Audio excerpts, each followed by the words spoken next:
This video is brought to you by the Book Library channel. For more audiobooks and audio stories, please subscribe to the channel or visit our website, www.bookslibrary.p.site. You can request any audiobook and we will publish it for you as a gift on the channel. Thanks. Frankenstein, or the Modern Prometheus, by Mary Shelley. Chapter 1.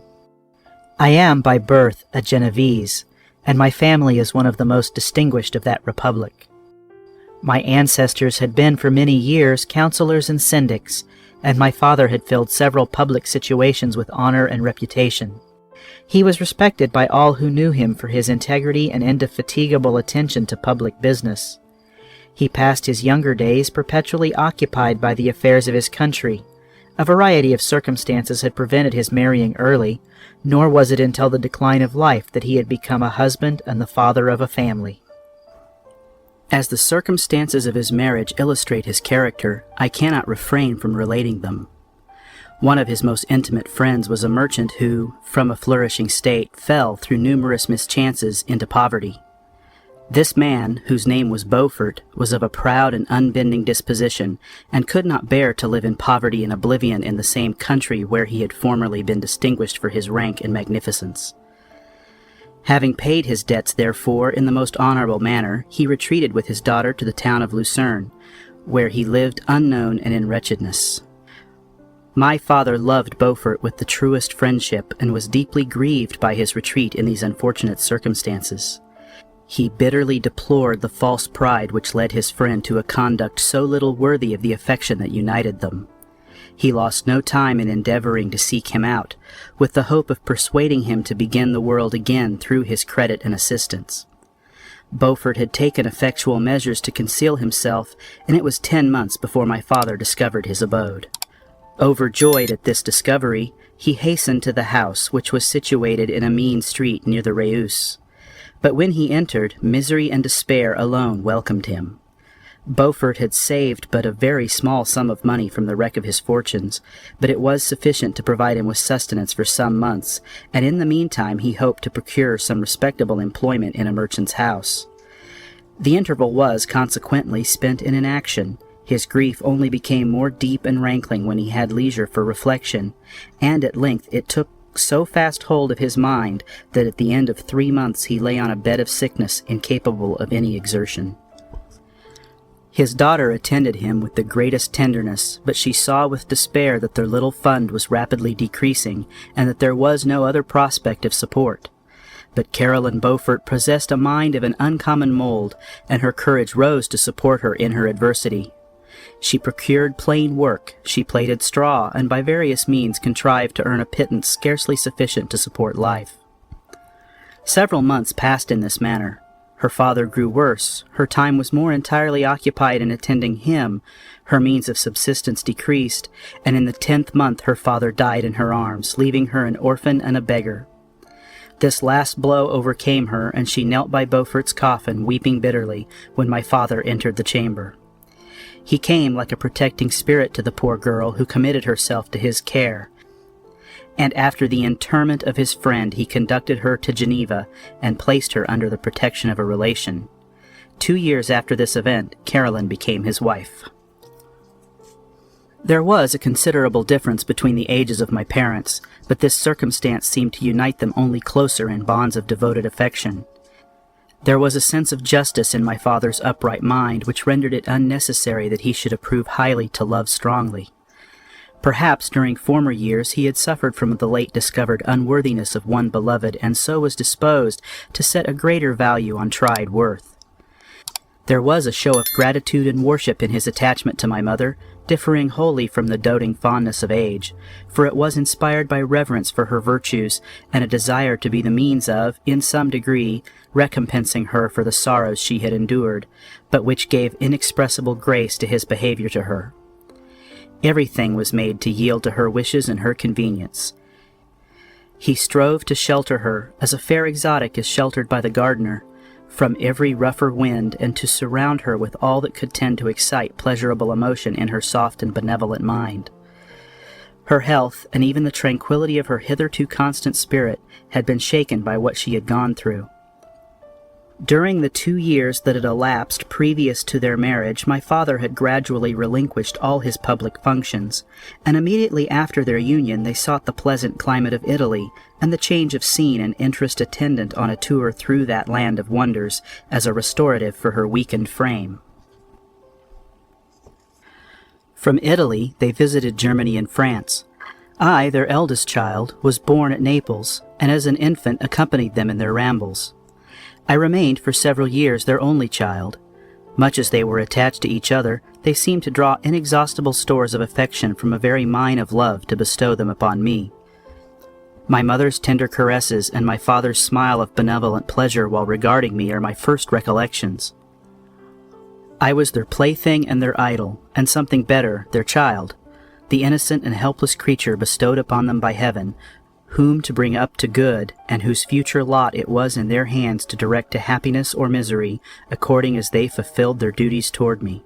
With this deep consciousness of what they owed towards the being to which they had given life, added to the active spirit of tenderness that animated both, it may be imagined that while during every hour of my infant life I received a lesson of patience, of charity, and of self-control, and was so guided by a silken cord that all seemed but one train of enjoyment to me. For a long time I was their only care. My mother had much desired to have a daughter, but I continued their single offspring. When I was about 5 years old, while making an excursion beyond the frontiers of Italy, they had passed a week on the shores of the Lake of Como. Their benevolent disposition often made them enter the cottages of the poor. This, to my mother, was more than a duty. It was a necessity, a passion, remembering what she had suffered and how she had been relieved, for her to act in her turn the guardian angel to the afflicted. During one of their walks, a poor cot in the foldings of a veil attracted their notice as being singularly disconsolate, while the number of half-clothed children gathered about it spoke of penury of its worst shape. One day, when my father had gone by himself to Milan, my mother, accompanied by me, visited this abode. She found a peasant and his wife, hard-working, bent down by care and labor, distributing a scanty meal to 5 hungry babes. Among these there was one which attracted my mother far above all the rest. She appeared of a different stock. The 4 others were dark-eyed, hardy little vagrants. This child was thin and very fair.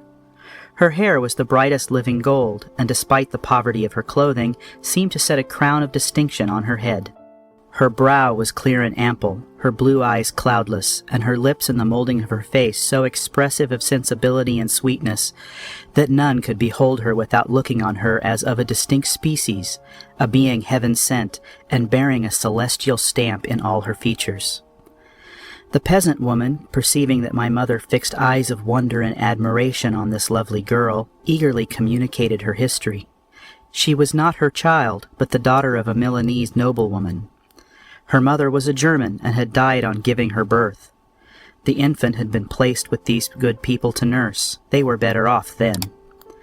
They had not been long married, and their eldest child was but just born. The father of their charge was one of those Italians nursed in the memory of the antique glory of Italy, one among the Schiavi Agnor Frementi, who exerted himself to obtain the liberty of his country. He became the victim of its weakness. Whether he had died or still lingered in the dungeons of Austria was not known. His property was confiscated. His child became an orphan and a beggar. She continued with her foster parents and bloomed in their rude abode, fairer than a garden rose among dark-leaved brambles.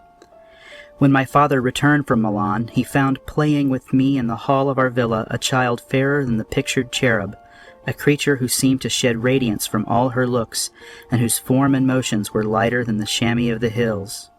The apparition was soon explained. With his permission, my mother prevailed on her rustic guardians to yield their charge to her. They were fond of the sweet orphan. Her presence had seemed a blessing to them, but it would be unfair to her to keep her in poverty and want when Providence offered her such powerful protection. They consulted their village priest, and the result was that Elizabeth Lavenza became the inmate of my parents' house, my more than sister, the beautiful and adored companion of all my occupations and my pleasures. Everyone loved Elizabeth. The passionate and almost reverential attachment with which all regarded her became, while I shared it, my pride and my delight. On the evening previous to her being brought to my home, my mother said playfully, I have a present for my Victor. Tomorrow he shall have it." And when, on the morrow, she presented Elizabeth to me as her promised gift, I, with childish seriousness, interpreted her words literally, and looked upon Elizabeth as mine to protect, love, and cherish. All praises I bestowed on her I received as made to a possession of my own. We called each other familiarly by the name of cousin. No word, no expression could body forth the kind of relation in which she stood to me, my more than sister, since till death she was to be mine only. End of Chapter 1. Chapter 2. We were brought up together. There was not quite a year of difference in our ages. I need not say that we were strangers to any species of disunion or dispute. Harmony was the soul of our companionship, and the diversity and contrast that subsisted in our characters drew us nearer together. Elizabeth was of a calmer and more concentrated disposition, but with all my ardor I was capable of a more intense application, and was more deeply smitten with the thirst for knowledge. She busied herself with following the aerial creations of the poets, and in the majestic and wondrous scenes which surrounded our Swiss home. The sublime shapes of the mountains, the changes of the seasons, tempest and calm, the silence of winter, and the life and turbulence of our alpine summers, she found ample scope for admiration and delight. While my companion contemplated with a serious and satisfied spirit the magnificent appearances of things, I delighted in investigating their causes. The world was to me a secret which I desired to divine. Curiosity, earnest research to learn the hidden laws of nature, gladness akin to rapture as they were unfolded to me, are among the earliest sensations I can remember. On the birth of a second son, my junior by 7 years, my parents gave up entirely their wandering life and fixed themselves in their native country. We possessed a house in Geneva and a campaign on Bellerive, the eastern shore of the lake, at the distance of rather more than a league from the city. We resided principally in the latter, and the lives of my parents were passed in considerable seclusion. It was my temper to avoid a crowd, and to attach myself fervently to a few. I was indifferent, therefore, to my schoolfellows in general, but I united myself in the bonds of the closest friendship to one among them. Henry Clerval was the son of a merchant of Geneva. He was a boy of singular talent and fancy. He loved enterprise, hardship, and even danger for its own sake. He was deeply read in books of chivalry and romance. He composed heroic songs, and began to write many a tale of enchantment and knightly adventure. He tried to make us act plays, and to enter into masquerades, in which the characters were drawn from the heroes of Roncesvalles, of the Round Table of King Arthur, and the chivalrous train who shed their blood to redeem the Holy Sepulchre from the hands of the infidels. No human being could have passed a happier childhood than myself. My parents were possessed by the very spirit of kindness and indulgence.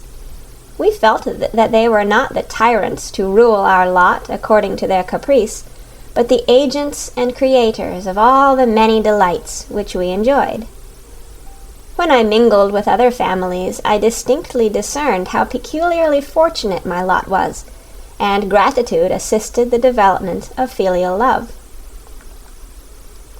My temper was sometimes violent, and my passions vehement, but by some law in my temperature they were turned not towards childish pursuits, but to an eager desire to learn, and not to learn all things indiscriminately. I confess that neither the structure of languages, nor the code of governments, nor the politics of various states possessed attractions for me. It was the secrets of heaven and earth that I desired to learn, and whether it was the outward substance of things or the inner spirit of nature and the mysterious soul of man that occupied me, Still, my inquiries were directed to the metaphysical, or, in its highest sense, the physical secrets of the world.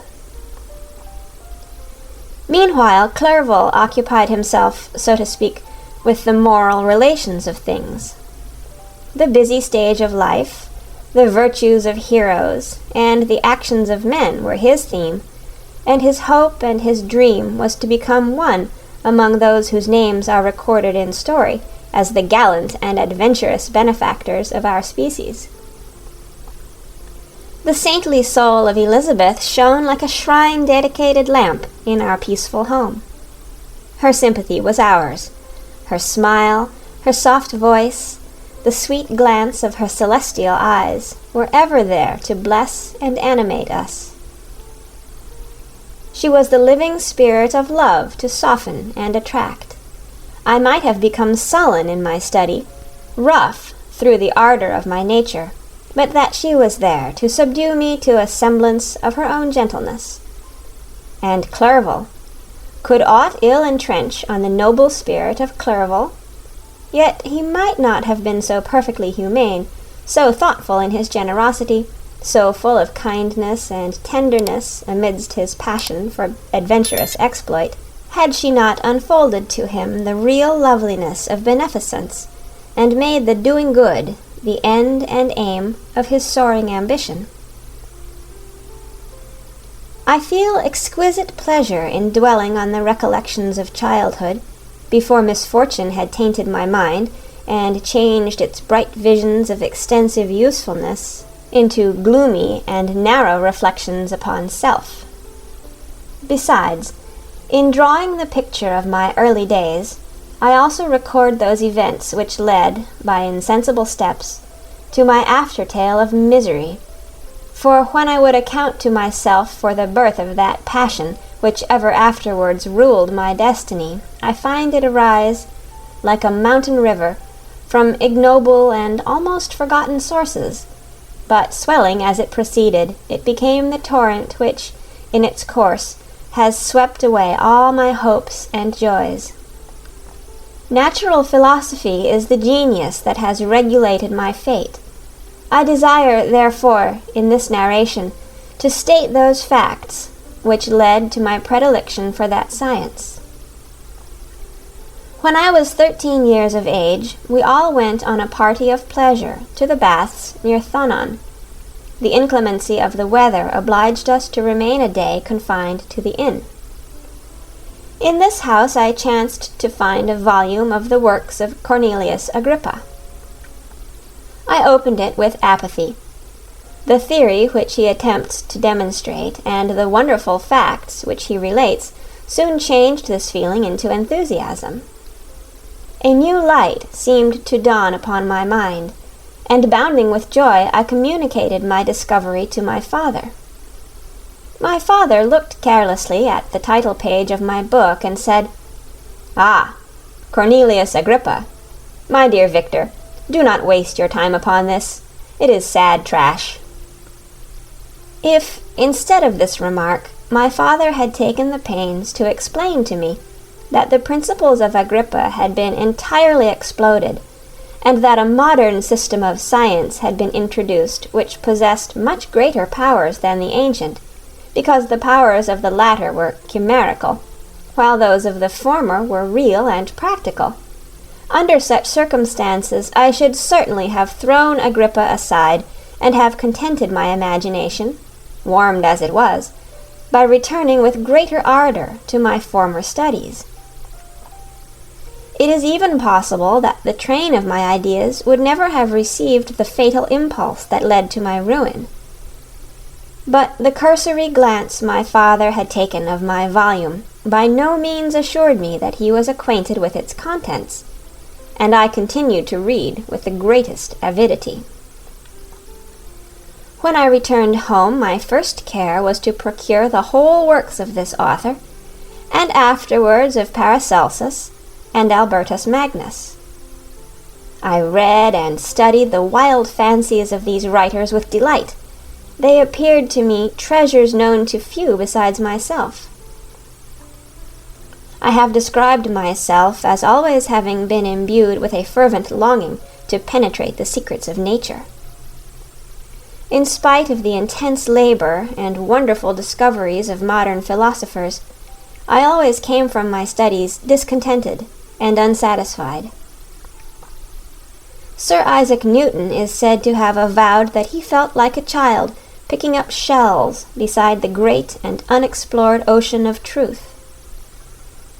Those of his successors in each branch of natural philosophy with whom I was acquainted appeared even to my boy's apprehensions as tyros engaged in the same pursuit.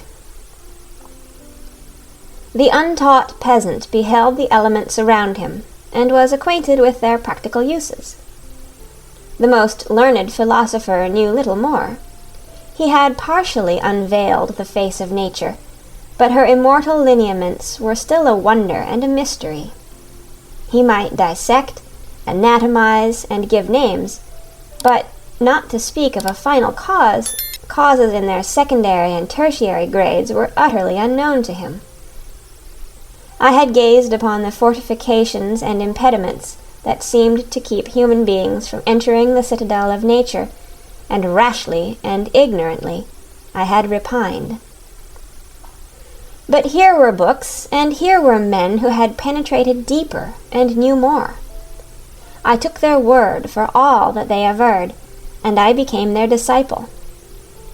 It may appear strange that such should arise in the 18th century, but while I followed the routine of education in the schools of Geneva, I was, to a great degree, self-taught with regard to my favorite studies.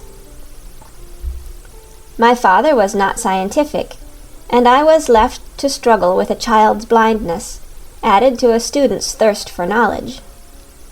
Under the guidance of my new preceptors, I entered with the greatest diligence into the search of the philosopher's stone and the elixir of life, but the latter soon obtained my undivided attention. Wealth was an inferior object, but what glory would attend the discovery if I could banish disease from the human frame, and render man invulnerable to any but a violent death? Nor were these my only visions. The raising of ghosts or devils was a promise liberally accorded by my favorite authors, the fulfillment of which I most eagerly sought, and if my incantations were always unsuccessful, I attributed the failure rather to my own inexperience and mistake than to a want of skill or fidelity in my instructors.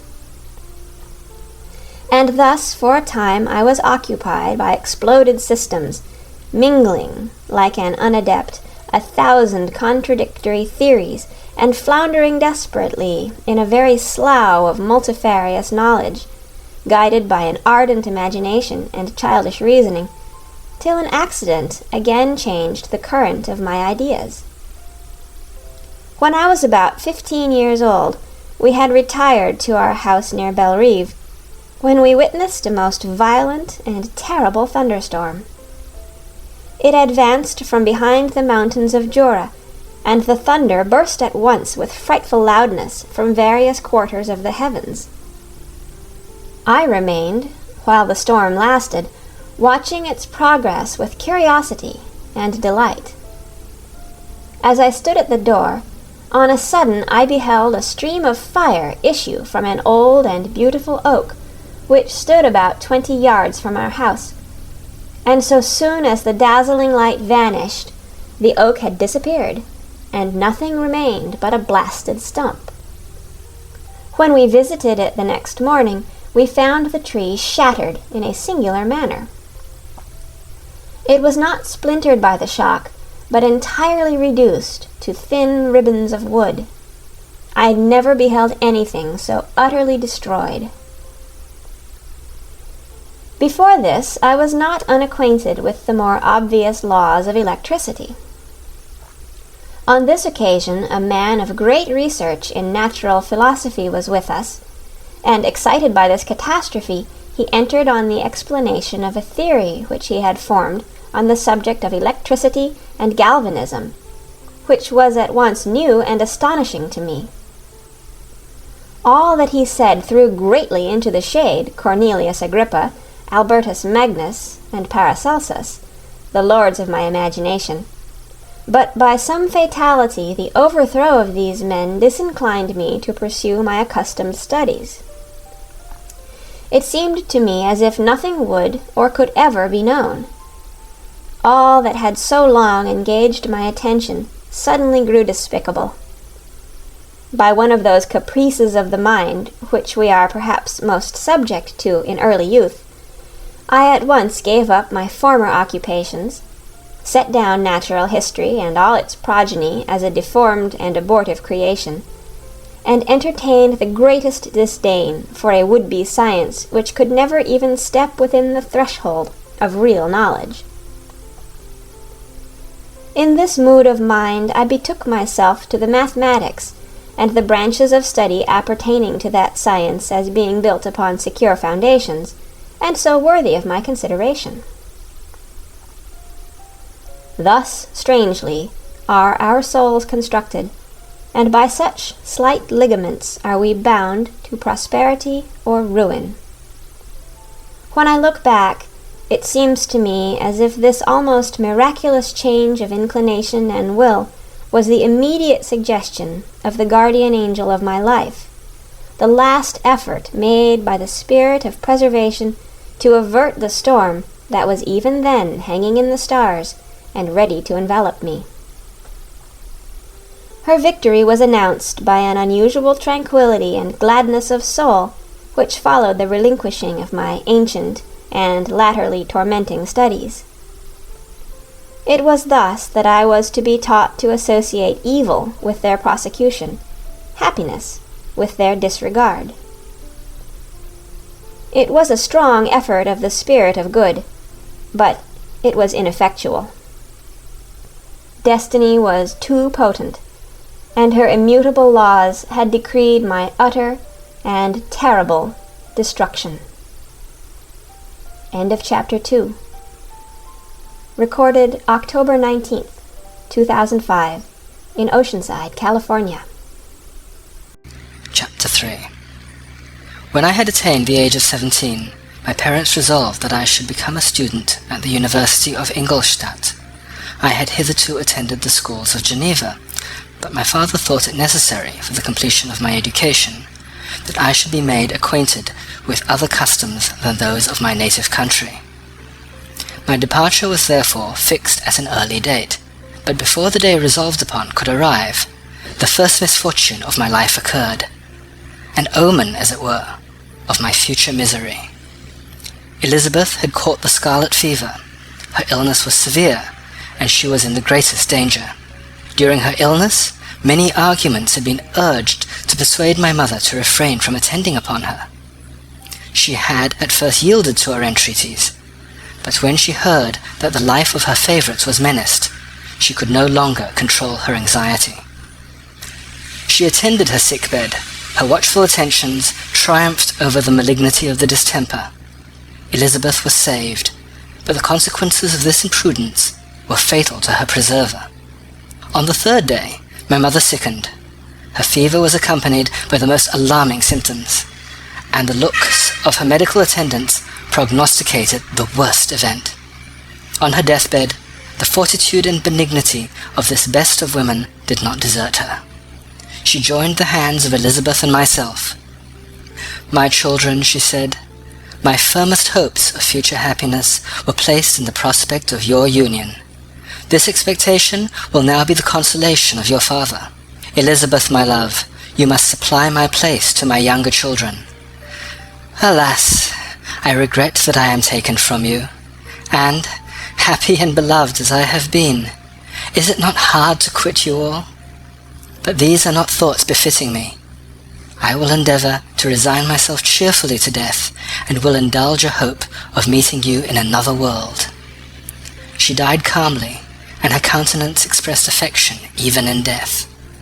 I need not describe the feelings of those whose dearest ties are rent by that most irreparable evil, the void that presents itself to the soul and the despair that is exhibited on the countenance.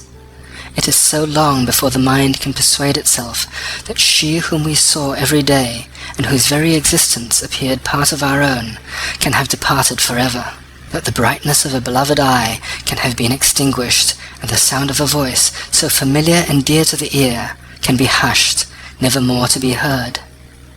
These are the reflections of the first days. But when the lapse of time proves the reality of the evil, then the actual bitterness of grief commences. Yet from whom has not the rude hand rent away some dear connection? And why should I describe a sorrow which all have felt and must feel? The time at length arrives when grief is rather an indulgence than a necessity, and the smile that plays upon the lips, although it may be deemed a sacrilege, is not banished. My mother was dead, but we had still duties we ought to perform. We must continue our course with the rest, and learn to think ourselves fortunate, whilst one remains whom the spoiler has not seized. My departure for Ingolstadt, which had been deferred by these events, was now again determined upon. I obtained from my father a respite of some weeks. It appeared to me sacrilege so soon to leave the repose akin to death of the house of mourning, and to rush into the thick of life. I was new to sorrow, but it did not the less alarm me. I was unwilling to quit the sight of those that remained to me, and above all I desired to see my sweet Elizabeth in some degree consoled. She indeed veiled her grief, and strove to act the comforter to us all. She looked steadily on life, and assumed its duties with courage and zeal. She devoted herself to those whom she had been taught to call her uncle and cousins. Never was she so enchanting as at this time, when she recalled the sunshine of her smiles and spent them upon us. She forgot even her own regret in her endeavours to make us forget. The day of my departure at length arrived. Clerval spent the last evening with us. He had endeavoured to persuade his father to permit him to accompany me and to become my fellow student, but in vain.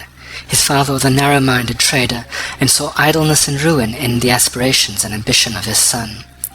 Henry deeply felt the misfortune of being debarred from a liberal education.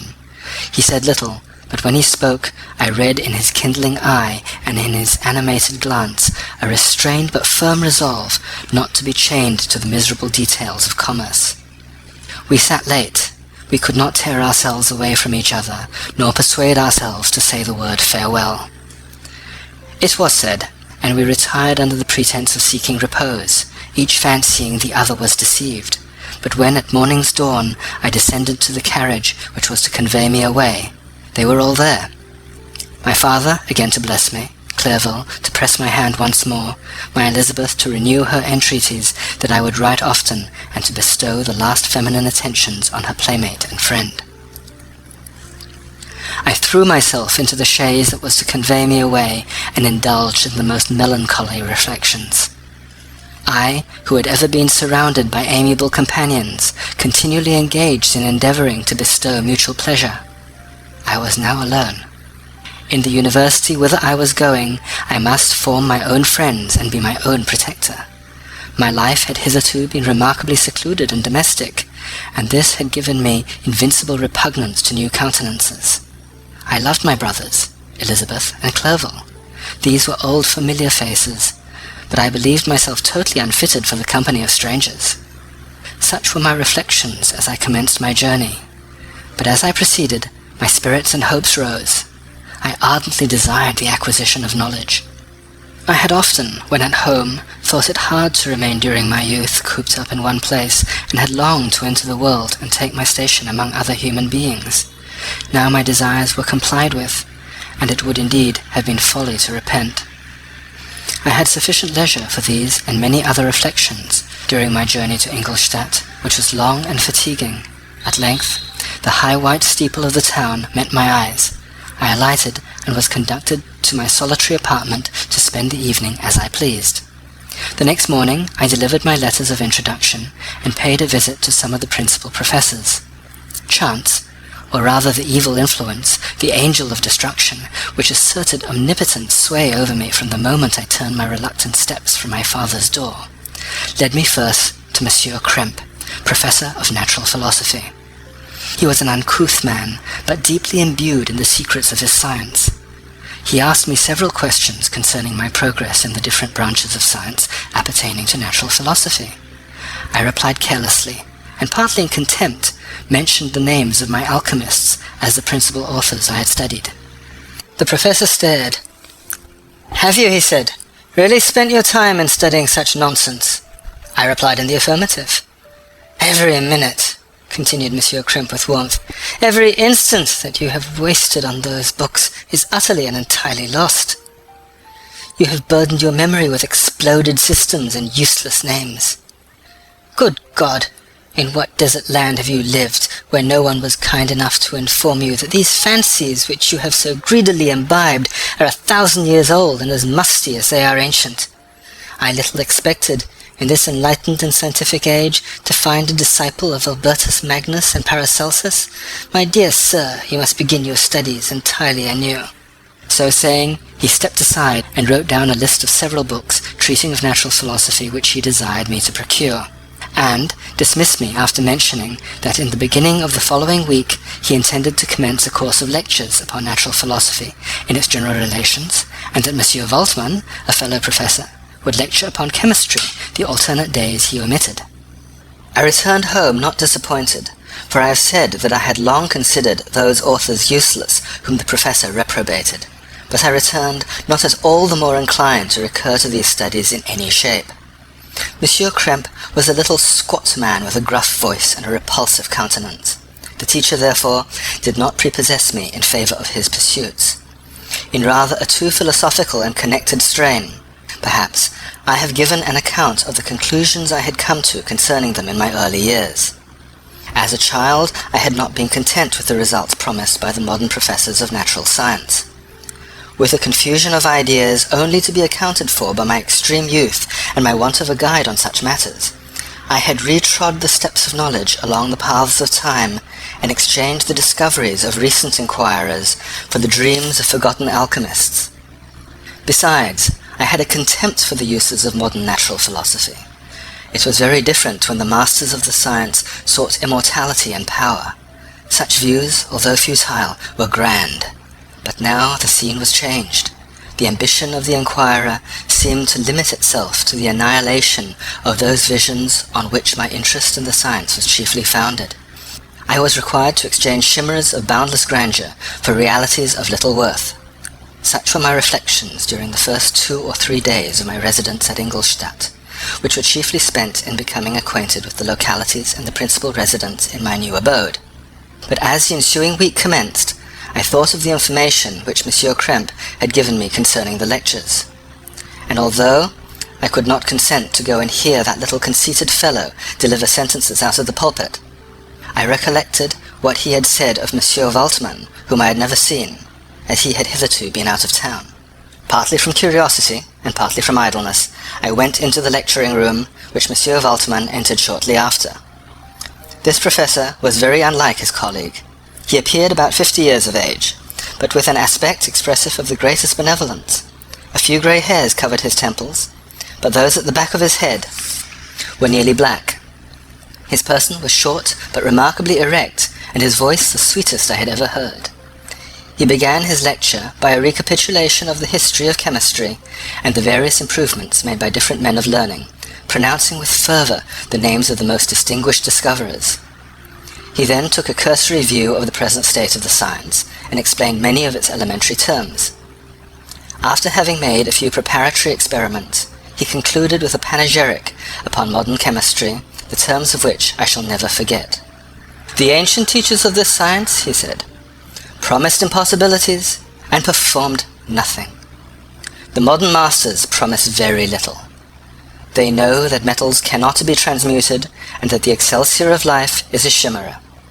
But these philosophers, whose hands seem only made to dabble in dirt and their eyes to pore over the microscope or crucible, have indeed performed miracles. They penetrate into the recesses of nature and show how she works in our hiding places. They ascend into the heavens. They have discovered how the blood circulates and the nature of the air we breathe.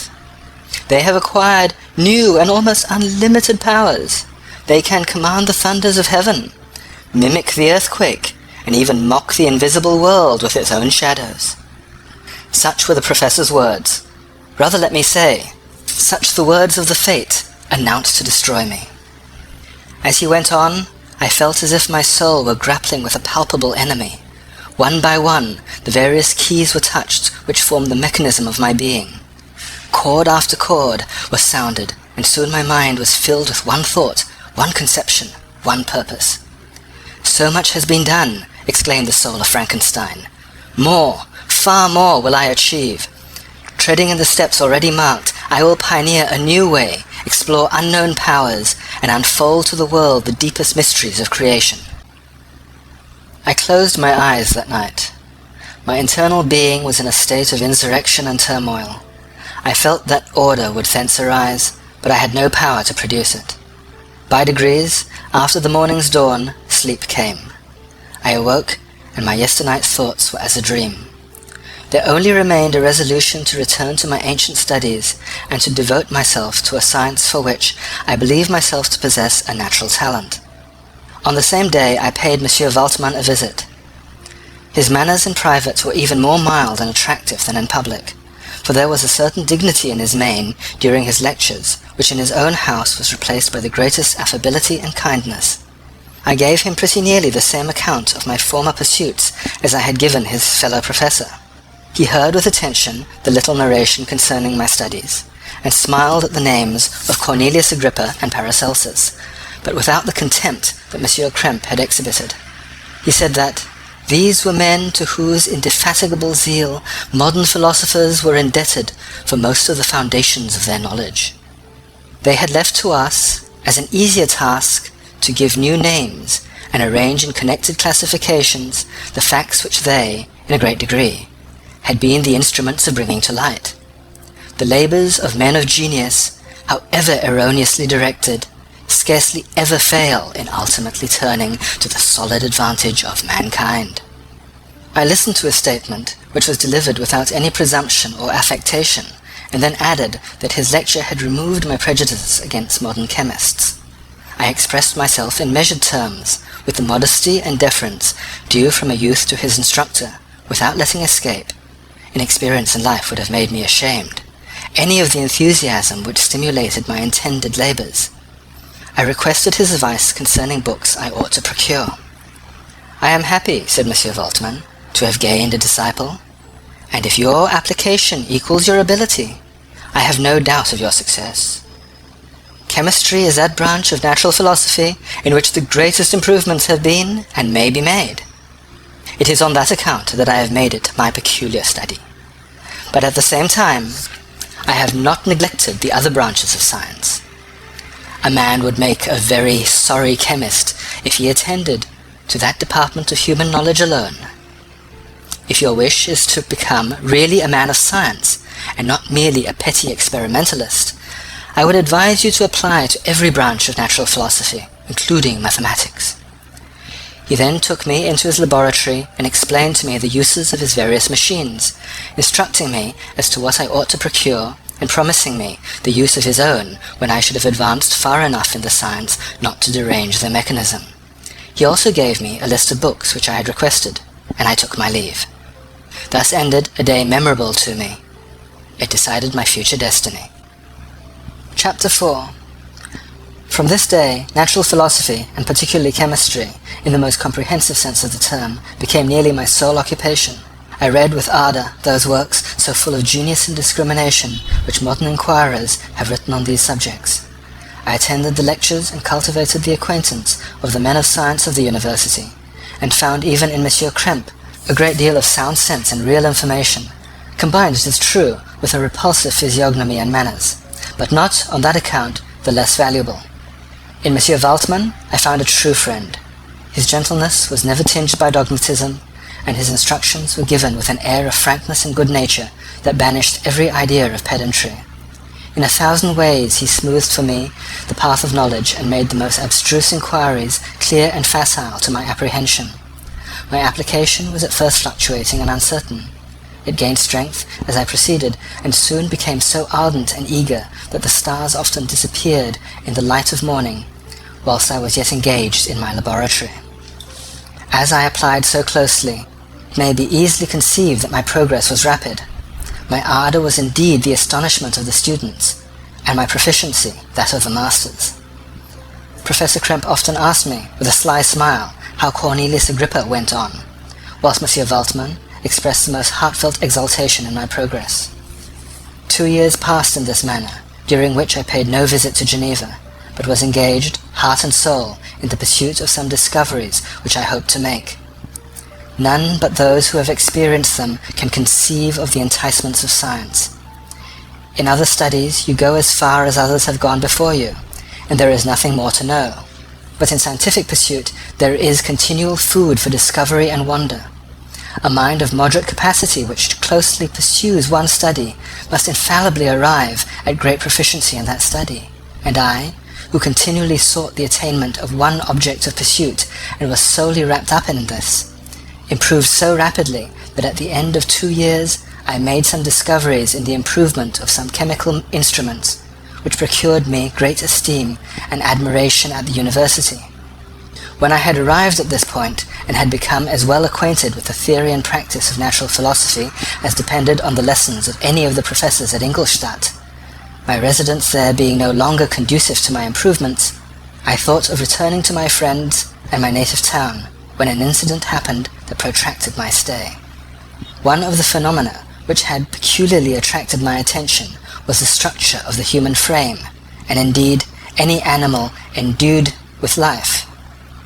Whence, I often asked myself, did the principle of life proceed? It was a bold question, and one which has ever been considered as a mystery. Yet with how many things are we upon the brink of becoming acquainted, if cowardice or carelessness did not restrain our inquiries? I resolved these circumstances in my mind, and determined thenceforth to apply myself more particularly to those branches of natural philosophy which related to physiology. Unless I had been animated by an almost supernatural enthusiasm, my application to this study would have been irksome and almost intolerable. To examine the causes of life, we must first have recourse to death. I became acquainted with the science of anatomy, but this was not sufficient. I must also observe the natural decay and corruption of the human body. In my education, my father had taken the greatest precautions that my mind should be impressed with no supernatural horrors. I do not even remember to have trembled at a tale of superstition, or to have feared the apparition of a spirit. Darkness had no effect upon my fancy, and a churchyard was to me merely the receptacle of bodies deprived of life, which, from being the seat of beauty and strength, had become food for the worm. Now I was led to examine the cause and the progress of this decay, and forced to spend days and nights in vaults and charnel houses. My attention was fixed upon every object the most insupportable to the delicacy of human feelings. I saw how the fine form of man was degraded and wasted. I beheld the corruption of death succeed to the blooming cheek of life. I saw how the worm inherited the wonders of the eye and the brain. I paused, examining and analyzing all the minutiae of causation, as exemplified in the change from life to death and death to life, until, from the midst of this darkness, a sudden light broke in upon me, a light so brilliant and wondrous, yet so simple, that while I became dizzy with the immensity of the prospect which it illuminated, I was surprised that among so many men of genius who had directed their inquiries towards the same science, that I alone should be reserved to discover so astonishing a secret. Remember, I am not recording the vision of a madman. The sun does not more certainly shine in the heavens than that which I now affirm is true. Some miracle might have produced it, yet the stages of the discovery were distinct and probable. After days and nights of incredible labour and fatigue, I succeeded in discovering the cause of generation and life. Nay, more, I became myself capable of bestowing animation upon lifeless matter. The astonishment which I had at first experienced on this discovery soon gave place to delight and rapture. After so much time spent in painful labour, to arrive at once at the summit of my desires was the most gratifying consummation of my toils. But this discovery was so great and overwhelming that all the steps by which I had been progressively led to it were obliterated, and I beheld only the result. What had been the study and desire of the wisest men since the creation of the world was now within my grasp. Not that, Like a magic scene, it all opened upon me at once. The information I had obtained was of a nature rather to direct my endeavours so soon as I should point them towards the object of my search, than to exhibit that object already accomplished. I was like the Arabian, who had been buried with the dead and found a passage to life, aided only by one glimmering and seemingly ineffectual light. I see by your eagerness, and the wonder and hope which your eyes express, my friend, that you expect to be informed of the secret with which I am acquainted. That cannot be. Listen patiently until the end of my story, and you will easily perceive why I am so reserved on that subject. I will not lead you on, unguarded and ardent as I then was, to your destruction and infallible misery. Learn from me, if not by my precepts, at least by my example, how dangerous is the acquirement of knowledge, and how much happier that man is who believes his native town to be the world, than he who aspires to become greater than his nature will allow. When I found so astonishing a power placed within my hands, I hesitated a long time concerning the manner in which I should employ it. Although I possessed the capacity of bestowing life, yet to prepare a frame for the reception of it, with all its intricacies of fibres, muscles, and veins, still remained a work of inconceivable difficulty and labour. I doubted at first whether I should attempt the creation of a being like myself, or one of simpler organization. But my imagination was too much exalted by my first success to permit me to doubt of my ability to give life to an animal as complex and wonderful as man. The materials at present within my command hardly appeared adequate to so arduous an undertaking, but I doubted not that I should ultimately succeed. I prepared myself for a multitude of reverses. My operations might be incessantly baffled, and at last my work be imperfect. Yet when I considered the improvement which every day takes place in science and mechanics, I was encouraged to hope my present attempts would at least lay the foundations of future success. Nor could I consider the magnitude and complexity of my plan as any argument of its impracticability. It was with these feelings that I began the creation of a human being. As the minuteness of the parts formed a great hindrance to my speed, I resolved, contrary to my first intention, to make a being of gigantic stature, that is to say, about 8 feet in height, and proportionally large. After having formed this determination, and having spent some months in successfully collecting and arranging my materials, I began. No one can conceive the variety of feelings which bore me onwards.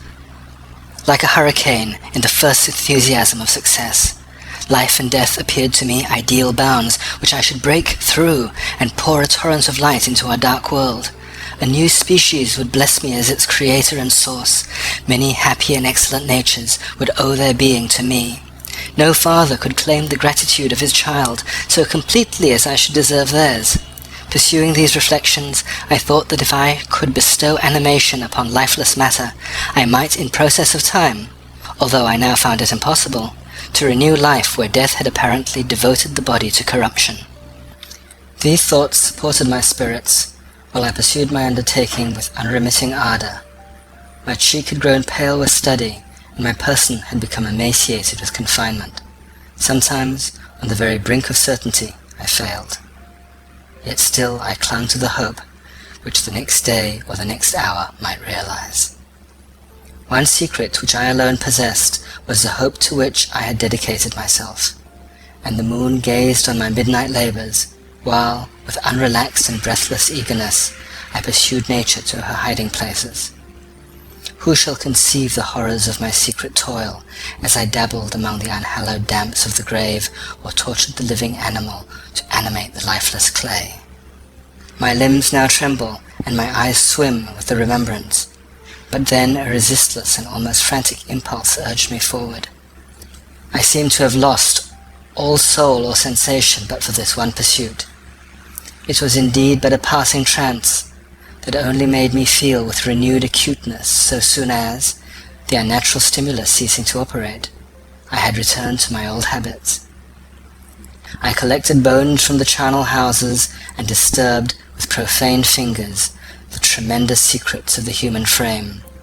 In a solitary chamber, or rather cell, at the top of the house, and separated from all the other apartments by a gallery and staircase, I kept my workshop of filthy creation. My eyeballs were starting from their sockets in attending to the details of my employment.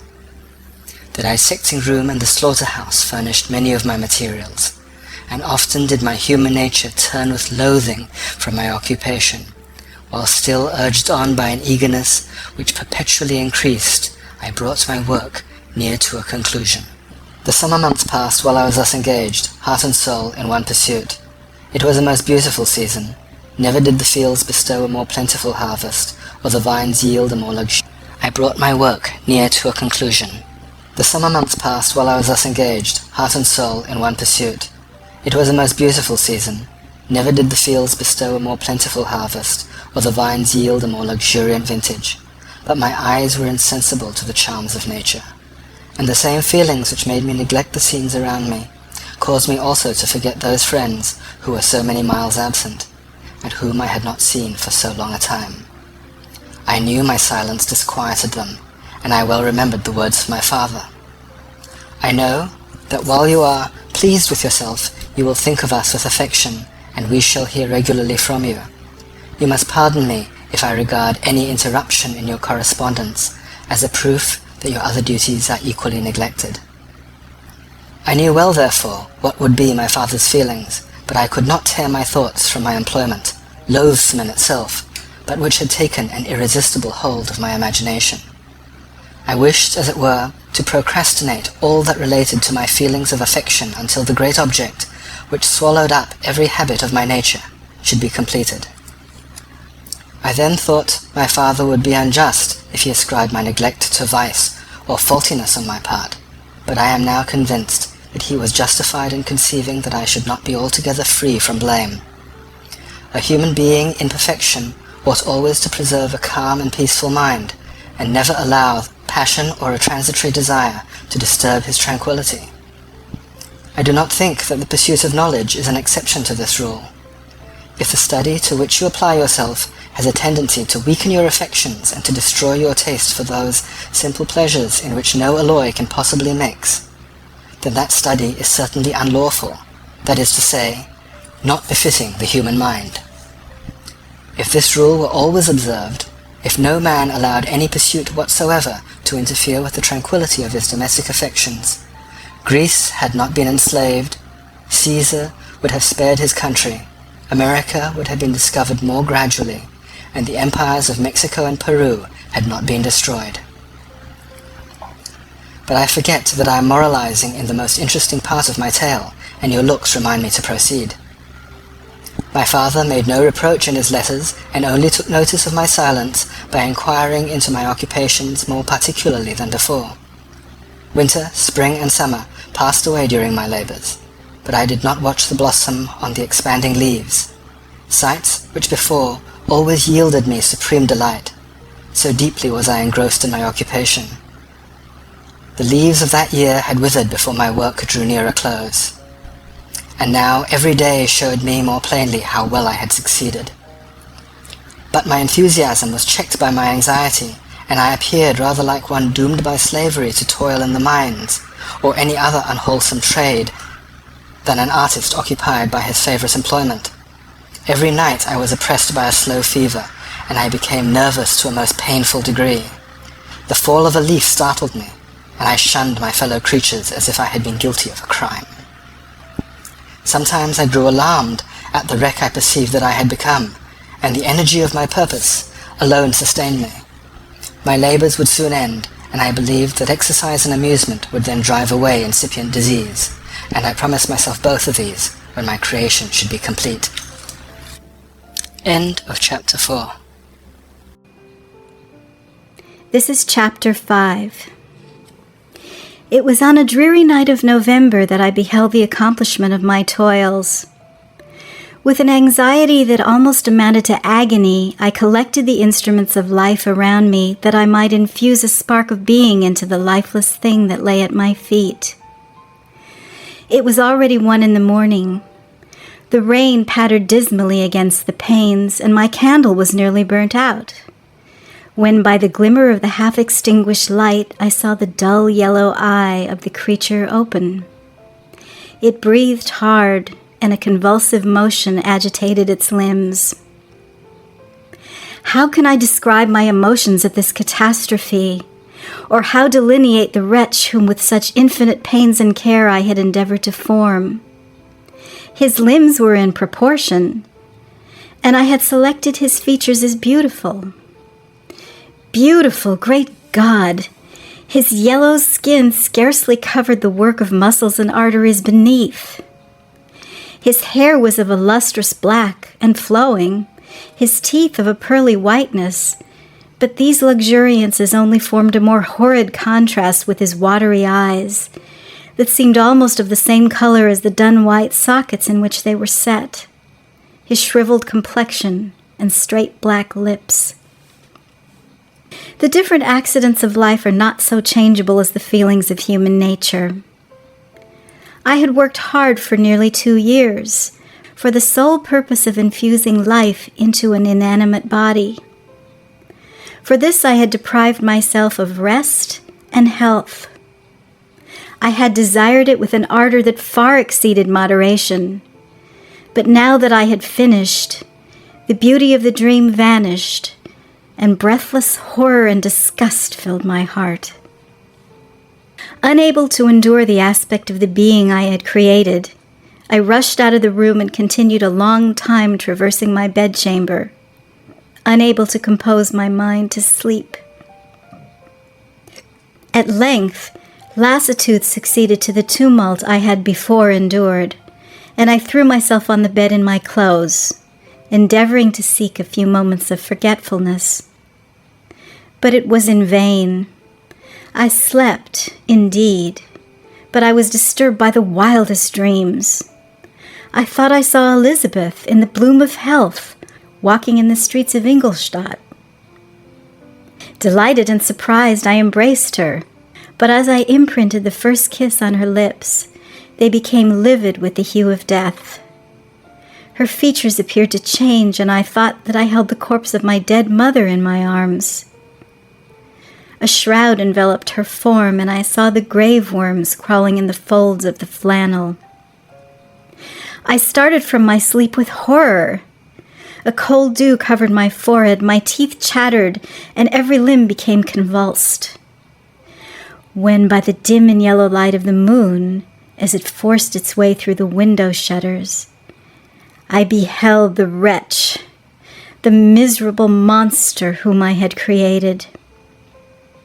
He held up the curtain of the bed, and his eyes, if eyes they may be called, were fixed on me.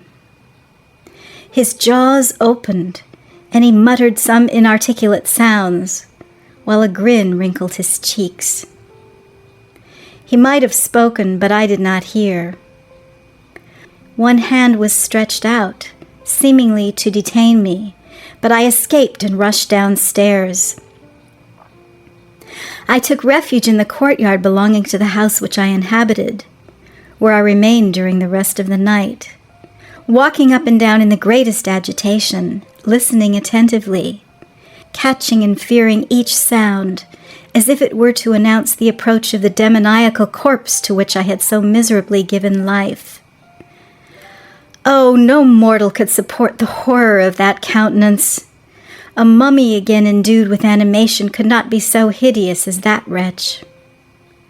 I had gazed on him while unfinished. He was ugly then, but when those muscles and joints were rendered capable of motion, it became a thing such as even Dante could not have conceived. I passed the night wretchedly. Sometimes my pulse beat so quickly and hardly that I felt the palpitation of every artery. At others, I nearly sank to the ground through languor and extreme weakness. Mingled with this horror, I felt the bitterness of disappointment. Dreams that had been my food and pleasant rest for so long a space were now become a hell to me. And the change was so rapid, the overthrow so complete. Morning, dismal and wet, at length dawned, and discovered to my sleepless and aching eyes the church of Ingolstadt, its white steeple and clock which indicated the 6th hour. The porter opened the gates of the court, which had that night been my asylum, and I issued into the streets, pacing them with quick steps, as if I sought to avoid the wretch whom I feared every turning of the street would present to my view. I did not dare return to the apartment which I inhabited, but felt impelled to hurry on, although drenched by the rain which poured from a black and comfortless sky. I continued walking in this manner for some time, endeavoring by bodily exercise to ease the load that weighed upon my mind. I traversed the streets without any clear conception of where I was or what I was doing. My heart palpitated in the sickness of fear, and I hurried on with irregular steps, not daring to look about me. Like one who on a lonely road doth walk in fear and dread, and having once turned round walks on, and turns no more his head, because he knows a frightful fiend doth close behind him tread. Coleridge's Ancient Mariner. Continuing thus, I came at length opposite to the inn at which the various diligences and carriages usually stopped. Here I paused, I knew not why, but I remained some minutes with my eyes fixed on a coach that was coming towards me from the other end of the street. As it drew nearer, I observed that it was the Swiss diligence. It stopped just where I was standing, and on the door being opened, I perceived Henry Clerval, who on seeing me instantly sprung out. "My dear Frankenstein," exclaimed he, "how glad I am to see you! How fortunate that you should be here at the very moment of my alighting." Nothing could equal my delight on seeing Clerval. His presence brought back to my thoughts my father, Elizabeth, and all those scenes of home so dear to my recollection. I grasped his hand, and in a moment forgot my horror and misfortune. I felt suddenly, and for the first time during many months, calm and serene joy. I welcomed my friend, therefore, in the most cordial manner, and we walked towards my college. Clerval continued talking for some time about our mutual friends, and his own good fortune in being permitted to come to Ingolstadt. "You may easily believe," said he, "how great was the difficulty to persuade my father that all necessary knowledge was not comprised in the noble art of bookkeeping. And indeed, I believe I left him incredulous to the last, for his constant answer to my unwearied entreaties was the same as that of the Dutch schoolmaster in the Vicar of Wakefield. 'I have 10,000 florins a year without Greek. I eat heartily without Greek.' But his affection for me at length overcame his dislike of learning, and he has permitted me to undertake a voyage of discovery to the land of knowledge. It gives me the greatest delight to see you, but tell me how you left my father, brothers, and Elizabeth." "Very well and very happy, only a little uneasy that they hear from you so seldom. By the by, I mean to lecture you a little upon their account myself. But, my dear Frankenstein," continued he, stopping short and gazing full in my face, "I did not before remark how very ill you appear. So thin and pale. You look as if you had been watching for several nights." "You have guessed right. I have lately been so deeply engaged in one occupation that I have not allowed myself sufficient rest, as you see. But I sincerely hope, that all these employments are now at an end, and that I am at length free." I trembled excessively. I could not endure to think of, and far less to allude to, the occurrences of the preceding night. I walked with a quick pace, and we soon arrived at my college. I then reflected, and the thought made me shiver, that the creature whom I had left in my apartment might still be there, alive and walking about. I dreaded to behold this monster, but I feared still more that Henry should see him. Entreating him, therefore, to remain a few minutes at the bottom of the stairs, I darted up towards my own room. My hand was already on the lock of the door before I recollected myself. I then paused, and a cold shivering came over me. I threw the door forcibly open, as children are accustomed to do when they expect a spectre to stand in waiting for them on the other side. But nothing appeared. I stepped fearfully in. The apartment was empty, and my bedroom was also freed from its hideous guest. I could hardly believe that so great a good fortune could have befallen me. But when I became assured that my enemy had indeed fled, I clapped my hands for joy and ran down to Clerval. We ascended into my room, and the servant presently brought breakfast. But I was unable to contain myself. It was not joy only that possessed me. I felt my flesh tingle with excess of sensitiveness, and my pulse beat rapidly. I was unable to remain for a single instant in the same place. I jumped over the chairs, clapped my hands, and laughed aloud. Clerval at first attributed my unusual spirits to joy on his arrival. But when he observed me more attentively, he saw a wildness in my eyes for which he could not account, and my loud, unrestrained, heartless laughter frightened and astonished him. "My dear Victor," cried he, "what for God's sake is the matter? Do not laugh in that manner. How ill you are! What is the cause of all this?" "Do not ask me," cried I, putting my hands before my eyes, for I thought I saw the dreaded spectre glide into the room. "He can tell. Oh, save me! Save me!" I imagined that the monster seized me. I struggled furiously and fell down in a fit. Poor Clerval! What must have been his feelings? A meeting which he anticipated with such joy so strangely turned to bitterness. But I was not the witness of his grief, for I was lifeless and did not recover my senses for a long, long time. This was the commencement of a nervous fever which confined me for several months. During all that time, Henry was my only nurse. I afterwards learned that, knowing my father's advanced age and unfitness for so long a journey, and how wretched my sickness would make Elizabeth, he spared them this grief by concealing the extent of my disorder.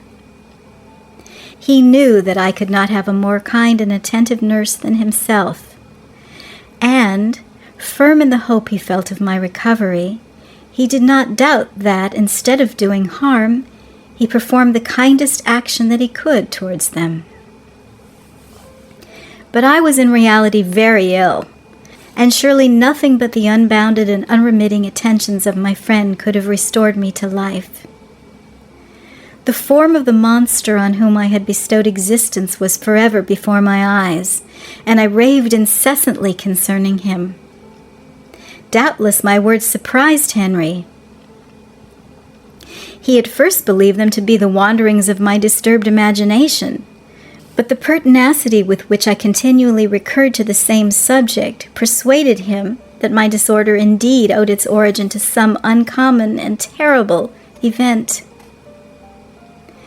By very slow degrees, and with frequent relapses that alarmed and grieved my friend, I recovered. I remember the first time I became capable of observing outward objects with any kind of pleasure. I perceived that the fallen leaves had disappeared and that the young buds were shooting forth from the trees that shaded my window. It was a divine spring, and the season contributed greatly to my convalescence. I felt also sentiments of joy and affection revive in my bosom. My gloom disappeared, and in a short time I became as cheerful as before I was attacked by the fatal passion. "Dearest Clerval," exclaimed I, "how kind, how very good you are to me. This whole winter, instead of being spent in study as you promised yourself, has been consumed in my sick room. How shall I ever repay you? I feel the greatest remorse for the disappointment of which I have been the occasion, but you will forgive me. You will repay me entirely if you do not discompose yourself, but get well as fast as you can. And since you appear in such good spirits, I may speak to you on one subject, may I not?" I trembled. one subject. What could it be? Could he allude to an object on whom I dared not even think? "Compose yourself," said Clerval, who observed my change of color. "I will not mention it if it agitates you. But your father and cousin would be very happy if they received a letter from you in your own handwriting. They hardly know how ill you have been and are uneasy at your long silence." "Is that all, my dear Henry? How could you suppose that my first thought would not fly towards those dear, dear friends whom I love, and who are so deserving of my love?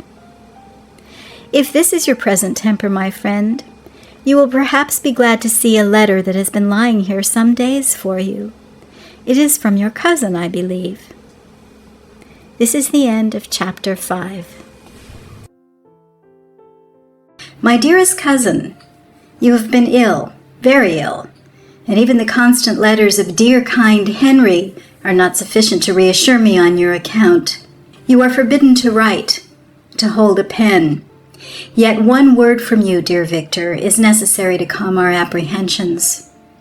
For a long time I have thought that each post would bring this line, and my persuasions have restrained my uncle from undertaking a journey to Ingolstadt.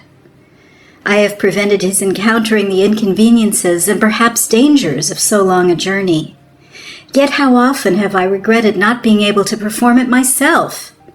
I figure to myself that the task of attending on your sickbed has devolved on some mercenary old nurse, who could never guess your wishes, nor minister to them with the care and affection of your poor cousin.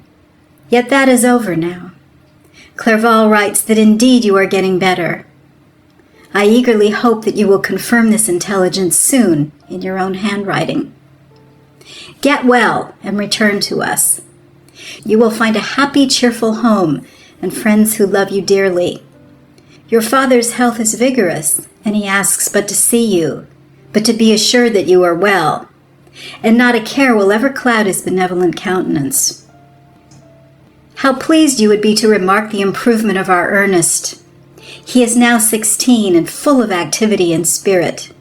He is desirous to be a true Swiss and to enter into foreign service, but we cannot part with him, at least until his elder brother returns to us. My uncle is not pleased with the idea of a military career in a distant country, but Ernest never had your powers of application. He looks upon study as an odious fetter. His time is spent in the open air, climbing the hills or rowing on the lake. I fear that he will become an idler unless we yield the point and permit him to enter on the profession which he has selected. Little alteration except the growth of our dear children has taken place since you left us. The blue lake and snow-clad mountains, they never change. And I think our placid home and our contented hearts are regulated by the same immutable laws. My trifling occupations take up my time and amuse me, and I am rewarded for any exertions by seeing none but happy, kind faces around me. Since you left us, but one change has taken place in our little household. Do you remember on what occasion Justine Moritz entered our family? Probably you do not. I will relate her history, therefore, in a few words. Madame Moritz, her mother, was a widow with 4 children, of whom Justine was the 3rd. This girl had always been the favorite of her father, but through a strange perversity, her mother could not endure her, and after the death of Monsieur Moritz, treated her very ill. My aunt observed this, and when Justine was 12 years of age, prevailed on her mother to allow her to live at our house. The republican institutions of our country have produced simpler and happier manners than those which prevail in the great monarchies that surround it. Hence there is less distinction between the several classes of its inhabitants, and the lower orders, being neither so poor nor so despised, their manners are more refined and moral. A servant in Geneva does not mean the same thing as a servant in France and England. Justine, thus received in our family, learned the duties of a servant, a condition which, in our fortunate country, does not include the idea of ignorance and a sacrifice of the dignity of a human being. Justine, you may remember, was a great favorite of yours, and I recollect you once remarked that if you were in an ill humor, one glance from Justine could dissipate it, for the same reason that Ariosto gives concerning the beauty of Angelica.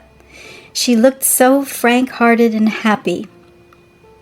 My aunt conceived a great attachment for her, by which she was induced to give her an education superior to that which she had first intended.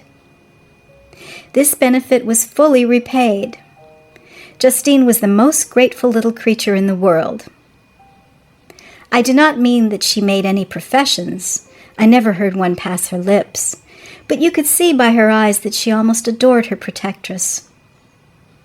Although her disposition was gay and in many respects inconsiderate, yet she paid the greatest attention to every gesture of my aunt. She thought her the model of all excellence and endeavored to imitate her phraseology and manners, so that even now she often reminds me of her. When my dearest aunt died, everyone was too much occupied in their own grief to notice poor Justine, who had attended her during her illness with the most anxious affection. Poor Justine was very ill, but other trials were reserved for her. One by one her brothers and sister died, and her mother, with the exception of her neglected daughter, was left childless. The conscience of the woman was troubled. She began to think that the deaths of her favorites was a judgment from heaven to chastise her partiality. She was a Roman Catholic, and I believe her confessor confirmed the idea which she had conceived. Accordingly, a few months after your departure for Ingolstadt, Justine was called home by her repentant mother. Poor girl! She wept when she quitted our house. She was much altered since the death of my aunt. Grief had given softness and a winning mildness to her manners, which had before been remarkable for vivacity. Nor was her residence at her mother's house of a nature to restore her gaiety. The poor woman was very vacillating in her repentance. She sometimes begged Justine to forgive her unkindness, but much oftener accused her of having caused the deaths of her brothers and sister. Perpetual fretting at length threw Madame Moritz into a decline, which at first increased her irritability, but she is now at peace forever. She died on the first approach of cold weather at the beginning of this last winter. Justine has just returned to us, and I assure you I love her tenderly. She is very clever and gentle, and extremely pretty. As I mentioned before, her mind and her expression continually remind me of my dear aunt. I must say also a few words to you, my dear cousin, of little darling William. I wish you could see him. He is very tall of his age, with sweet laughing blue eyes, dark eyelashes, and curling hair.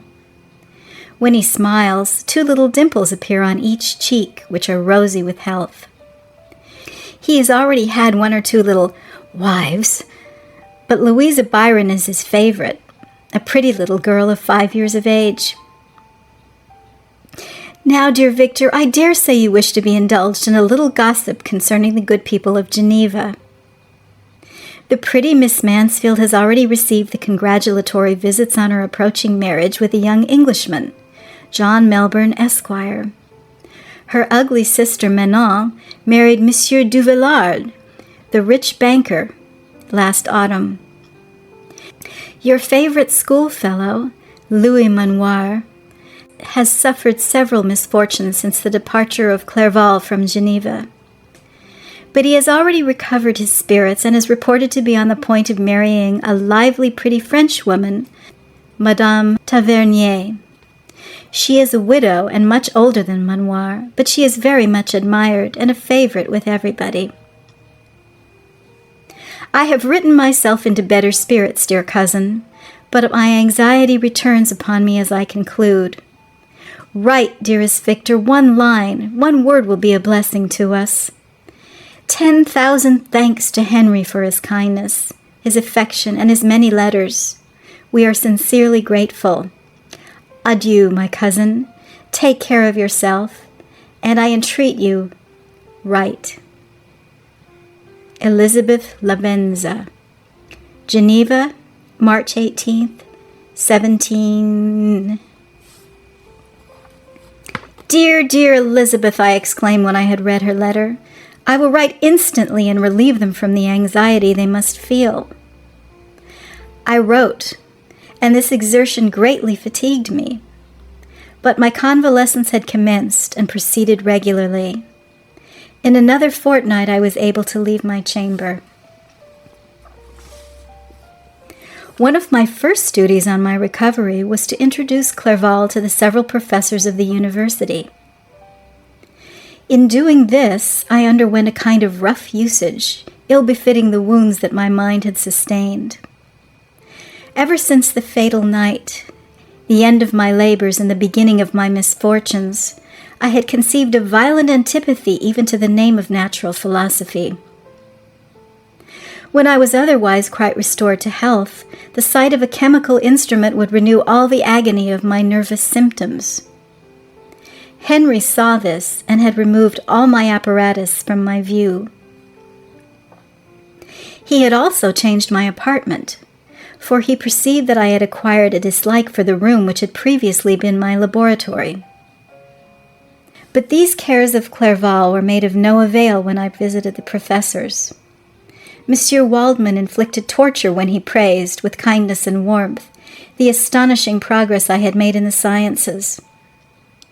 He soon perceived that I disliked the subject, but not guessing the real cause, he attributed my feelings to modesty and changed the subject from my improvement to the science itself, with a desire, as I evidently saw, of drawing me out. What could I do? He meant to please, and he tormented me. I felt as if he had placed carefully, one by one, in my view, those instruments which were to be afterwards used in putting me to a slow and cruel death. I writhed under his words, yet dared not exhibit the pain I felt. Clerval, whose eyes and feelings were always quick in discerning the sensations of others, declined the subject, alleging in excuse his total ignorance, and the conversation took a more general turn. I thanked my friend from my heart, but I did not speak.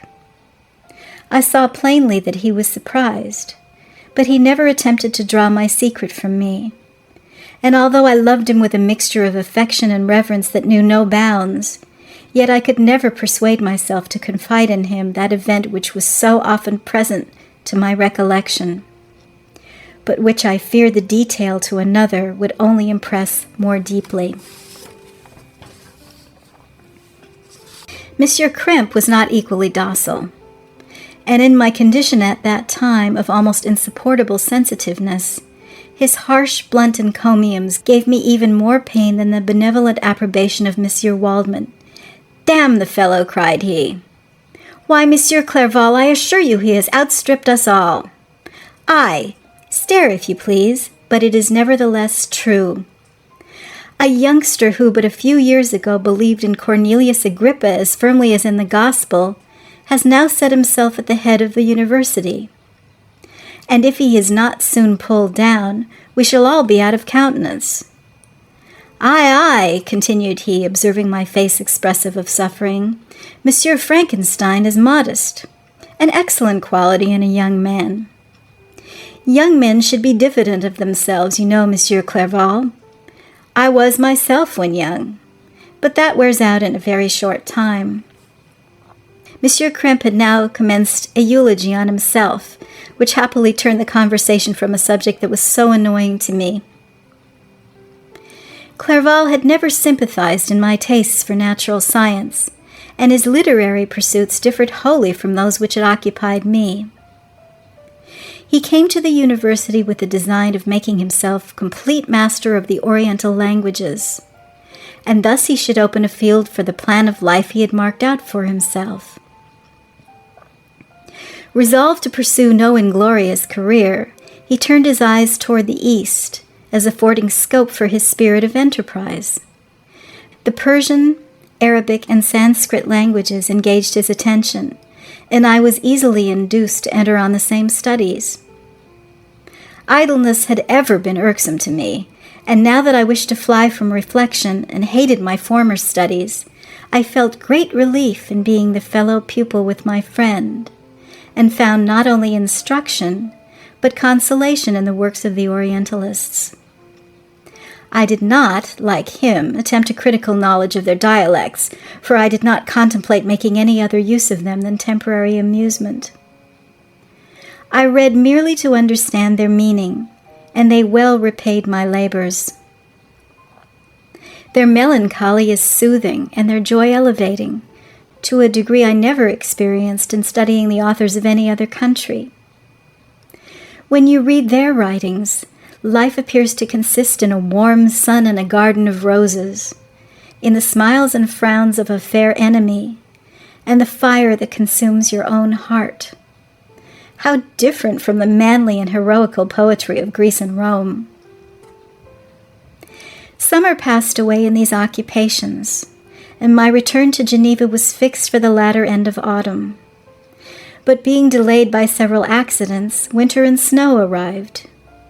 The roads were deemed impassable, and my journey was retarded until the ensuing spring. I felt this delay very bitterly, for I longed to see my native town and my beloved friends. My return had only been delayed so long from an unwillingness to leave Clerval in a strange place, before he had become acquainted with any of its inhabitants.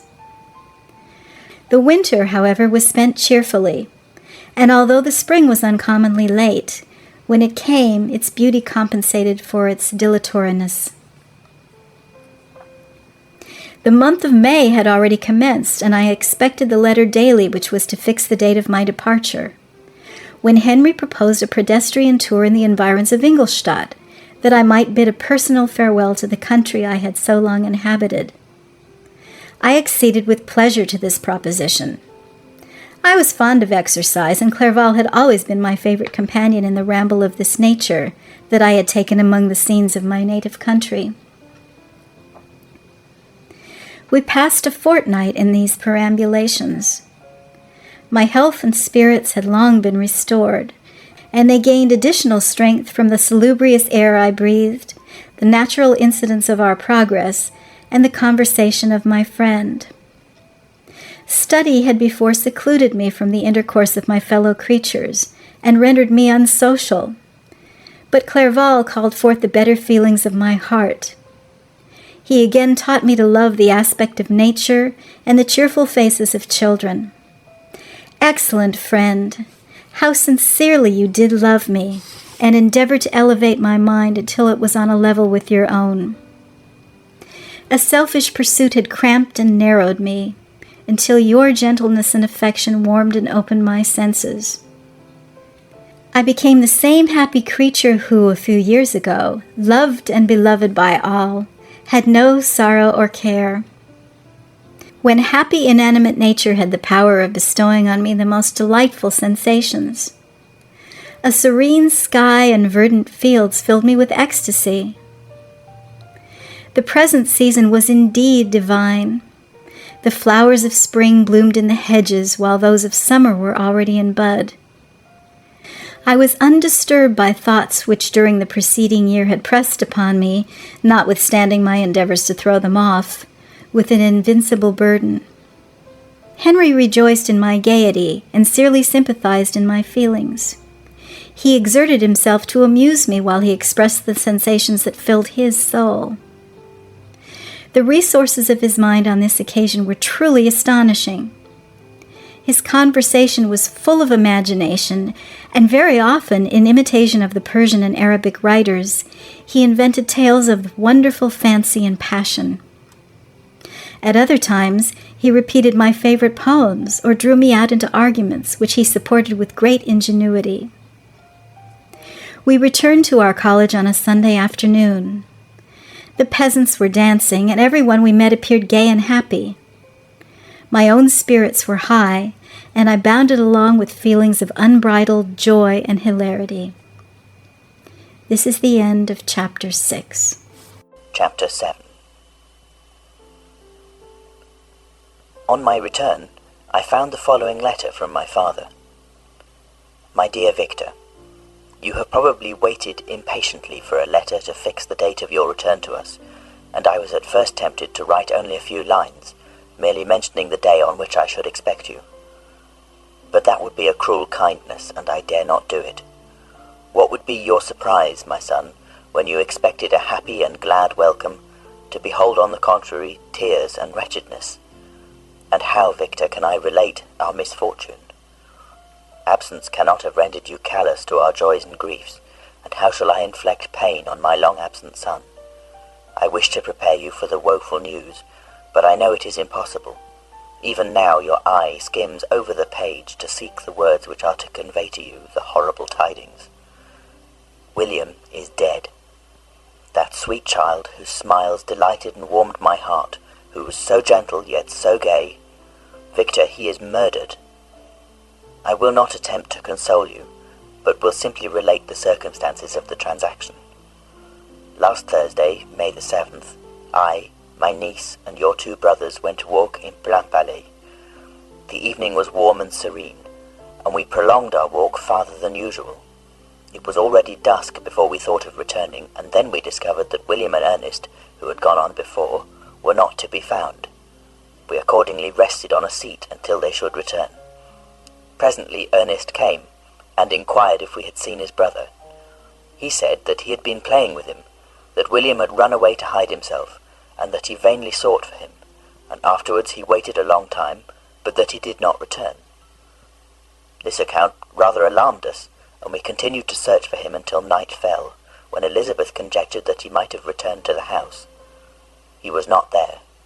We returned again with torches, for I could not rest when I thought that my sweet boy had lost himself, and was exposed to all the damps and dews of night. Elizabeth also suffered extreme anguish. About 5 in the morning, I discovered my lovely boy, whom the night before I had seen blooming and active in health, stretched on the grass, livid and motionless. The print of the murderer's finger was on his neck. He was conveyed home, and the anguish that was visible in my countenance betrayed the secret to Elizabeth. She was very earnest to see the corpse. At first I attempted to prevent her, but she persisted, and entering the room where it lay, hastily examined the neck of the victim, and clasping her hands exclaimed, "Oh God, I have murdered my darling child!" She fainted, and was restored with extreme difficulty. When she again lived, it was only to weep and sigh. She told me that same evening William had teased her to let him wear a very valuable miniature that she possessed of your mother. This picture is gone, and was doubtless the temptation which urged the murderer to the deed. We have no trace of him at present, although our exertions to discover him are unremitted, but they will not restore my beloved William. Come, dearest Victor, you alone can console Elizabeth. She weeps continually, and accuses herself unjustly as the cause of his death. Her words pierce my heart. We are all unhappy, but will not that be an additional motive for you, my son, to return and be our comforter? Your dear mother. Alas, Victor, I now say, thank God she did not live to witness the cruel, miserable death of her youngest darling.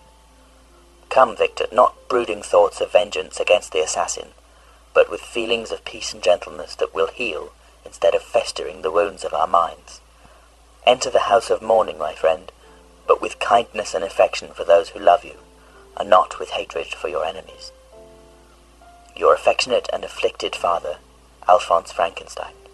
Geneva, May 12th, 17 blank blank. Clerval, who had watched my countenance as I read this letter, was surprised to observe the despair that succeeded the joy I had first expressed on receiving news from my friends. I threw the letter on the table and covered my face with my hands. "My dear Frankenstein," exclaimed Henry when he perceived me weep with bitterness, "are you always to be unhappy? My dear friend, what has happened?" I motioned him to take up the letter, while I walked up and down the room in the extremest agitation. Tears also gushed from the eyes of Clerval as he read the account of my misfortune. "I can offer you no consolation, my friend," said he. "Your disaster is irreparable. What do you intend to do?" "To go instantly to Geneva. Come with me, Henry, to order the horses." During our walk, Clerval endeavoured to say a few words of consolation. He could only express his heartfelt sympathy. "Poor William," said he, "dear, lovely child, he now sleeps with his angel mother. Who that had seen him bright and joyous in his young beauty, but must weep over his untimely loss? To die so miserably, to feel the murderer's grasp, how much more a murdered that could destroy radiant innocence? Poor little fellow, one only consolation have we. His friends mourn and weep, but he is at rest. The pang is over, his sufferings are at an end for ever. A sod covers his gentle form, and he knows no pain. He can no longer be a subject for pity. We must reserve that for his miserable survivors." Clerval spoke thus as we hurried through the streets. The words impressed themselves on my mind, and I remembered them afterwards in solitude. But now, as soon as the horses arrived, I hurried into a cabriolet, and bade farewell to my friend. My journey was very melancholy.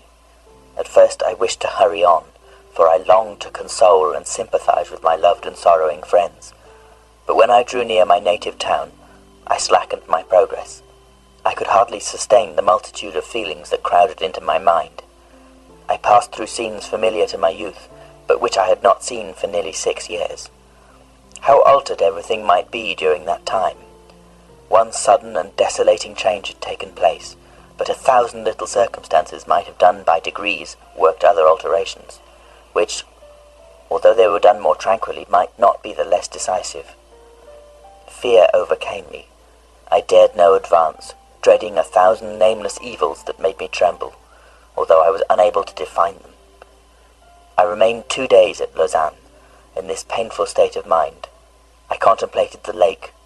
The waters were placid, all around was calm, and the snowy mountains, the palaces of nature, were not changed.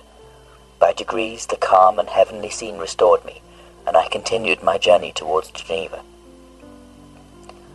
The road ran by the side of the lake, which became narrower as I approached my native town. I discovered more distinctly the black sides of Jura and the bright summit of Mont Blanc. I wept like a child. "Dear mountains, my own beautiful lake, how do you welcome your wanderer? Your summits are clear, the sky and lake are blue and placid. Is this to prognosticate peace, or to mock at my unhappiness? I fear, my friend, that I shall render myself tedious by dwelling on these preliminary circumstances, but they were days of comparative happiness, and I think of them with pleasure. My country, my beloved country, who but a native can tell the delight I took in again beholding thy streams, thy mountains, and more than all, thy lovely lake?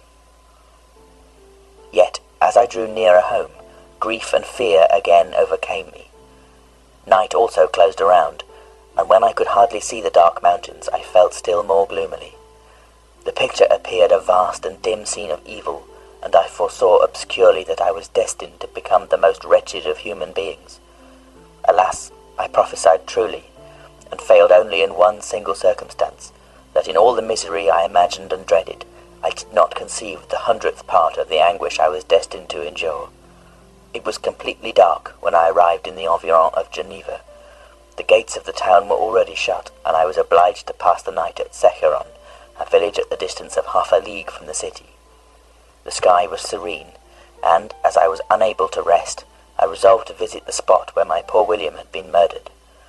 As I could not pass through the town, I was obliged to cross the lake in a boat to arrive at Plainpalais. During this short voyage, I saw the lightning playing on the summit of Mont Blanc in the most beautiful figures. The storm appeared to approach rapidly, and on landing, I ascended a low hill, that I might observe its progress. It advanced, the heavens were clouded, and I soon felt the rain coming slowly in large drops, but its violence quickly increased. I quitted my seat and walked on, although the darkness and storm increased every minute, and the thunder burst with a terrific crash over my head. It was echoed from Salève, the Jura, and the Alps of Savoy. Vivid flashes of lightning dazzled my eyes, illuminating the lake, making it appear like a vast sheet of fire. Then, for an instant, everything seemed of a pitchy darkness, until the eye recovered itself from the preceding flash. The storm, as is often the case in Switzerland, appeared at once in various parts of the heavens.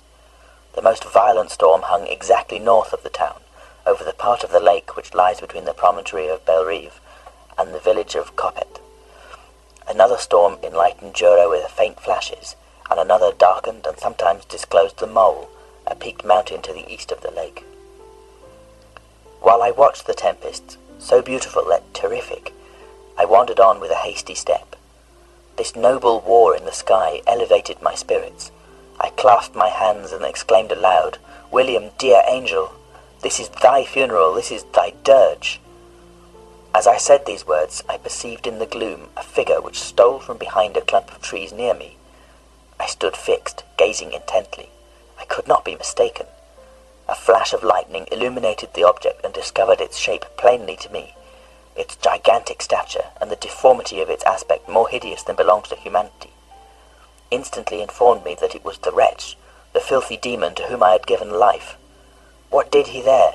Could he be, I shuddered at the conception, the murderer of my brother? No sooner did that idea cross my imagination than I became convinced of its truth. My teeth chattered, and I was forced to lean against a tree for support. The figure passed me quickly, and I lost it in the gloom. Nothing in human shape could have destroyed the fair child. He was the murderer, I could not doubt it. The mere presence of the idea was an irresistible proof of the fact. I thought of pursuing the devil, but it would have been in vain, for another flash discovered him to me hanging among the rocks of the nearly perpendicular ascent of Mount Salève, a hill that bounds Plainpalais on the south. He soon reached the summit and disappeared. I remained motionless. The thunder ceased, but the rain still continued, and the scene was enveloped in an impenetrable darkness. I revolved in my mind the events which I had until now sought to forget, the whole train of my progress towards the creation, the appearance of the works of my own hands at my bedside, its departure. 2 years had now nearly elapsed since the night on which he first received life, and was this his first crime? Alas, I had turned loose into the world a depraved wretch, whose delight was in carnage and misery. Had he not murdered my brother? No one can conceive the anguish I suffered during the remainder of the night, which I spent, cold and wet, in the open air. But I did not feel the inconvenience of the weather. My imagination was busy in scenes of evil and despair. I considered the being whom I had cast among mankind, and endowed with the will and power to effect purposes of horror, such as the deed which he had now done, nearly in the light of my own vampire, my own spirit let loose from the grave, and forced to destroy all that was dear to me. Day dawned, and I directed my steps towards the town. The gates were open, and I hastened to my father's house. My first thought was to discover what I knew of the murderer, and cause instant pursuit to be made. But I paused when I reflected on the story that I had to tell. A being whom I myself had formed and endued with life had met me at midnight among the precipices of an inaccessible mountain. I remembered also the nervous fever with which I had been seized just at that time that I dated my creation, and which would give an air of delirium to a tale otherwise so utterly improbable. I well knew that if any other had communicated such a revelation to me, I would have looked upon it as the ravings of an insanity. Besides, the strange nature of the animal would elude all pursuit, even if I were so far credited as to persuade my relatives to commence it. And then, of what use would be pursuit? Who could arrest a creature capable of scaling the overhanging sides of Mont Salève? These reflections determined me, and I resolved to remain silent. It was about 5 in the morning when I entered my father's house. I told the servants not to disturb the family, and went into the library to attend their usual hour of rising. 6 years had elapsed, passed in a dream but for one indelible trace, and I stood in the same place where I had last embraced my father before my departure for Ingolstadt. Beloved and venerable parent, he still remained to me. I gazed on the picture of my mother, which stood over the mantelpiece. It was an historical subject, painted at my father's desire, and represented Caroline Beaufort in an agony of despair, kneeling by the coffin of her dead father. Her garb was rustic, and her cheek pale, but there was an air of dignity and beauty that hardly permitted the sentiment of pity. Below this picture was a miniature of William, and my tears flowed when I looked upon it. While I was thus engaged, Ernest entered. he had heard me arrive and hastened to welcome me. "Welcome, my dearest Victor," said he. "Ah, I wish you had come 3 months ago, and then you would have found us all joyous and delighted. You come to us now to share a misery which nothing can alleviate, yet your presence will, I hope, revive our father, who seems sinking under his misfortune, and your persuasions will induce poor Elizabeth to cease her vain and tormenting self-accusations. Poor William, he was our darling and our pride." Tears, unrestrained, fell from my brother's eyes. A sense of mortal agony crept over my frame. Before, I had only imagined the wretchedness of my desolated home. The reality came on me as a new and a not less terrible disaster. I tried to calm Ernest. I inquired more minutely concerning my father, and her I named my cousin. "She, most of all," said Ernest, "requires consolation. She accused herself of having caused the death of my brother, and that made her very wretched. But since the murderer has been discovered—" "The murderer discovered? Good God, how can that be? Who could attempt to pursue him? It is impossible. One might as well try to overtake the winds, or confine a mountain stream with a straw. I saw him too. He was free last night." "I do not know what you mean," replied my brother, in accents of wonder. "But to us the discovery we have made completes our misery. No one would believe it at first, and even now Elizabeth will not be convinced, notwithstanding all the evidence. Indeed, who would credit that Justine Moritz, who was so amiable and fond of all the family, could suddenly become so capable of so frightful, so appalling a crime?" "Justine Moritz? Poor girl, is she the accused? But it is wrongfully. Everyone knows that. No one believes it, surely, Ernest?" "No one did at first, but several circumstances came out that have almost forced conviction upon us, and her own behaviour has been so confused as to add to the evidence of facts a weight that, I fear, leaves no hope for doubt. But she will be tried today, and you will then hear all." He then related that, the morning on which the murder of poor William had been discovered, Justine had been taken ill and confined to her bed for several days. During this interval, one of the servants, happening to examine the apparel she had worn on the night of the murder, had discovered in her pocket the picture of my mother, which had been judged to be the temptation of the murderer. The servant instantly showed it to one of the others, who, without saying a word to any of the family, went to a magistrate, and, upon their deposition, Justine was apprehended. On being charged with the fact, the poor girl confirmed the suspicion, in a great measure, by her extreme confusion of manner. This was a strange tale, but it did not shake my faith, and I replied earnestly, "You are all mistaken. I know the murderer. Justine, poor good Justine, is innocent." At that instant my father entered. I saw unhappiness deeply impressed on his countenance, but he endeavoured to welcome me cheerfully, and, after we had exchanged our mournful greeting, would have introduced some other topic than that of our disaster, had not Ernest exclaimed, "Good God, Papa! Victor says that he knows who was the murderer of our poor William." "We do also, unfortunately," replied my father, "for indeed I had rather have been forever ignorant than have discovered so much depravity and ingratitude in one I valued so highly. My dear father, you are mistaken. Justine is innocent. If she is, God forbid that she should suffer as guilty.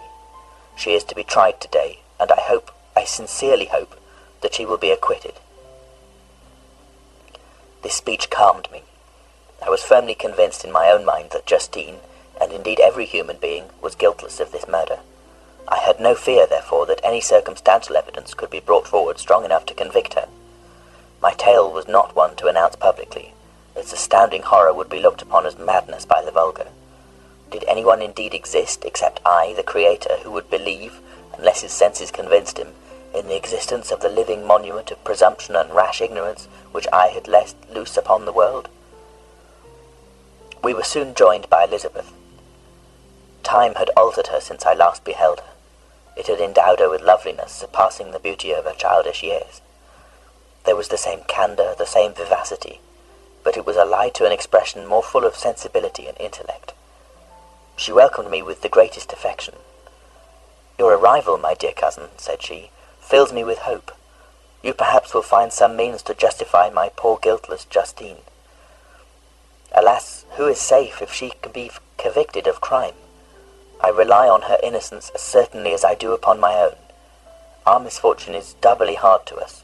We have not only lost that lovely darling boy, but this poor girl, whom I sincerely love, is to be torn away by even a worse fate. If she is condemned, I never shall know joy more. But she will not, I am sure she will not, and then I shall be happy again, even after the sad death of my little William. She is innocent, my Elizabeth, said I, and that shall be proved. Fear nothing, but let your spirits be cheered by the assurance of her acquittal. How kind and generous you are! Everyone else believes in her guilt, and that made me wretched, for I knew it was impossible, and to see everyone else prejudiced in so deadly a manner rendered me hopeless and despairing. She wept. Dearest niece, said my father, dry your tears. If she is, as you believe, innocent, rely on the justice of our laws, and the activity with which I shall prevent the slightest shadow of partiality. End of Chapter 7. Recorded by Alex Foster, 15th of September, 2005. www.alexfoster.me.uk. We passed a few sad hours until 11 o'clock, when the trial was to commence. My father and the rest of the family being obliged to attend as witnesses, I accompanied them to the court. During the whole of this wretched mockery of justice, I suffered living torture. It was to be decided whether the result of my curiosity and lawless devices would cause the death of two of my fellow beings, one a smiling babe full of innocence and joy, the other far more dreadfully murdered, with every aggravation of infamy that could make the murder memorable in horror. Justine also was a girl of merit and possessed qualities which promised to render her life happy. Now all was to be obliterated in an ignominious grave, and I the cause. 1,000 times rather would I have confessed myself guilty of the crime ascribed to Justine. But I was absent when it was committed, and such a declaration would have been considered as the ravings of a madman, and would not have exculpated her who suffered through me. The appearance of Justine was calm. She was dressed in mourning, and her countenance, always engaging, was rendered, by the solemnity of her feelings, exquisitely beautiful. Yet she appeared confident in innocence, and did not tremble, although gazed on and execrated by thousands, for all the kindness which her beauty might otherwise have excited was obliterated in the minds of the spectators by the imagination of the enormity she was supposed to have committed. She was tranquil, yet her tranquillity was evidently constrained, and as her confusion had before her been adduced as proof of her guilt, she worked up in her mind to an appearance of courage. When she entered the court, she threw her eyes round it, and quickly discovered where we were seated. A tear seemed to dim her eye when she saw us, but she quickly recovered herself, and a look of sorrowful affection seemed to attest her utter guiltlessness. The trial began, and after the advocate against her had stated the charge, several witnesses were called. Several strange facts combined against her, which might have staggered anyone who had not such proof of her innocence as I had. She had been out the whole of the night on which the murder had been committed, and towards morning had been perceived by a market woman not far from the spot where the body of the murdered child had been afterwards found. The woman asked her what she did there, but she looked very strangely, and only returned a confused and unintelligible answer. She returned to the house about 8 o'clock, and when one inquired where she had passed the night, she replied that she had been looking for the child, and demanded earnestly if anything had been heard concerning him. When shown the body, she fell into violent hysterics and kept her bed for several days. The picture was then produced, which the servant had found in her pocket, and when Elizabeth, in a faltering voice, proved that it was the same which an hour before the child had been missed, she had placed around his neck, a murmur of horror and indignation filled the court. Justine was called on for her defence. As the trial had proceeded, her countenance had halted. Surprise, horror, and misery were strongly expressed. Sometimes she struggled with her tears, but when she was desired to plead, she collected her powers and spoke in an audible, though variable voice. God knows, she said, how entirely I am innocent, but I do not pretend that my protestations should acquit me. I rest my innocence on a plain and simple explanation of the facts which have been adduced against me, and I hope the character I have always borne will incline my judges to a favourable interpretation, where any circumstance appears doubtful or suspicious. She then related that by the permission of Elizabeth, she had passed the evening of the night on which the murder had been committed at the house of an aunt at Shen, a village situated about a league from Geneva. On her return, at about 9 o'clock, she met a man who asked her if she had seen anything of the child who was lost.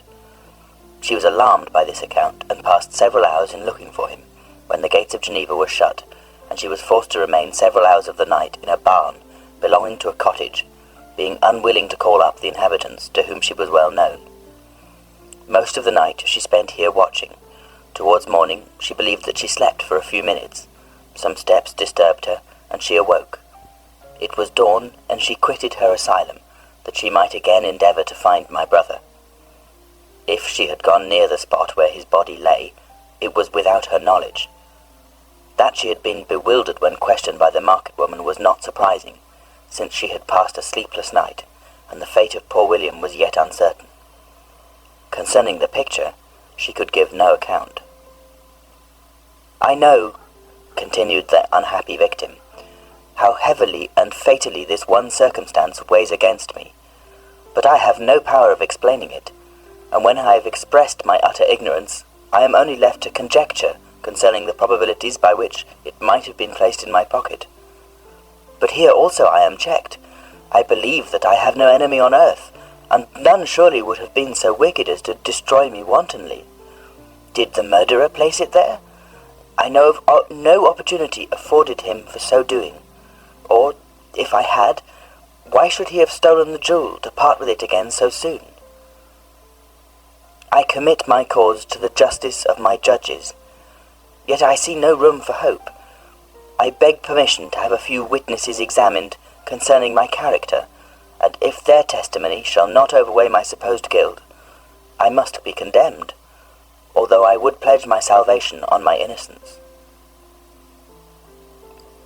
Several witnesses were called who had known her for many years, and they spoke well of her, but fear and hatred of the crime of which they supposed her guilty rendered them timorous and unwilling to come forward.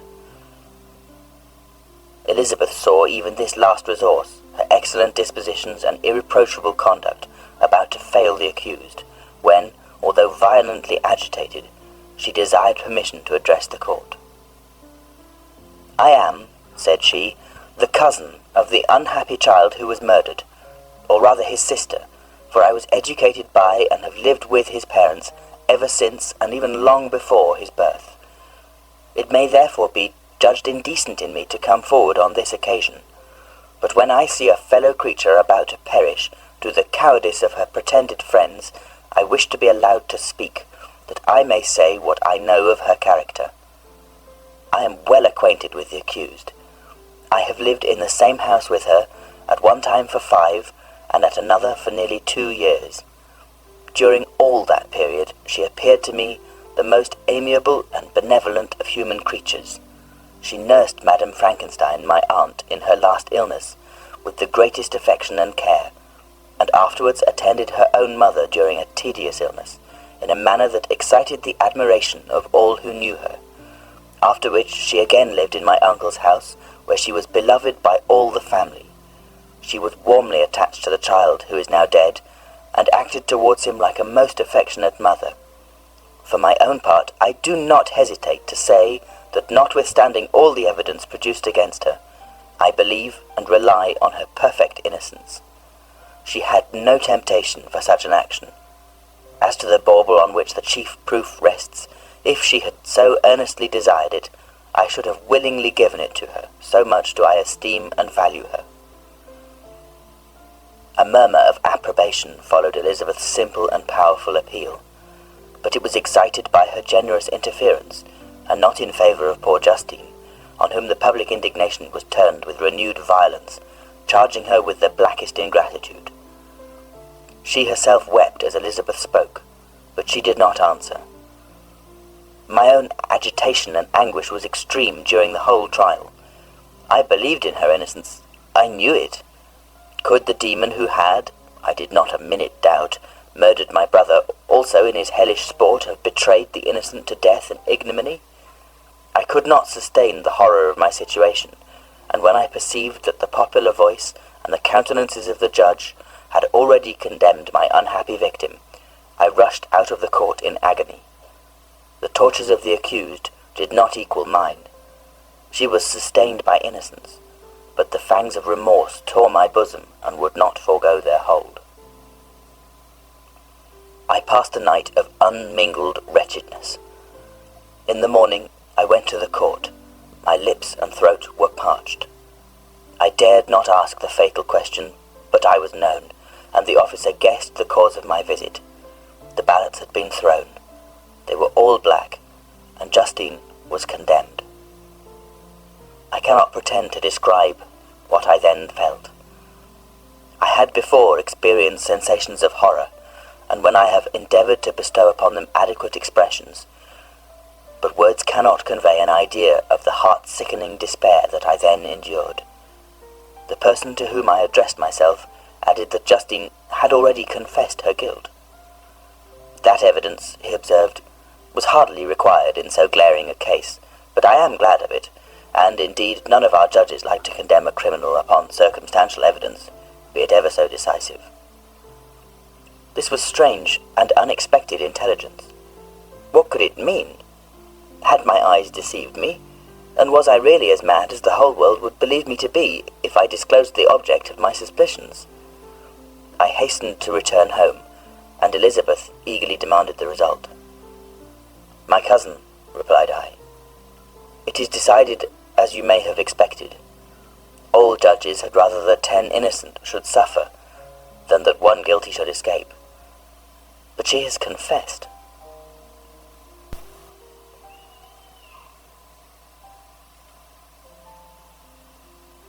This was a dire blow to poor Elizabeth, who had relied with firmness upon Justine's innocence. "Alas," said she, "how shall I ever again believe in human goodness? Justine, whom I loved and esteemed as my sister, how could she put on those smiles of innocence only to betray? Her mild eyes seemed incapable of any severity or guile, and yet she has committed a murder." Soon after, we heard that the poor victim had expressed a desire to see my cousin. My father wished her not to go, but said that he left it to her own judgment and feelings to decide. "Yes," said Elizabeth, "I will go, although she is guilty, and you, Victor, shall accompany me. I cannot go alone." The idea of this visit was torture to me, yet I could not refuse. We entered the gloomy prison chamber and beheld Justine sitting on some straw at the farther end. Her hands were manacled, and her head rested on her knees. She rose on seeing us enter, and when we were left alone with her, she threw herself at the feet of Elizabeth, weeping bitterly. My cousin wept also. "Oh, Justine," said she, "why did you rob me of my last consolation? I relied on your innocence, and although I was then very wretched, I was not so miserable as I am now." "And do you also believe that I am so very, very wicked? Do you also join with my enemies to crush me, to condemn me as a murderer?" Her voice was suffocated with sobs. "Rise, my poor girl," said Elizabeth. "Why do you kneel if you are innocent? I am not one of your enemies. I believed you guiltless, notwithstanding every evidence, until I heard that you had yourself declared your guilt. That report, you say, is false, and be assured, dear Justine, that nothing can shake my confidence in you for a moment, but your own confession." "I did confess, but I confessed a lie. I confessed that I might obtain absolution, but now that falsehood lies heavier at my heart than all my other sins. The God of heaven forgive me! Ever since I was condemned, my confessor has besieged me. He threatened and menaced until I almost began to think that I was the monster that he said I was. He threatened excommunication and hellfire in my last moments if I continued obdurate. Dear lady, I had none to support me. All looked on me as a wretch doomed to ignominy and perdition. What could I do? In an evil hour I subscribed to a lie, and now only am I truly miserable." She paused, weeping, and then continued. "I thought with horror, my sweet lady, that you should believe your Justine, whom your blessed aunt had so highly honoured, and whom you loved, was a creature capable of a crime which none but the devil himself could have perpetrated. Dear William, dearest blessed child, I soon shall see you again in heaven, where we shall all be happy, and that consoles me, going as I am to suffer ignominy and death. Oh, Justine, forgive me for having for one moment distrusted you. Why did you confess? But do not mourn, dear girl, do not fear. I will proclaim, I will prove your innocence, I will melt the stony hearts of your enemies by the tears and prayers. You shall not die. You, my playfellow, my companion, my sister, perish on the scaffold? No, I could never survive so horrible a misfortune." Justine shook her head mournfully. "I do not fear to die," she said. "That pang is past. God raises my weakness and gives me courage to endure the worst. I leave a sad and bitter world, and if you remember me and think of me as of one unjustly condemned, I am resigned to the fate awaiting me. Learn from me, dear lady, to submit in patience to the will of heaven." During this conversation, I had retired to a corner of the prison room, where I could conceal the horrid anguish that possessed me. Despair? Who dared talk of that? The poor victim, who on the morrow was to pass the awful boundary between life and death, felt not, as I did, such deep and bitter agony. I gnashed my teeth and ground them together, uttering a groan that came from my inmost soul. Justine started. When she saw who it was, she approached me and said, "Dear sir, you are very kind to visit me. I do hope you do not believe that I am guilty." I could not answer. "No, Justine," said Elizabeth. "He is more convinced of your innocence than I was, for even when he heard that you had confessed, he did not credit it. I truly thank him. In these last moments, I feel the sincerest gratitude towards those who think of me with kindness. How sweet is the affection of others to such a wretch as I am. It removes more than half my misfortune, and I feel as if I could die in peace, now that my innocence is acknowledged by you, dear lady, and your cousin." Thus the poor sufferer tried to comfort others and herself. She indeed gained the resignation she desired. But I, the true murderer, felt the never-dying worm alive in my bosom, which allowed of no hope or consolation. Elizabeth also wept and was unhappy, but hers also was the misery of innocence, which, like a cloud that passes over the fair moon, for a while hides but cannot tarnish its brightness. Anguish and despair had penetrated into the core of my heart. I bore a hell within me which nothing could extinguish. We stayed several hours with Justine, and it was with great difficulty that Elizabeth could tear herself away. "I wish," cried she, "that I were to die with you. I cannot live in this world of misery." Justine assumed an air of cheerfulness, while she with difficulty repressed her bitter tears. She embraced Elizabeth, and said in a voice of half-suppressed emotion, "Farewell, sweet lady, dearest Elizabeth, my beloved and only friend. May heaven, in its bounty, bless and preserve you. May this be the last misfortune that you will ever suffer. Live and be happy, and make others so." And on the morrow, Justine died. Elizabeth's heart-rending eloquence failed to move the judges from their settled conviction in the criminality of the saintly sufferer. My passionate and indignant appeals were lost upon them, and when I received their cold answers and heard the harsh, unfeeling reasoning of these men, my purposed avowal died away on my lips. Thus I might proclaim myself a madman, but not revoke the sentence passed upon my wretched victim. She perished on the scaffold as a murderess. From the tortures of my own heart, I turned to contemplate the deep and voiceless grief of my Elizabeth. This also was my doing, and my father's woe and the desolation of that late so smiling home, all was the work of my thrice accursed hands. Ye weep, unhappy ones, but these are not your last tears. Again shall you rise the funeral wail, and the sound of your lamentations shall again and again be heard. Frankenstein, your son, your kinsman, your early much-loved friend, he who would spend each vital drop of blood for your sakes, who has no thought nor sense of joy, except as it is mirrored also in your dear countenances, who would fill the air with blessings and spend his life in serving you. He bids you weep, to shed countless tears. Happy beyond his hopes, if thus inexorable fate be satisfied, and if the destruction pause before the peace of the grave have succeeded to your sad torments. Thus spoke my prophetic soul, as, torn by remorse, horror, and despair, I beheld those I loved spend vain sorrow upon the graves of William and Justine, the first hapless victims to my unhallowed arts. End of chapter 8. Recorded 22nd of September 2005 by Alex Foster. www.alexfoster.me.uk. Chapter 9.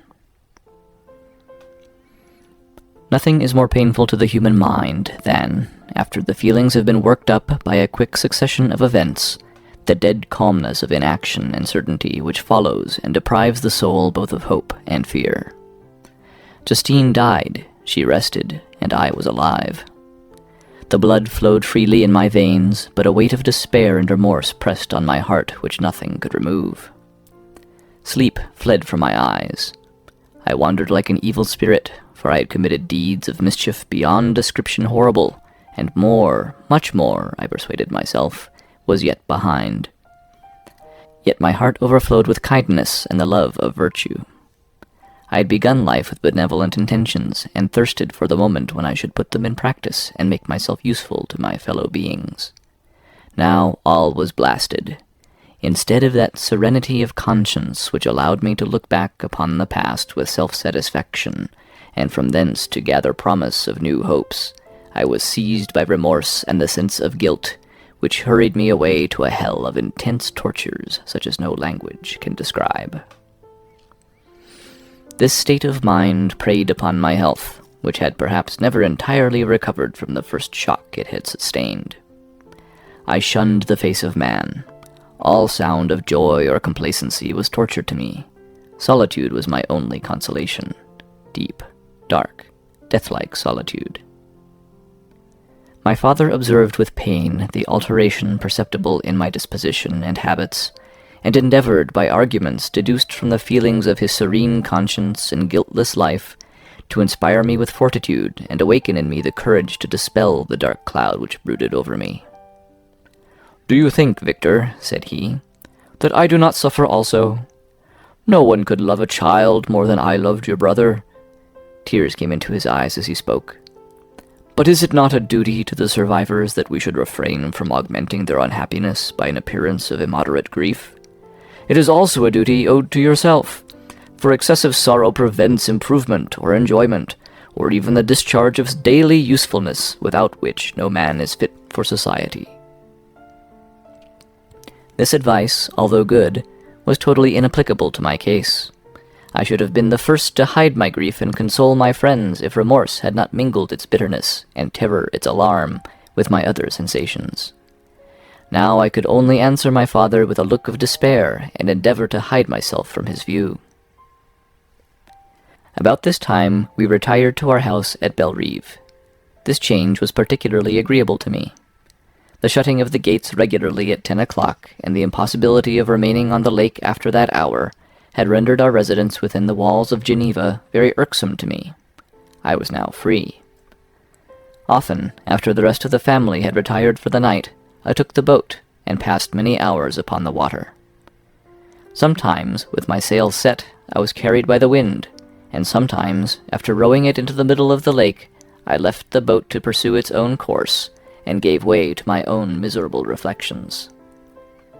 I was often tempted, when all was at peace around me, and I the only unquiet thing that wandered restless in a scene so beautiful and heavenly, if I except some bat, or the frogs whose harsh and interrupted croaking was heard only when I approached the shore. Often, I say, I was tempted to plunge into the silent lake, that the waters might close over me and my calamities forever. But I was restrained when I thought of the heroic and suffering Elizabeth, whom I tenderly loved, and whose existence was bound up in mine. I thought also of my father and surviving brother. Should I, by my base desertion, leave them exposed and unprotected to the malice of the fiend whom I had let loose among them? At these moments I wept bitterly, and wished that peace would revisit my mind, only that I might afford them consolation and happiness. But that could not be. Remorse extinguished every hope. I had been the author of unalterable evils, and I lived in daily fear lest the monster whom I had created should perpetrate some new wickedness. I had an obscure feeling that all was not over, and that he would still commit some signal crime, which, by its enormity, should almost efface the recollection of the past. There was always scope for fear so long as anything I loved remained behind. My abhorrence of this fiend cannot be conceived. When I thought of him, I gnashed my teeth, my eyes became inflamed, and I ardently wished to extinguish that life which I had so thoughtlessly bestowed. When I reflected on his crimes and malice, my hatred and revenge burst all bounds of moderation. I would have made a pilgrimage to the highest peak of the Andes, could I, when there, have precipitated him to their base. I wished to see him again, that I might wreak the utmost extent of abhorrence on his head, and avenge the deaths of William and Justine. Our house was the house of mourning. My father's health was deeply shaken by the horror of the recent events. Elizabeth was sad and desponding. She no longer took delight in her ordinary occupations. All pleasure seemed to her sacrilege toward the dead. Eternal woe and tears, she then thought, was the just tribute she should pay to innocence so blasted and destroyed. She was no longer that happy creature who, in earlier youth, wandered with me on the banks of the lake and talked with ecstasy of our future prospects. The first of those sorrows which are sent to wean us from the earth had visited her, and its dimming influence quenched her dearest smiles. "When I reflect, my dear cousin," said she, "on the miserable death of Justine Moritz, I no longer see the world and its works as they before appeared to me. Before, I looked upon the accounts of vice and injustice that I read in books, or heard from others, as tales of ancient days or imaginary evils. At least they were remote, and more familiar to reason than to the imagination. But now misery has come home, and men appear to me as monsters thirsting for each other's blood. Yet I am certainly unjust. Everybody believed that poor girl to be guilty, and if she could have committed the crime for which she suffered, assuredly she would have been the most depraved of human creatures. For the sake of a few jewels, to have murdered the son of her benefactor and friend, a child whom she had nursed from its birth and appeared to love as it had been her own? I could not consent to the death of any human being, but certainly I should have thought such a creature unfit to remain in the society of men. But she was innocent. I feel she was innocent. You are of the same opinion, and that confirms me. Alas, Victor, when falsehood can look so like the truth, who can assure themselves of certain happiness? I feel as if I were walking on the edge of a precipice, towards which thousands are crowding and endeavoring to plunge me into the abyss. William and Justine were assassinated, and the murderer escapes. He walks about the world free, and perhaps respected. But even if I were condemned to suffer on the scaffold for the same crimes, I would not change places with such a wretch." I listened to this discourse with the extremest agony. I, not in deed, but in effect, was the true murderer. Elizabeth read my anguish in my countenance, and kindly taking my hand, said, "My dearest friend, you must calm yourself. These events have affected me, God knows how deeply, but I am not so wretched as you are. There is an expression of despair and sometimes of revenge in your countenance that makes me tremble. Dear Victor, banish these dark passions. Remember the friends around you who center all their hopes in you. Have we lost the power of rendering you happy? Ah, while we love, while we are true to each other, here in this land of peace and beauty, your native country, we may reap every tranquil blessing. What can disturb our peace?" And could not such words from her, whom I fondly prized before every other gift of fortune, suffice to chase away the fiend that lurked in my heart? Even as she spoke, I drew near to her, as if in terror, lest at that very moment the destroyer had been near to rob me of her. Thus not the tenderness of friendship, nor the beauty of earth, nor of heaven, could redeem my soul from woe. The very accents of love were ineffectual. I was encompassed by a cloud which no beneficial influence could penetrate. The wounded deer dragging its fainting limbs to some untrodden brake, there to gaze upon the arrow which had pierced it, and to die, was but a type of me. Sometimes I could cope with the sullen despair that overwhelmed me, but sometimes the whirlwind passions of my soul drove me to seek, by bodily exercise and by change of place, some relief from my intolerable sensations. It was during an access of this kind that I suddenly left my home, and bending my steps towards the near alpine valleys, sought in the magnificence, the eternity of such scenes, to forget myself and my ephemeral, because human, sorrows. My wanderings were directed towards the valley of Chamonix. I had visited it frequently during my boyhood. 6 years had passed since then. I was a wreck, but naught had changed in those savage and enduring scenes. I performed the first part of my journey on horseback. I afterwards hired a mule, as the more sure-footed and least liable to receive injury on these rugged roads. The weather was fine. It was about the middle of the month of August, nearly 2 months after the death of Justine, that miserable epoch from which I dated all my woe.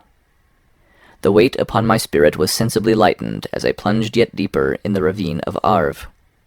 The immense mountains and precipices that overhung me on every side, the sound of the river raging among the rocks, and the dashing of the waterfalls around spoke of a power mighty as omnipotence, and I ceased to fear or to bend before any being less almighty than that which had created and ruled the elements, here displayed in their most terrific guise.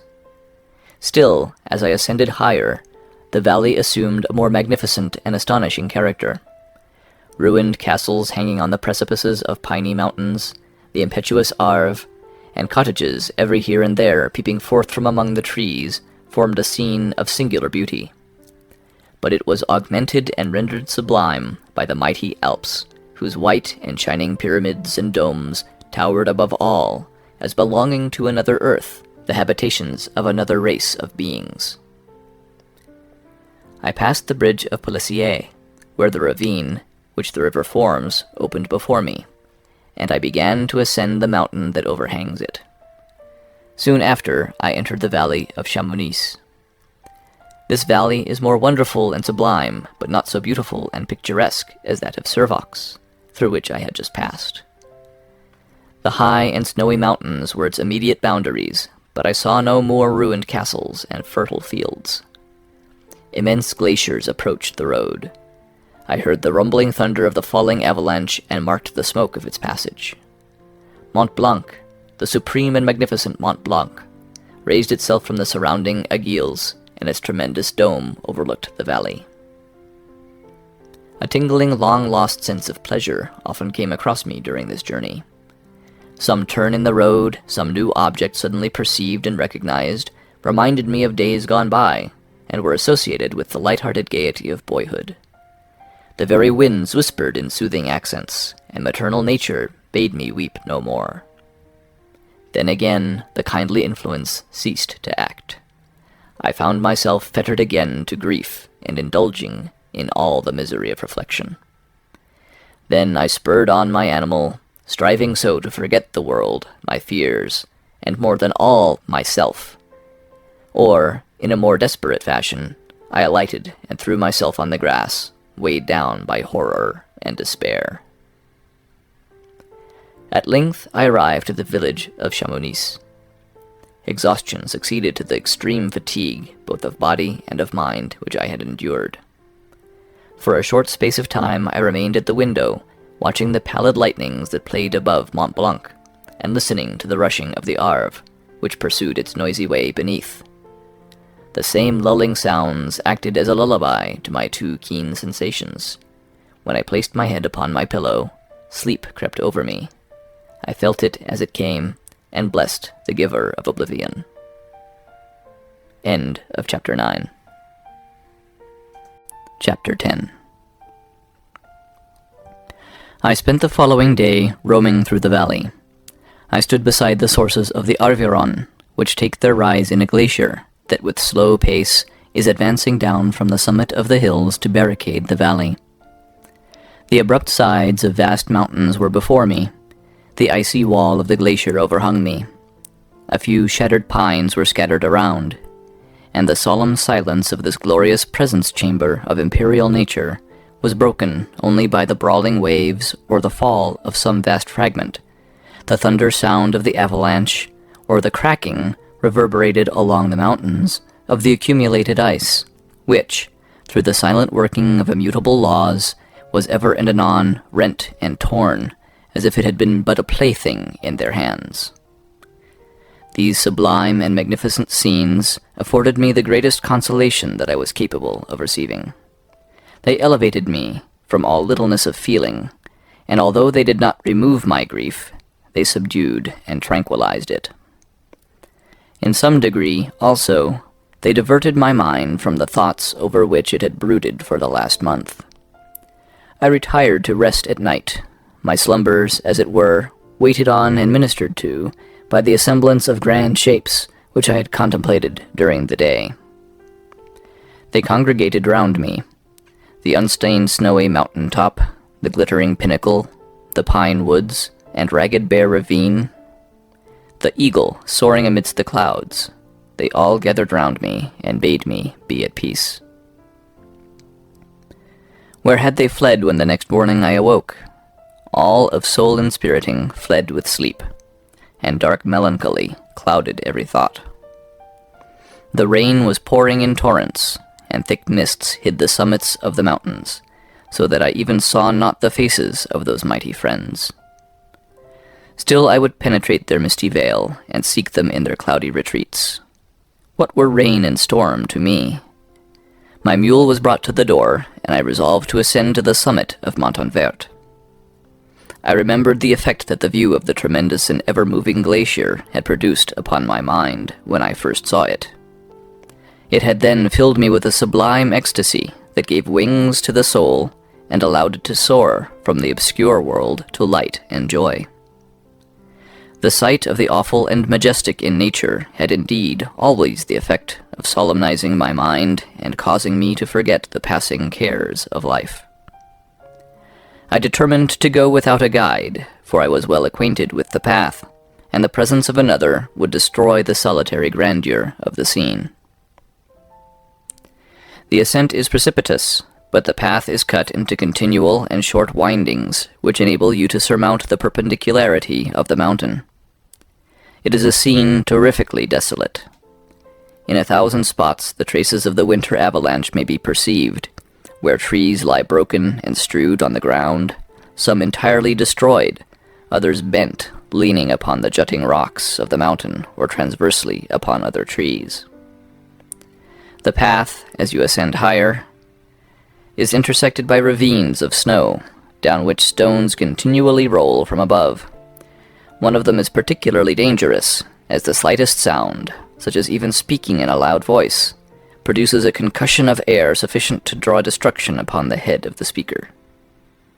The pines are not tall or luxuriant, but they are somber and add an air of severity to the scene. I looked on the valley beneath. Vast mists were rising from the rivers which ran through it and curling in thick wreaths around the opposite mountains, whose summits were hid in the uniform clouds, while rain poured from the dark sky and added to the melancholy impression I received from the objects around me. Alas! Why does man boast of sensibilities superior to those apparent in the brute? It only renders them more necessary beings. If our impulses were confined to hunger, thirst, and desire, we might be nearly free. But now we are moved by every wind that blows, and a chance word or scene that word may convey to us. We rest, a dream has power to poison sleep. We rise, one wandering thought pollutes the day. We feel, conceive, or reason, laugh or weep, embrace fond woe, or cast our cares away. It is the same, for be it joy or sorrow, the path of its departure still is free. Man's yesterday may ne'er be like his morrow. Naught may endure but mutability. It was nearly noon when I arrived at the top of the ascent. For some time I sat upon the rock that overlooks the sea of ice. A mist covered both that and the surrounding mountains. Presently a breeze dissipated the cloud, and I descended upon the glacier. The surface is very uneven, rising like the waves of a troubled sea, descending low, and interspersed by rifts that sink deep. The field of ice is almost a league in width, but I spent nearly 2 hours in crossing it. The opposite mountain is a bare perpendicular rock. From the side where I now stood, Montanvert was exactly opposite, at the distance of a league, and above it rose Mont Blanc in awful majesty. I remained in a recess of the rock, gazing on this wonderful and stupendous scene. The sea, or rather the vast river of ice, wound among its dependent mountains, whose aerial summits hung over its recesses. Their icy and glittering peaks shone in the sunlight over the clouds. My heart, which was before sorrowful, now swelled with something like joy. I exclaimed, "Wandering spirits, if indeed ye wander, and do not rest in your narrow beds, allow me this faint happiness, or take me, as your companion, away from the joys of life." As I said this, I suddenly beheld the figure of a man, at some distance, advancing towards me with superhuman speed. He bounded over the crevices in the ice, among which I had walked with caution. His stature also, as he approached, seemed to exceed that of man. I was troubled. A mist came over my eyes, and I felt a faintness seize me, but I was quickly restored by the cold gale of the mountains. I perceived, as the shape came nearer, sight tremendous and abhorred, that it was the wretch whom I had created. I trembled with rage and horror, resolving to wait his approach and then close with him in mortal combat. He approached. His countenance bespoke bitter anguish, combined with disdain and malignity, while its unearthly ugliness rendered it almost too horrible for human eyes. But I scarcely observed this. Rage and hatred had at first deprived me of utterance, and I recovered only to overwhelm him with words expressive of furious detestation and contempt. "Devil!" I exclaimed, "do you dare approach me? And do not you fear the fierce vengeance of my arm wreaked on your miserable head? Begone, vile insect, or rather, stay, that I may trample you to dust. And oh, that I could, with the extinction of your miserable existence, restore those victims whom you have so diabolically murdered." "I expected this reception," said the demon. "All men hate the wretched. How then must I be hated, who am miserable beyond all living things? Yet you, my creator, detest and spurn me, thy creature, to whom thou art bound by ties only dissoluble by the annihilation of one of us. You purpose to kill me. How dare you sport thus with life? Do your duty towards me, and I will do mine towards you and the rest of mankind. If you will comply with my conditions, I will leave them and you at peace. But if you refuse, I will glut the maw of death until it be satiated with the blood of your remaining friends." "Abhorred monster, fiend that thou art!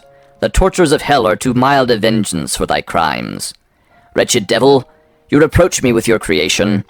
Come on, then, that I may extinguish the spark which I so negligently bestowed." My rage was without bounds. I sprang on him, impelled by all the feelings which can arm one being against the existence of another. He easily eluded me and said, "Be calm. I entreat you to hear me before you give vent to your hatred on my devoted head. Have I not suffered enough that you seek to increase my misery? Life, although it may only be an accumulation of anguish, is dear to me, and I will defend it. Remember, thou hast made me more powerful than thyself. My height is superior to thine, my joints more supple.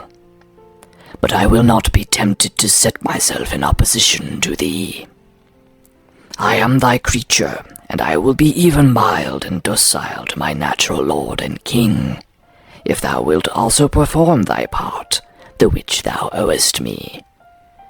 O Frankenstein, be not equitable to every other, and trample upon me alone, to whom thy justice and even thy clemency and affection is most due. Remember that I am thy creature. I ought to be thy Adam, but I am rather the fallen angel, whom thou drivest from joy for no misdeed. Everywhere I see bliss, from which I alone am irrevocably excluded. I was benevolent and good. Misery made me a fiend. Make me happy, and I shall again be virtuous. Begone! I will not hear you. There can be no community between you and me. We are enemies. Begone, or let us try our strength in a fight in which one must fall. How can I move thee? Will no entreaties cause thee to turn a favorable eye upon thy creature, who implores thy goodness and compassion? Believe me, Frankenstein, I was benevolent. My soul glowed with love and humanity. But am I not alone, miserably alone? You, my creator, abhor me. What hope can I gather from your fellow creatures who owe me nothing? They spurn and hate me. The desert mountains and dreary glaciers are my refuge.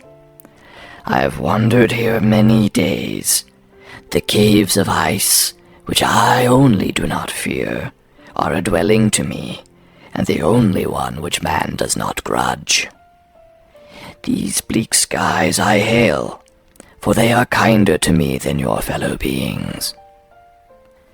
If the multitude of mankind knew of my existence, they would do as you do, and arm themselves for my destruction. Shall I not then hate them who abhor me? I will keep no terms with my enemies. I am miserable, and they shall share my wretchedness. Yet it is in your power to recompense me, and deliver them from an evil which it only remains for you to make so great that not only you and your family, but thousands of others shall be swallowed up in the whirlwinds of its rage. Let your compassion be moved, and do not disdain me. Listen to my tale. When you have heard that, abandon or commiserate me, as you shall judge that I deserve. But hear me. The guilty are allowed by human laws, bloody as they are, to speak in their own defense before they are condemned. Listen to me, Frankenstein. You accuse me of murder, and yet you would, with a satisfied conscience, destroy your own creature. Oh, praise the eternal justice of man! Yet I ask you not to spare me. Listen to me, and then, if you can, and if you will, destroy the work of your hands. Why do you call to my remembrance, I rejoined, circumstances of which I shudder to reflect, that I have been the miserable origin and author? Cursed be the day, abhorred devil, in which you first saw light. Cursed, although I curse myself, be the hands that formed you. You have made me wretched beyond expression. You have left me no power to consider whether I am just to you or not. Begone! Relieve me from the sight of your detested form. Thus I relieve thee, my creator, he said, and placed his hated hands before my eyes, which I flung from me with violence. Thus I take from thee a sight which you abhor. Still thou canst listen to me, and grant me thy compassion. By the virtues that I once possessed, I demand this from you. Hear my tale. It is long and strange, and the temperature of this place is not fitting to your fine sensations. Come to the hut upon the mountain. The sun is yet high in the heavens. Before it descends to hide itself behind your snowy precipices and illuminate another world, you will have heard my story and can decide. On you it rests, whether I quit forever the neighborhood of man and lead a harmless life, or become the scourge of your fellow creatures and the author of your own speedy ruin." As he said this, he led the way across the ice. I followed. My heart was full, and I did not answer him, but as I proceeded, I weighed the various arguments that he had used, and determined at least to listen to his tale. I was partly urged by curiosity, and compassion confirmed my resolution. I had hitherto supposed him to be the murderer of my brother, and I eagerly sought a confirmation or denial of this opinion. For the first time, also, I felt what the duties of a creator towards his creature were, and that I ought to render him happy before I complained of his wickedness. These motives urged me to comply with his demand. We crossed the ice, therefore, and ascended the opposite rock. The air was cold, and the rain again began to descend. We entered the hut, the fiend with an air of exultation, I with a heavy heart and depressed spirits. But I consented to listen, and seating myself by the fire which my odious companion had lighted, he thus began his tale. End of Chapter 10. Chapter 11. It is with considerable difficulty that I remember the original era of my being. All the events of that period appear confused and indistinct. A strange multiplicity of sensations seized me, and I saw, felt, heard, and smelled at the same time. And it was indeed a long time before I learned to distinguish between the operations of my various senses. By degrees I remember a stronger light pressed upon my nerves, so that I was obliged to shut my eyes. Darkness then came over me and troubled me, but hardly had I felt this when, by opening my eyes, as I now suppose, the light poured in upon me again. I walked and, I believe, descended, but I presently found a great alteration in my sensations. Before, dark and opaque bodies had surrounded me, impervious to my touch or sight, but I now found that I could wander on at liberty with no obstacles, which I could not surmount or avoid. The light became more and more oppressive to me, and the heat wearying me as I walked, I sought a place where I could receive shade. This was the forest near Ingolstadt, and here I lay by the side of a brook, resting from my fatigue until I felt tormented by hunger and thirst.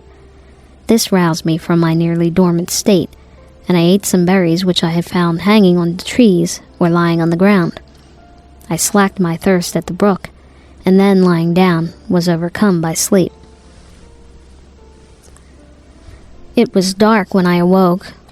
I felt cold also, and half frightened, as it were, instinctively, finding myself so desolate.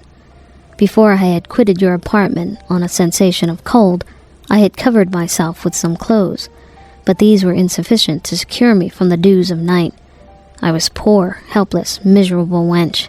I knew and could distinguish nothing, but feeling pain invade me on all sides, I sat down and wept.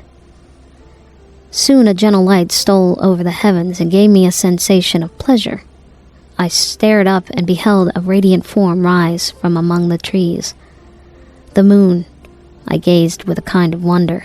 It moved slowly, but it enlightened my path, and I again went out in search of berries. I was still cold, when under one of the trees I found a huge cloak, with which I covered myself and sat down upon the ground. No distinct ideas occupied my mind. I was confused. I felt light and hunger and thirst and darkness. Innumerable sounds rang in my ears, and on all sides various scents saluted me. The only object that I could distinguish was the bright moon, and I fixed my eyes on that with pleasure. Several changes of the day and night passed, and the orb of night had greatly lessened, when I began to distinguish my sensations from each other. I gradually saw plainly the clear stream that supplied me with drink, and the trees that shaded me with their foliage.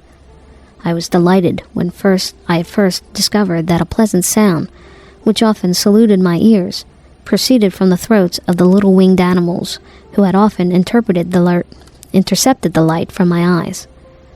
I also began to observe with greater accuracy the forms that surrounded me, and to perceive the boundaries of the radiant roof of light which canopied me.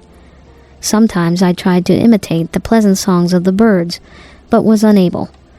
Sometimes I wished to express my sensations in my own mode, but the uncouth and inarticulate sounds which broke from me frightened me into silence again. The moon had disappeared from the night, and again, with a lessened form, showed itself, while I still remained in the forest. My sensations had by this time become distinct, and my mind received every day additional ideas. My eyes became accustomed to the light and to perceive objects in their right forms. I distinguished the insect from the herb, and by degrees one herb from another. I found that the sparrow uttered none but the harshest tones, whilst those of the blackbird and thrush were sweet and enticing. One day when I was oppressed by cold, I found a fire which had been left by some wandering beggars, and was overcome with delight at the warmth I experienced from it. In my joy I thrust my hand into the live embers, but quickly drew it out again with a cry of pain. How strange, I thought, that the same cause should produce such opposite effects. I examined the materials of the fire, and to my joy found it to be composed of wood. I quickly collected some branches, but they were wet and would not burn. I was pained at this, and sat still watching the operation of the fire. The wet wood, which I had placed near the heat, dried and itself become inflamed. I reflected on this, and by touching the various branches, I discovered the cause and busied myself in collecting a great quantity of wood, that I might dry it, and have a plentiful supply of fire. When night came on and brought sleep with it, I was in the greatest fear lest my fire should be extinguished. I covered it carefully with dry wood and leaves, and placed wet branches upon it, and then, spreading my cloak, I lay on the ground and sank into sleep. It was morning when I awoke, and my first care was to visit the fire. I uncovered it, and a gentle breeze quickly fanned it into flame. I observed this also, and contrived a fan of branches which roused the embers when they were nearly extinguished.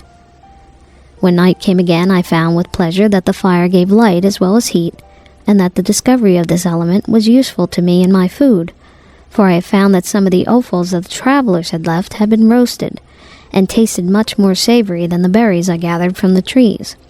I tried therefore to dress my food in the same manner, placing it on the live embers. I found the berries were spoiled by this operation, and the nuts and roots much improved. Food, however, became scarce, and I often spent the whole day searching in vain for a few acorns to assuage the pangs of hunger. When I found this, I resolved to quit the place that I had hitherto inhabited, to seek for one where the few wants I experienced would be more easily satisfied. In this emigration I exceedingly lamented the loss of fire, which I had obtained through accident, and knew not how to reproduce it. I gave several hours to the serious consideration of this difficulty, but I was obliged to relinquish all attempt to supply it, and wrapping myself in my cloak, I had struck across the wood towards the setting sun. I passed 3 days in these rambles, and at length discovered the open country. A great fall of snow had taken place the night before, and the fields were of one uniform white. The appearance was disconsolate, and I found my feet chilled by the cold, damp substance that covered the ground. It was about 7 in the morning, and I longed to obtain food and shelter. At length I perceived a small hut on a rising ground which had doubtlessly been built for the convenience of some shepherd. This was a new sight to me, and I examined the structure with great curiosity. Finding the door open, I entered. An old man sat in it near a fire over which he was preparing his breakfast. He turned on hearing a noise, and perceiving me, shrieked loudly, and quitting the hut, ran across the field with the speed of which his debilitated form hardly seemed capable. His appearance differed from any I had ever before seen, and his flight somewhat surprised me. But I was entranced by the appearance of the hut. Here the snow and rain could not penetrate. The ground was dry, and it presented to me then as exquisite and divine a retreat as pandemonium appeared to the demons of hell after their sufferings in the lake of fire. I greedily devoured the remnants of the shepherd's breakfast, which consisted of bread, cheese, milk, and wine. The latter, however, I did not like. Then overcome by fatigue, I lay down among some straw and fell asleep. It was noon when I awoke, and allured by the warmth of the sun, which shone brightly on the white ground, I determined to recommence my travels, and thus, depositing the remains of the peasant breakfast in a wallet I found, I proceeded across the fields for several hours, until at sunset I arrived at a village. How miraculous did this appear! The huts, the neater cottages, the stately houses engaged my admiration by turns. The vegetables in the garden, the milk and cheese that I saw placed at the windows of some of the cottages allured my appetite. One of the best of these I entered, but I had hardly placed my foot within the door before the children shrieked, and one of the women fainted. The whole village was roused. Some fled, some attacked me, until, grievously bruised by stones and other kinds of missile weapons, I escaped to the open country, and fearfully took refuge in a low hovel, quite bare, and making a wretched appearance after the palaces I had beheld in the village. This hovel, however, joined a cottage of neat and pleasant appearance, but after my late dearly bought experience, I dared not enter it.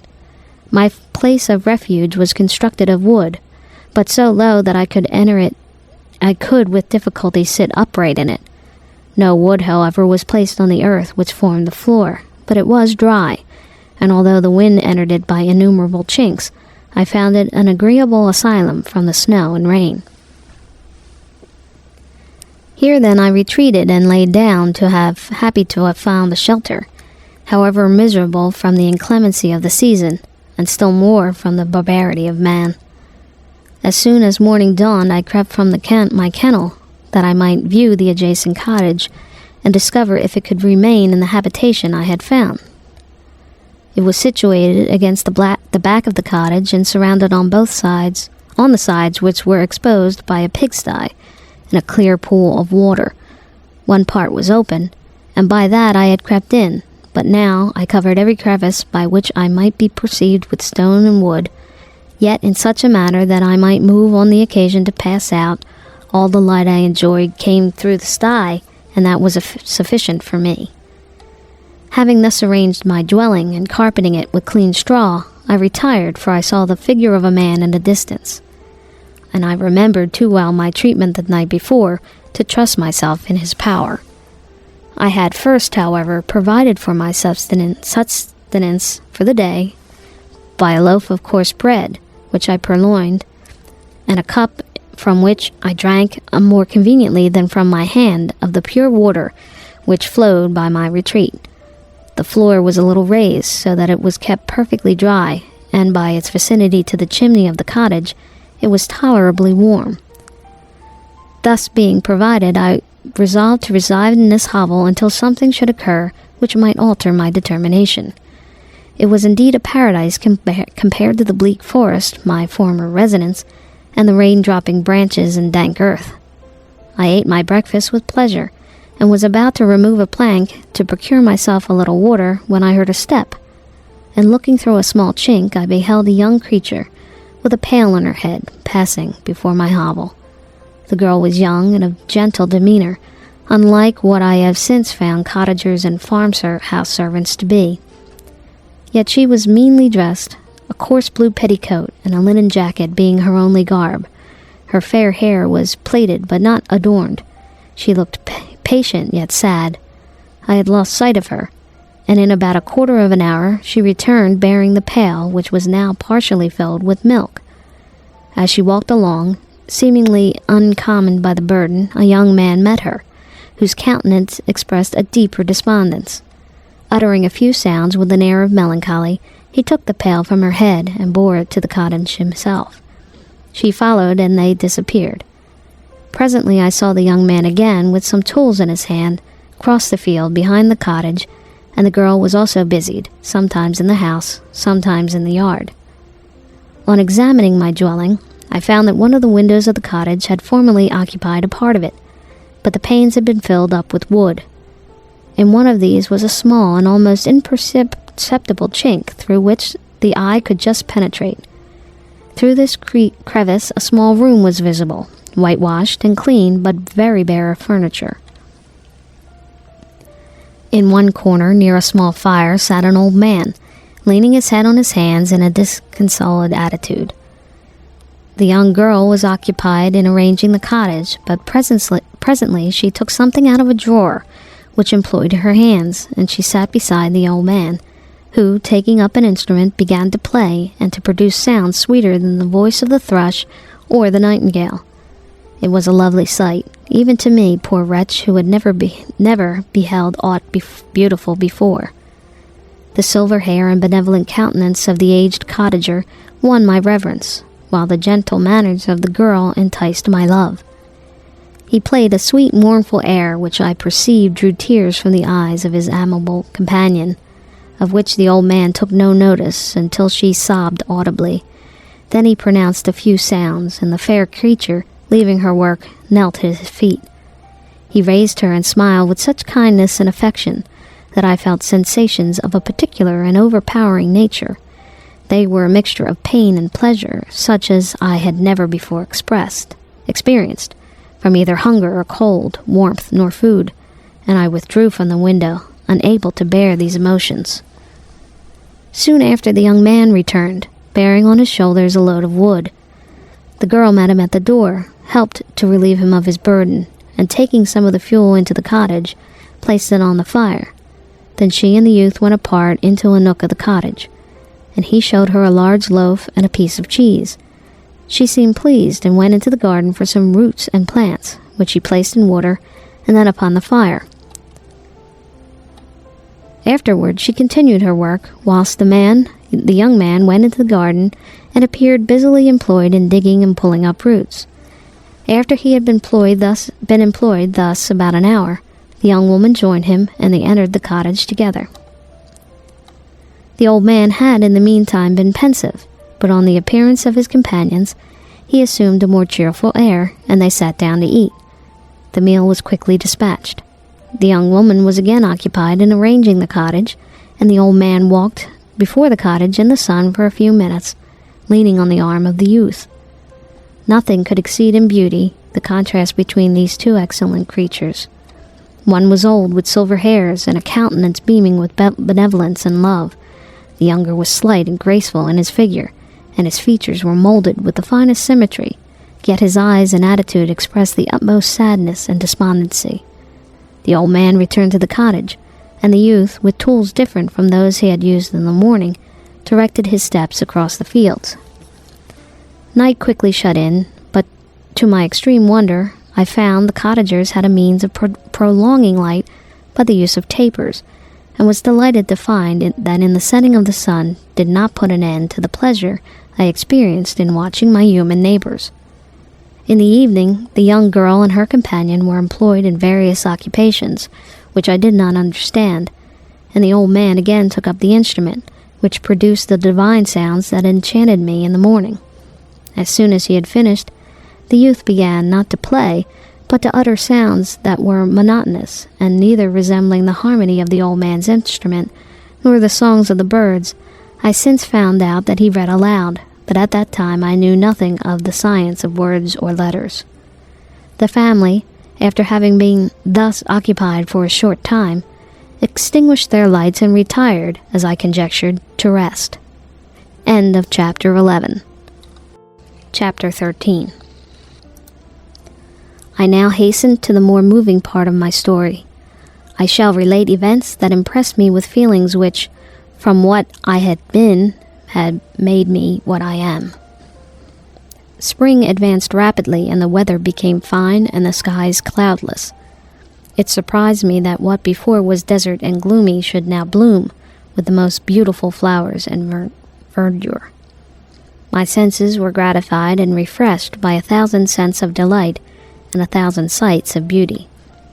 It was on one of these days, when my cottagers periodically rested from labor, the old man played on his guitar, and the children listened to him, that I observed the countenance of Felix was melancholy beyond expression.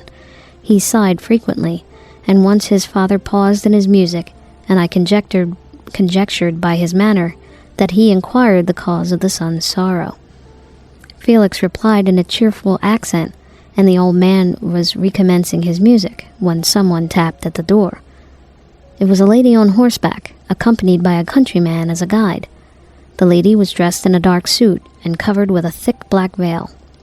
Agatha asked a question, to which the stranger only replied by pronouncing, in a sweet accent, the name of Felix. Her voice was musical, but unlike that of either of my friends. On hearing this word, Felix came up hastily to the lady, who, when she saw him, threw up her veil, and I beheld a countenance of angelic beauty and expression. Her hair of shining raven black, and curiously braided, her eyes were dark but gentle, though animated, her features of a regular proportion, and her complexion wondrously fair, each cheek tingled with a lovely pink. Felix sometimes ravaged with delight when he saw her. Every trait of sorrow vanished from his face, and it instantly expressed a degree of ecstatic joy, of which I could hardly have believed it capable. His eyes sparkled, as his cheeks flushed with pleasure, and at that moment I thought of him as beautiful as the stranger. She appeared affected by different feelings, wiping a few tears from her lovely eyes. She held her hand out to Felix, who kissed it rapturously, and called her, as well as I could distinguish, his sweet Abrion. She did not appear to understand him, but smiled. He assisted her to dismount, and dismissing her guide, conducted her into the cottage. Some conversation took place between him and his father, and the young stranger knelt at the old man's feet, and would have kissed his hand, but he raised her and embraced her affectionately. I soon perceived that although the stranger uttered the articulate sounds, and soon appeared to have a language of her own, she was neither understood by nor herself understood the cottagers. They made many signs which I did not comprehend, and I saw that her presence diffused gladness through the cottage, dispelling their sorrow as the sun dissipates the morning mist. Felix seemed particularly happy, and with smiles of delight welcomed his Aberon. Agatha, the ever-gentle Agatha, kissed the hands of the lovely stranger, and pointing to her brother, made signs which appeared to me to mean that he had been sorrowful until she came. Some hours passed thus, while they, by their countenances, expressed joy, the cause of which I did not comprehend. Presently I found, by the frequent recurrence of some sound, which the stranger repeated after them, that she was endeavoring to learn their language, and the idea instantly occurred to me that I should make use of the same instructions to the same end. The stranger learned about 20 words at the first lesson. Most of them, indeed, were those which I had before understood, but I profited by the others. As night came on, Agatha and the Arabian retired early. When they separated, Felix kissed the hand of the stranger and said, "Good night, sweet Safie." He sat up much longer, conversing with his father, and by the frequent repetition of her name, I conjectured that their lovely guest was the subject of their conversation. I ardently desired to understand them, and bent every faculty towards that purpose, but found it utterly impossible. The next morning Felix went out to his work, and after the usual occupations of Agatha were finished, the Arabian sat at the feet of the old man, and taking his guitar played some airs so entrancingly beautiful that they at once drew tears of sorrow and delight from my eyes. She sang, and her voice flowed with a rich cadence, swelling or dying like a nightingale of the woods. When she had finished, she gave the guitar to Agatha, who at first declined it. She played a simple air, and her voice accompanied it in sweet accents, but unlike the wondrous strain of the stranger. The old man appeared enraptured, and said some words which Agatha endeavored to explain to Safie, and by which she appeared to wish to express that she bestowed on him the greatest delight by her music. The days now passed as peacefully as before, with the sole alteration that joy had taken place of sadness in the countenances of my friends. Safie was always gay and happy. She and I improved rapidly in the knowledge of language, so that in 2 months I began to comprehend most of the words uttered by my protectors. In the meanwhile, also, the black ground was covered with herbage, and the green banks interspersed with innumerable flowers, sweet to the scent and the eyes, stars of pale radiance among the moonlit woods. The sun became warmer, the nights clear and balmy, and my nocturnal rambles were an extreme pleasure to me, although they were considerably shortened by the late setting and early rising of the sun, for I never ventured abroad during daylight, fearful of meeting with the same treatment I had formerly endured at the first village which I entered. My days were spent in close attention that I might more speedily master the language, and that I may boast, that I improved more rapidly than the Arabian, who understood very little and conversed in broken accents, whilst I comprehended and could imitate almost every word that was spoken. While I improved in speech, I also learned the science of letters, as it was taught to the stranger, and this opened before me a wide field for wonder and delight. The book from which Felix instructed Safie was Volney's Ruins of Empires. I should not have understood the purport of this book had not Felix, in reading it, gave very minute explanations. He had chosen this work, he said, because the declamatory style was framed in imitation of the Eastern authors. Through this work I obtained a curious knowledge of history and a view of the several empires at present existing in the world. It gave me an insight into the manners, governments, and religions of the different nations of the earth. I heard of the slothful Asiatics, of the stupendous genius and mental activity of the Grecians, of the war and wondrous virtue of the early Romans, of their subsequent degenerating, of the decline of that mighty empire, of chivalry, Christianity, and kings. I heard of the discovery of the American hemisphere, and wept with Safie over the hapless fate of its original inhabitants. These wonderful narrations inspired me with strange feelings. Was man indeed at once so powerful, so virtuous and magnificent, yet so vicious and base? He appeared at one time the mere scion of evil, of the evil principle, and at another as all that can be conceived of noble and godlike. To be a great and virtuous man appeared the highest honor that can befall a sensitive being. To be base and vicious, as many on record have been, appeared the lowest degradation, a condition more abject than that of the blind mole or harmless worm.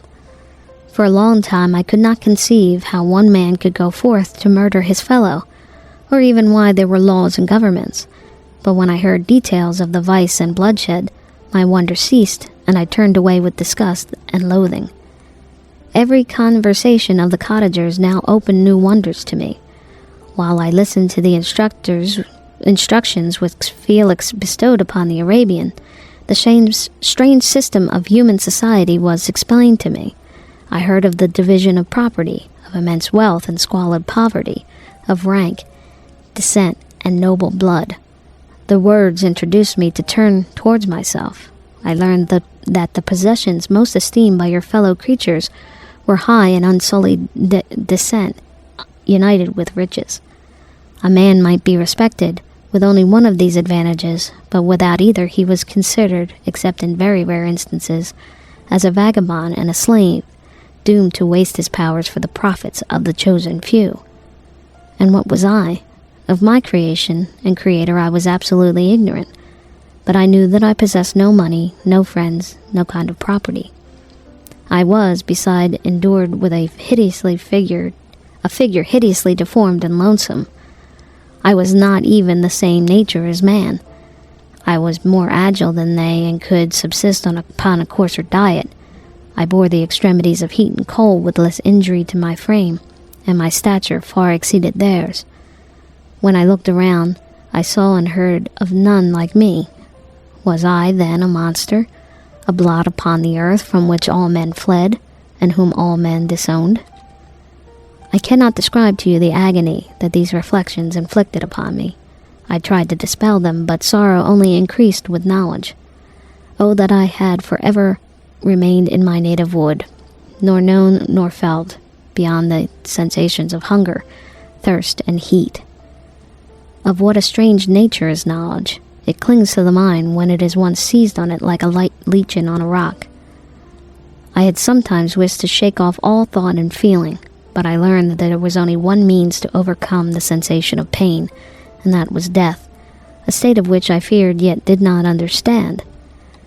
I admired virtue and good feelings, and loved the gentle manners and admirable qualities of my cottagers, but I was shut off from the intercourse with them, except through means which I obtained by stealth, when I was unseen and unknown, which rather increased than satisfied the desire I had of becoming one of my fellows.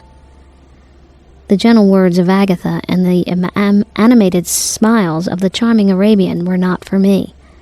The mild exhortations of the old man and the lively conversation of the loved Felix were not for me. Miserable, unhappy wretch.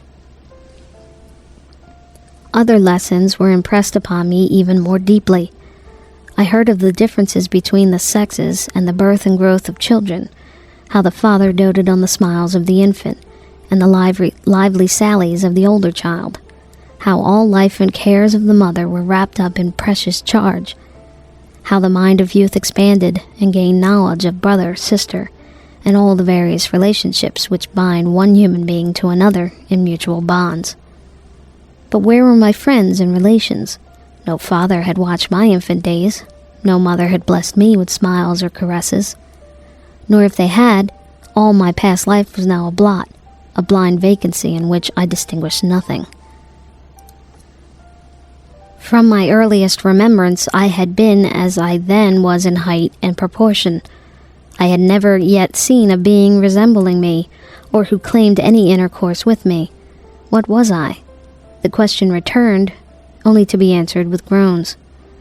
I will soon explain to what those feelings tended, but allow me to return to the cottagers, whose story excited me in such various feeling of indignation, delight, and wonder, but which all terminated in innocent love and reverence for my protectors. For so I loved in an innocent, half-painful self-deceit to call them. End of Chapter 13. Chapter 14. Some time elapsed before I learned the history of my friends. It was one which could not fail to impress itself deeply on my mind, unfolding as it did in a number of circumstances, each interesting and wonderful to one so utterly inexperienced as I was. The name of the old man was de Lacy. He was descended from a good family in France, where he had lived for many years in affluence, respected by his superiors and beloved by his equals. His son was bred in the service of his country, and Agatha had ranked with ladies of the highest distinction. A few months before my arrival, they had lived in a large and luxurious city called Paris, surrounded by friends and possessed of every enjoyment which virtue, refinement of intellect, or taste, accompanied by a moderate fortune, could afford. The father of Safie had been the cause of their ruin. He was a Turkish merchant, and had inhabited Paris for many years, when for some reason which I could not learn, he became obnoxious to the government. He was seized and cast into prison the very day that Safie arrived from Constantinople to join him. He was tried and condemned to death. The injustice of his sentence was very flagrant. All Paris was indignant, and it was judged that his religion and wealth, rather than the crime alleged against him, had been the cause of his condemnation. Felix had accidentally been present at the trial. His horror and indignation were uncontrollable when he heard the decision of the court. He made at that moment a solemn vow to deliver him, and then looked around for the means. After many fruitless attempts to gain admittance to the prison, he found a strongly grated window in an unguarded part of the building, which lighted the dungeon of the unfortunate Mohammedan, who, loaded with chains, waited in despair the execution of the barbarous sentence. Felix visited the grate at night, and made known to the prisoner his intentions in his favor. The Turk, amazed and delighted, endeavored to rekindle the zeal of his deliverer by promises of reward and wealth. Felix rejected his offers with contempt. Yet when he saw the lovely Safie, who was allowed to visit her father, and who by her gestures expressed her lively gratitude, the youth could not help owning to his own mind that the captive possessed a treasure which would fully reward his toil and hazard. The Turk quickly perceived the impression that his daughter had made on the heart of Felix, and endeavored to secure him more entirely in his interests by the promise of her hand in marriage so soon as he should be conveyed to a place of safety. Felix was too delicate to accept this offer, yet he looked forward to the probability of the event as to the consummation of his happiness. During the ensuing days, while the preparations were going forward for the escape of the merchant, the zeal of Felix was warmed by several letters that he received from this lovely girl, who found means to express her thoughts in the language of her lover, by the aid of an old man, a servant of her father who understood French. She thanked him in the most ardent terms for his intended services toward her parent, and at the same time she gently deplored her own fate. I have copies of these letters, for I found means during my residence in the hovel to procure implements of writing, and the letters were often in the hands of Felix or Agatha. Before I depart, I will give them to you. They will prove the truth of my tale. But at present, as the sun is already far declined, I shall only have time to repeat the substance of them to you. Saifi related that her mother was a Christian Arab seized and made a slave by the Turks. Recommended by her beauty, she had won the heart of the father of Saifi, who married her. The young girl spoke in high and enthusiastic terms of her mother, who, born in freedom, spurned the bondage to which she was now reduced. She instructed her daughter in the tenets of her religion, and taught her to aspire to higher powers of intellect and an independence of spirit forbidden to the female followers of Muhammad. This lady died, but her lessons were indelibly impressed on the mind of Saifi, who sickened at the prospect of again returning to Asia and being immured within the walls of a harem, allowed only to occupy herself with infantile amusements ill-suited to the temper of her soul, now accustomed to grand ideas and a noble emulation for virtue. The prospect of marrying a Christian and remaining in a country where women were allowed to take a rank in society was enchanting to her. The day for the execution of the Turk was fixed, but on the night previous to it, he quitted his prison and before morning was distant many leagues from Paris. Felix had procured passports in the name of his father, sister, and himself. He had previously communicated his plan to the former, who aided the deceit by quitting his house under the pretense of a journey, and concealed himself, with his daughter, in an obscure part of Paris. Felix conducted the fugitives through France to Lyon, and across Mount Cenis to Leghorn, where the merchant had decided to wait a favorable opportunity of passing into some part of the Turkish dominions. Saifi resolved to remain with her father until the moment of his departure, before which time the Turk renewed his promise that she should be united to his deliverer, and Felix remained with them in expectation of that event.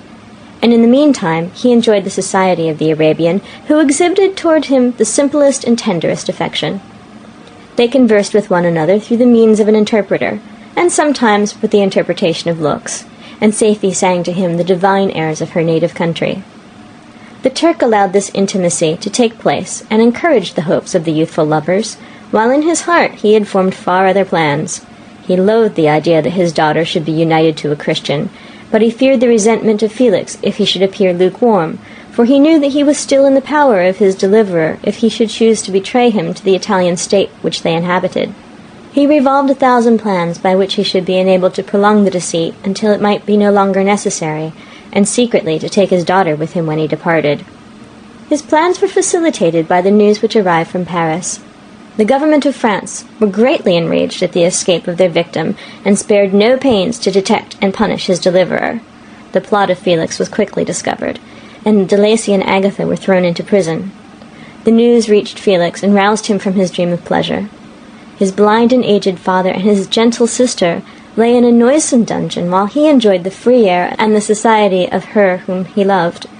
This idea was torture to him. He quickly arranged with the Turk that if the latter should find a favorable opportunity for escape before Felix could return to Italy, Saifi should remain as a boarder at a convent in Leghorn, and then, quitting the lovely Arabian, he hastened to Paris and delivered himself up to the vengeance of the law, hoping to free de Lacy and Agatha by this proceeding. He did not succeed. They remained confined for 5 months before the trial took place, the result of which deprived them of their fortune and condemned them to a perpetual exile from their native country. They found a miserable asylum in the cottage in Germany, where I discovered them. Felix soon learned that the treacherous Turk, for whom he and his family endured such unheard-of oppression, on discovering that his deliverer was thus reduced to poverty and ruin, became a traitor to good feeling and honor, and had quitted Italy with his daughter, insultingly sending Felix a pittance of money to aid him, as he said, in some plan of future maintenance. Such were the events that preyed on the heart of Felix, and rendered him, when I first saw him, the most miserable of his family. He could have endured poverty, and while this distress had been the meed of his virtue, he gloried in it. But the ingratitude of the Turk and the loss of his beloved Saifi were misfortunes more bitter and irreparable. The arrival of the Arabian now infused new life into his soul. When the news reached Leghorn that Felix was deprived of his wealth and rank, the merchant commanded his daughter to think no more of her lover, but to prepare to return to her native country. The generous nature of Saifi was outraged by this command. She attempted to expostulate with her father, but he left her angrily, reiterating his tyrannical mandate. A few days after, the Turk entered his daughter's apartment and told her hastily that he had reason to believe that his residence at Leghorn had been divulged, and he should speedily be delivered up to the French government. He had consequently hired a vessel to convey him to Constantinople, for which city he should sail in a few hours. He intended to leave his daughter under the care of a confidential servant, to follow at her leisure with the greater part of his property, which had not yet arrived at Leghorn. When alone, Seyfie resolved in her own mind the plan of conduct that it would become her to pursue in this emergency. A residence in Turkey was abhorrent to her. Her religion and her feelings were alike averse to it. By some papers of her father which fell into her hands, she heard of the exile of her lover, and learnt the name of the spot where he then resided. She hesitated some time, but at length she formed her determination. Taking with her some jewels that belonged to her, and a sum of money, she quitted Italy with an attendant, a native of Leghorn, but who understood the common language of Turkey, and departed for Germany. She arrived in safety at a town about 20 leagues from the cottage of de Lacy, when her attendant fell dangerously ill. Seyfie nursed her with the most devoted affection, but the poor girl died, and the Arabian was left alone, unacquainted with the language of the country, and utterly ignorant of the customs of the world. She fell, however, into good hands. The Italian had mentioned the name of the spot for which they were bound, and after her death, the woman of the house in which they lived took care that Seyfie should arrive in safety at the cottage of her lover. Chapter 15. Such was the history of my beloved cottagers. It impressed me deeply. I learned from the views of social life which it developed to admire their virtues and to deprecate the vices of mankind. As yet I looked upon crime as a distant evil. Benevolence and generosity were ever present before me, inciting within me a desire to become an actor in the busy scene where so many admirable qualities were called forth and displayed. But in giving an account of the progress of my intellect, I must not omit a circumstance which occurred in the beginning of the month of August of the same year. One night, during my accustomed visit to the neighboring woods, where I collected my own food and brought home firing from my protectors, I found on the ground a leathern portmanteau containing several articles of dress and some books. I eagerly seized the prize, and returned with it to my hovel. Fortunately, the books were written in the language, the elements of which I had acquired at the cottage. They consisted of Paradise Lost, a volume of Plutarch's Lives, and the Sorrows of Werther. The possession of these treasures gave me extreme delight. I now continually studied and exercised my mind upon these histories, whilst my friends were employed in their ordinary occupations. I can hardly describe to you the effect of these books. They produced in me an infinity of new images and feelings that sometimes raised me to ecstasy, but more frequently sunk me into the lowest dejection. In the Sorrows of Werther, besides the interest of its simple and affecting story, so many opinions are canvassed and so many lights thrown upon what had hitherto been to me obscure subjects, that I found in it a never-ending source of speculation and astonishment. The gentle and domestic manners it described, combined with lofty sentiments and feelings, which had for their object something out of self, accorded well with my experience among my protectors, and with the wants which were forever alive in my own bosom. But I thought Werther himself was a more divine being than I had ever beheld or imagined. His character contained no pretension, but it sank deep. The disquisitions upon death and suicide were calculated to fill me with wonder. I did not pretend to enter into the merits of the case, yet I inclined towards the opinions of the hero, whose extinction I wept without precisely understanding it. As I read, however, I applied much personally to my own feelings and condition. I found myself similar, yet at the same time strangely unlike, to the beings concerning whom I read, and to whose conversation I was a listener. I sympathized with and partly understood them, but I was unformed in mind. I was dependent on none, and related to none. The path of my departure was free, and there was none to lament my annihilation. My person was hideous, and my stature gigantic. What did this mean? Who was I? What was I? Whence did I come? What was my destination? These questions continually recurred, but I was unable to solve them. The volume of Plutarch's Lives which I possessed contained the histories of the first founders of the ancient republics. This book had a far different effect on me from the Sorrows of Werther. I learned from Werther's imaginations despondency and gloom, but Plutarch taught me high thoughts. He elevated me above the wretched sphere of my own reflections to admire and love the heroes of past ages. Many things I read surpassed my understanding and experience.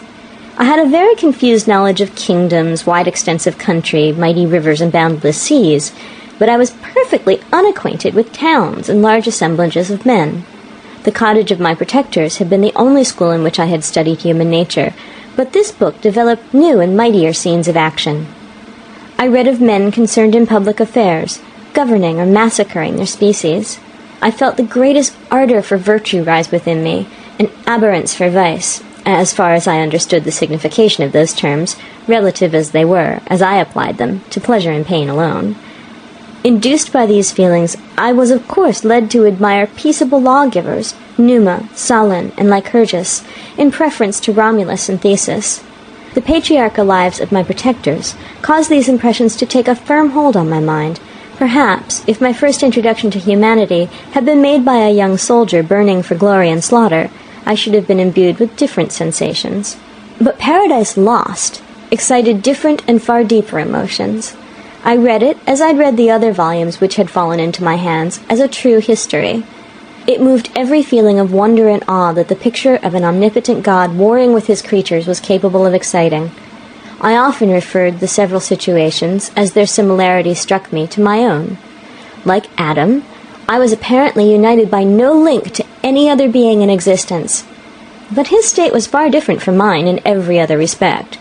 He had come forth from the hands of a god, a perfect creature, happy and prosperous, guarded by the especial care of his Creator. He was allowed to converse with and acquire knowledge from beings of a superior nature, but I was wretched, helpless, and alone. Many times I considered Satan as the fitter emblem of my condition, for often, like him, when I viewed the bliss of my protectors, the bitter gall of envy rose within me.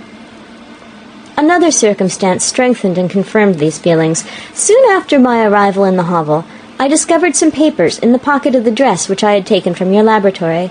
At first I had neglected them, but now that I was able to decipher the characters in which they were written, I began to study them with diligence. It was your journal of the 4 months that preceded my creation. You minutely described in these papers every step you took in the progress of your work. This history was mingled with accounts of domestic occurrences. You doubtless recollect these papers. Here they are. Everything is related in them which bears reference to my accursed origin. The whole detail of that series of disgusting circumstances which produced it is set in view. The minutest description of my odious and loathsome person is given, in language which painted your own horrors and rendered mine indelible. I sickened as I read. "Hateful day when I received life!" I exclaimed in agony. "Accursed Creator, why did you form a monster so hideous that even you turned from me in disgust? God in pity made man beautiful and alluring after his own image, but my form is a filthy type of yours, more horrid even from the very resemblance. Satan had his companions, fellow devils, to admire and encourage him, but I am solitary and abhorred." These were the reflections of my hours of despondency and solitude. But when I contemplated the virtues of the cottagers, their amiable and benevolent dispositions, I persuaded myself that when they should become acquainted with my admiration of their virtues, they would compassionate me and overlook my personal deformity. Could they turn from their door one, however monstrous, who solicited their compassion and friendship? I resolved, at least not to despair, but in every way to fit myself for an interview with them which would decide my fate. I postponed this attempt for some months longer, for the importance attached to its success inspired me with a dread lest I should fail. Besides, I found that my understanding improved so much with every day's experience that I was unwilling to commence this undertaking until a few more months could have added to my sagacity. Several changes in the meantime took place in the cottage. The presence of Safie diffused happiness among its inhabitants, and I also found that a greater degree of plenty reigned there. Felix and Agatha spent more time in amusement and conversation, and were assisted in their labors by servants. They did not appear rich, but they were contented and happy. Their feelings were serene and peaceful, while mine became every day more tumultuous. Increase of knowledge only discovered to me more clearly what a wretched outcast I was. I cherished hope, it's true, but it vanished when I beheld my person reflected in water or my shadow in the moonshine, even as that frail image in that inconstant shade. I endeavored to crush these fears and to fortify myself for the trial which in a few months I resolved to undergo. And sometimes I allowed my thoughts, unchecked by reason, to ramble in the fields of paradise, and dared to fancy amiable and lovely creatures sympathizing with my feelings and cheering my gloom. Their angelic countenances breathed smiles of consolation. But it was all a dream. No Eve soothed my sorrows nor shared my thoughts. I was alone. I remembered Adam's supplication to his Creator, but where was mine?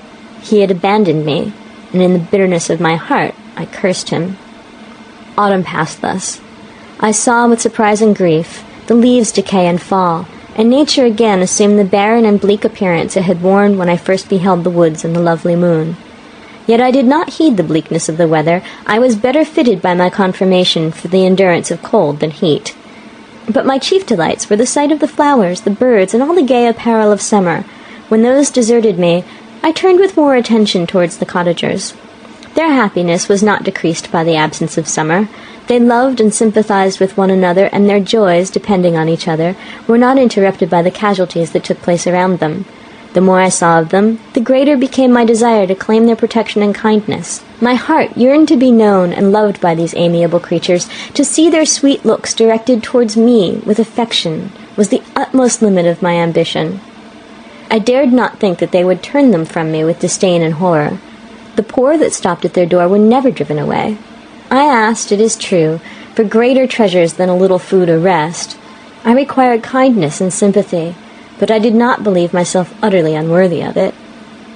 The winter advanced, and an entire revolution of the seasons had taken place since I awoke into life.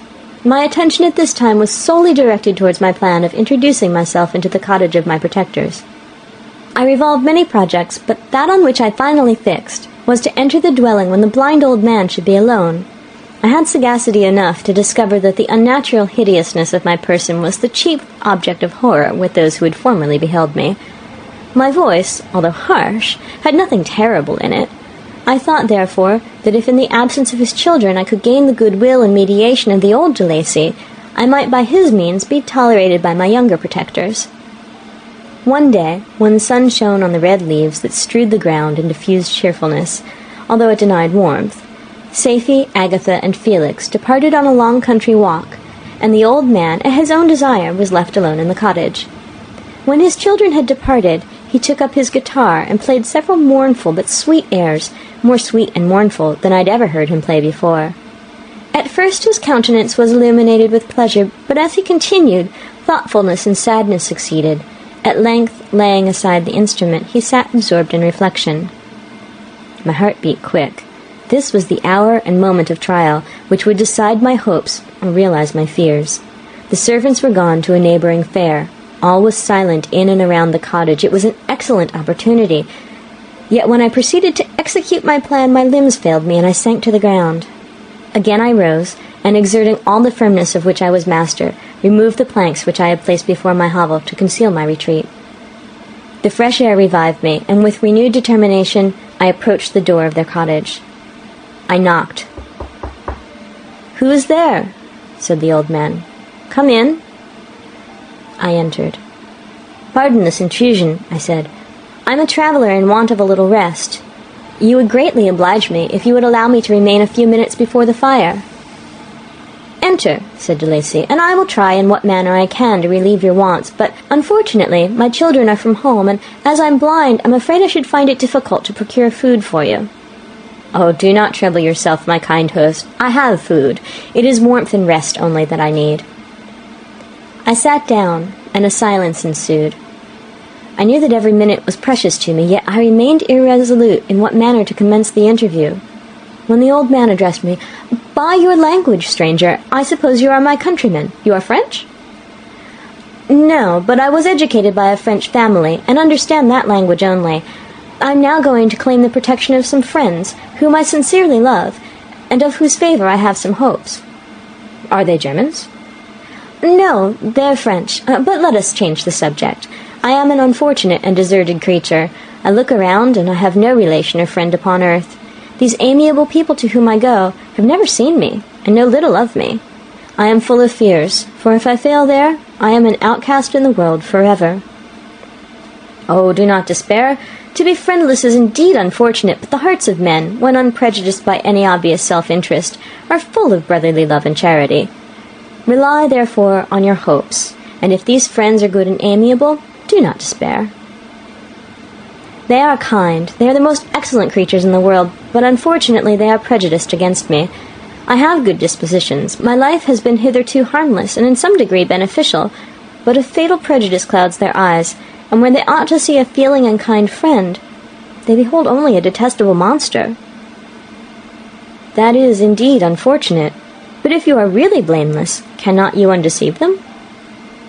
I am about to undertake that task, and it is on that account that I feel so many overwhelming terrors.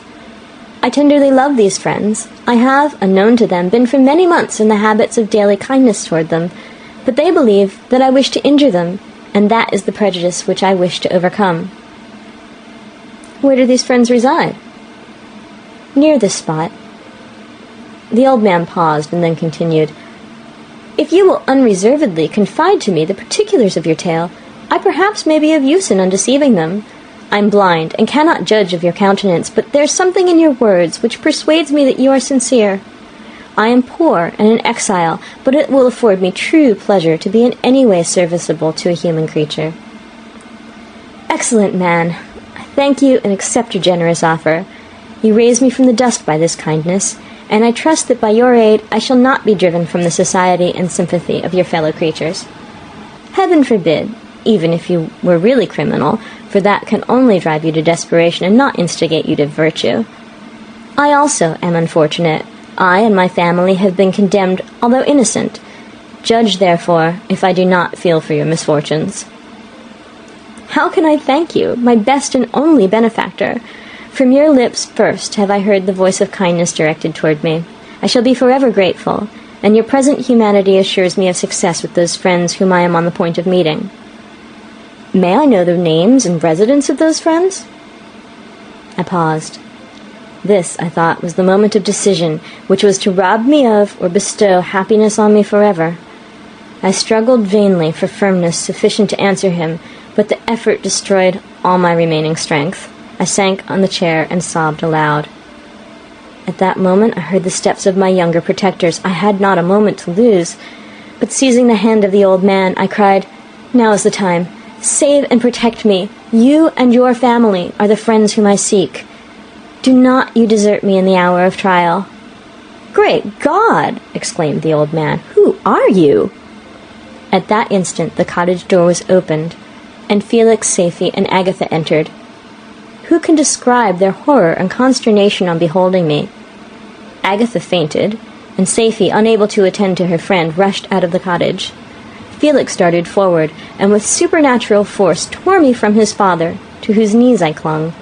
In a transport of fury, he dashed me to the ground and struck me violently with a stick. I could have torn him limb from limb, as the lion rends the antelope, but my heart sank within me as with bitter sickness, and I refrained.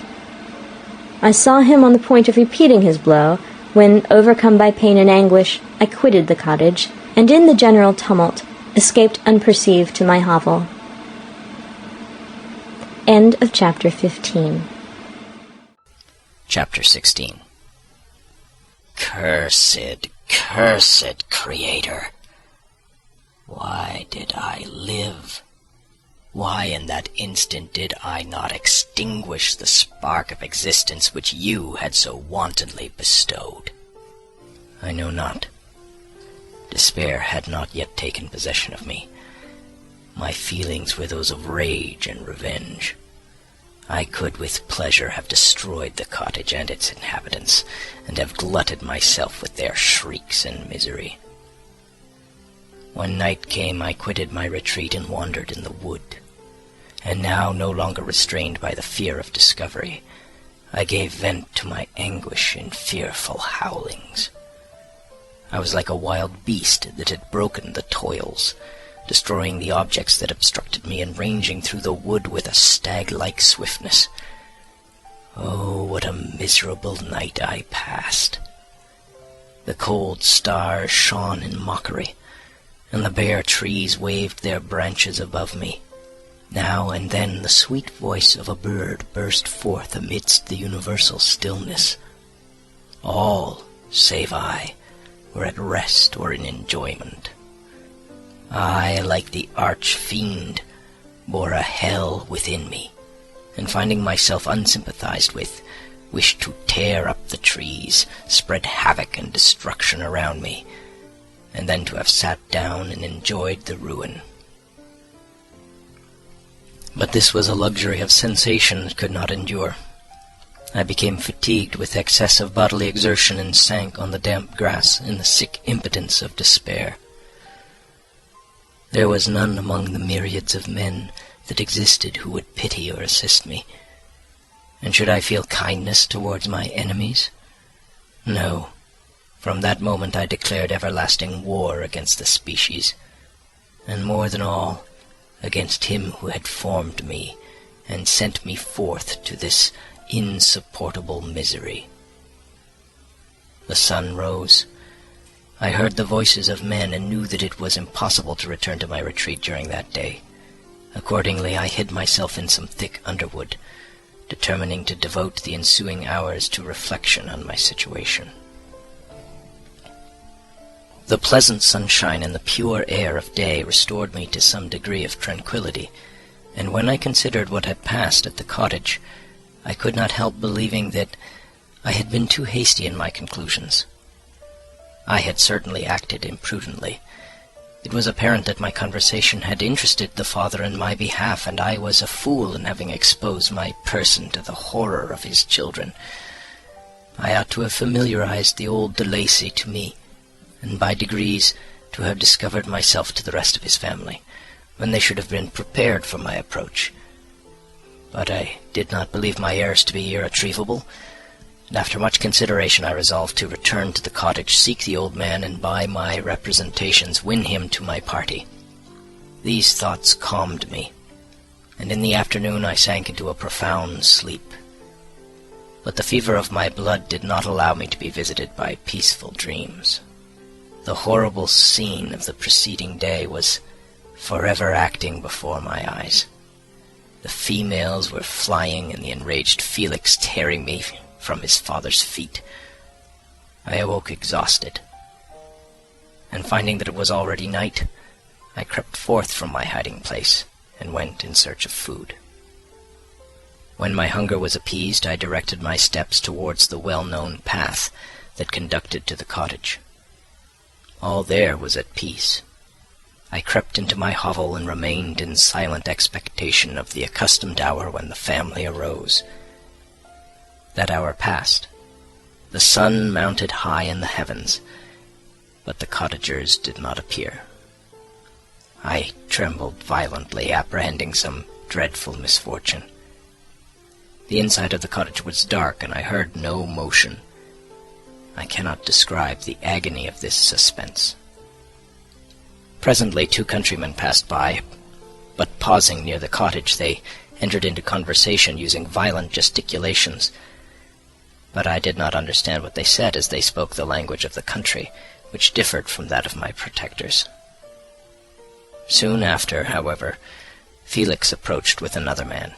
I was surprised, as I knew that he had not quitted the cottage that morning, and waited anxiously to discover from his discourse the meaning of these unusual appearances. "Do you consider," said his companion to him, "that you will be obliged to pay 3 months' rent and to lose the produce of your garden? I do not wish to take any unfair advantage, and I beg, therefore, that you will take some days to consider of your determination." "It is utterly useless," replied Felix. "We can never again inhabit your cottage. The life of my father is in the greatest danger, owing to the dreadful circumstances that I have related. My wife and my sister will never recover from their horror. I entreat you not to reason with me any more. Take possession of your tenement, and let me fly from this place." Felix trembled violently as he said this. He and his companion entered the cottage, in which they remained for a few minutes, and then departed. I never saw any of the family of de Lacy more. I continued for the remainder of the day in my hovel in a state of utter and stupid despair. My protectors had departed and had broken the only link that held me to the world. For the first time, the feelings of revenge and hatred filled my bosom, and I did not strive to control them. But allowing myself to be borne away by the stream, I bent my mind towards injury and death. When I thought of my friends, of the mild voice of De Lacy, the gentle eyes of Agatha, and the exquisite beauty of the Arabian, these thoughts vanished, and a gush of tears somewhat soothed me. But again, when I reflected that they had spurned and deserted me, anger returned, a rage of anger, and unable to injure anything human, I turned my fury towards inanimate objects. As night advanced, I placed a variety of combustibles around the cottage, and after having destroyed every vestige of cultivation in the garden, I waited with forced impatience until the moon had sunk to commence my operations. As the night advanced, a fierce wind arose from the woods and quickly dispersed the clouds that had loitered in the heavens. The blast tore along like a mighty avalanche, and produced a kind of insanity in my spirits that burst all bounds of reason and reflection. I lighted the dry branch of a tree and danced with fury around the devoted cottage. My eyes still fixed on the western horizon, my brand. It sank, and with a loud scream I fired the straw and heath and bushes which I had collected. The wind fanned the fire, and the cottage was quickly enveloped by the flames, which clung to it and licked it with their forked and destroying tongues. As soon as I was convinced that no assistance could save any part of the habitation, I quitted the scene and sought for refuge in the woods. And now, with the world before me, whither should I bend my steps? I resolved to fly far from the scene of my misfortunes. But to me, hated and despised, every country must be equally horrible. At length, the thought of you crossed my mind. I learned from your papers that you were my father, my creator, and to whom could I apply with more fitness than to him who had given me life? Among the lessons that Felix had bestowed upon Safie, geography had not been omitted. I had learned from these the relative situations of the different countries of the earth. You had mentioned Geneva as the name of your native town, and towards this place I resolved to proceed. But how was I to direct myself? I knew that I must travel in a southwesterly direction to reach my destination, but the sun was my only guide. I did not know the names of the towns that I was to pass through, nor could I ask information from a single human being. But I did not despair. From you only could I hope for succor, although towards you I felt no sentiment but that of hatred. Unfeeling, heartless creator! You had endowed me with perceptions and passions, and then cast me abroad an object for the scorn and horror of mankind. But on you only had I any claim for pity and redress, and from you I determined to seek that justice which I vainly attempted to gain from any other being that wore the human form. My travels were long, and the sufferings I endured intense. It was late in autumn when I quitted the district where I had so long resided. I traveled only at night, fearful of encountering the visage of a human being. Nature decayed around me, and the sun became heatless. Rain and snow poured around me. Mighty rivers were frozen. The surface of the earth was hard and chill and bare, and I found no shelter. O earth, how often did I imprecate curses on the cause of my being! The mildness of my nature had fled, and all within me was turned to gall and bitterness. The nearer I approached your habitation, the more deeply did I feel the spirit of revenge enkindled in my heart. Snow fell, and the waters were hardened, but I rested not.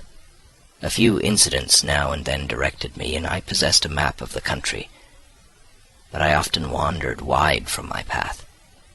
The agony of my feelings allowed me no respite. No incident occurred from which my rage and misery could not extract its food.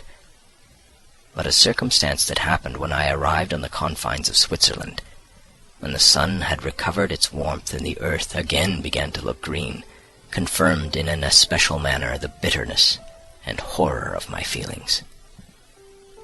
I generally rested during the day and traveled only when I was secured by night from the view of man. One morning, however, finding that my path lay through a deep wood, I ventured to continue my journey after the sun had risen. The day, which was one of the first of spring, cheered even me by the loveliness of its sunshine and the balminess of the air. I felt emotions of gentleness and pleasure that had long appeared dead revive within me. Half surprised by the novelty of these sensations, I allowed myself to be borne away by them, and forgetting my solitude and deformity, dared to be happy. Soft tears again bedewed my cheeks, and I even raised my humid eyes with thankfulness towards the blessed sun which bestowed such joy upon me. I continued to wind among the paths of the wood until I came to its boundary, which was skirted by a deep and rapid river into which many of the trees bent their branches, now budding with the fresh spring. Here I paused, not exactly knowing what path to pursue, when I heard the sound of voices that induced me to conceal myself under the shade of a cypress. I was scarcely hid when a young girl came running towards the spot where I was concealed, laughing, as if she ran from someone in sport. She continued her course along the precipitous sides of the river when suddenly her foot slipped, and she fell into the rapid stream. I rushed from my hiding place, and with extreme labor, from the force of the current, saved her and dragged her to shore. She was senseless, and I endeavored by every means in my power to restore animation the deeper parts of the woods. I followed speedily, I hardly knew why, but when the man saw me drew near, he aimed a gun, which he carried at my body, and fired. I sank to the ground, and my injurer, with increased swiftness, escaped into the wood. This was then the reward of my benevolence. I had saved a human being from destruction. The feelings of kindness and gentleness which I had entertained but a few moments before gave place to hellish rage and gnashing of teeth. Inflamed by pain, I vowed eternal hatred and vengeance to all mankind. But the agony of my wound overcame me. My pulses paused, and I fainted. For some weeks I led a miserable life in the woods, endeavoring to cure the wound which I had received. The ball had entered my shoulder, and I knew not whether it had remained there or passed through. At any rate, I had no means of extracting it. My sufferings were augmented also by the oppressive sense of the injustice and ingratitude of their infliction. My daily vows rose for revenge, a deep and deadly revenge, such as would alone compensate for the outrages and anguish I had endured. After some weeks, my wound healed, and I continued my journey. The labors I endured were no longer to be alleviated by the bright sun or gentle breezes of spring. All joy was but a mockery which insulted my desolate state and made me feel more painfully that I was not made for the enjoyment of pleasure. But my toils now drew near a close, and in 2 months from this time I reached the environs of Geneva. It was evening when I arrived, and I retired to a hiding place among the fields that surround it, to meditate in what manner I should apply to you. I was oppressed by fatigue and hunger, and far too unhappy to enjoy the gentle breezes of evening, or the prospect of the sun setting behind the stupendous mountains of Jura. At this time, a slight sleep relieved me from the pain of reflection, which was disturbed by the approach of a beautiful child, who came running into the recess I had chosen with all the sportiveness of infancy. Suddenly, as I gazed on him, an idea seized me that this little creature was unprejudiced, and had lived too short a time to have imbibed a horror of deformity. If, therefore, I could seize him and educate him as my companion and friend, I should not be so desolate in this peopled earth. Urged by this impulse, I seized on the boy as he passed and drew him towards me. As soon as he beheld my form, he placed his hands before his eyes and uttered a shriek. I drew his hand forcibly from his face and said, "Child, what is the meaning of this? I do not intend to hurt you. Listen to me." He struggled violently. "Let me go," he cried. "Monster! Ugly wretch! You wish to eat me and tear me to pieces. You are an ogre. Let me go, or I will tell my papa." "Boy, you will never see your father again. You must come with me." "Hideous monster! Let me go. My papa is a syndic. He is Monsieur Frankenstein. He will punish you. You dare not keep me." "Frankenstein.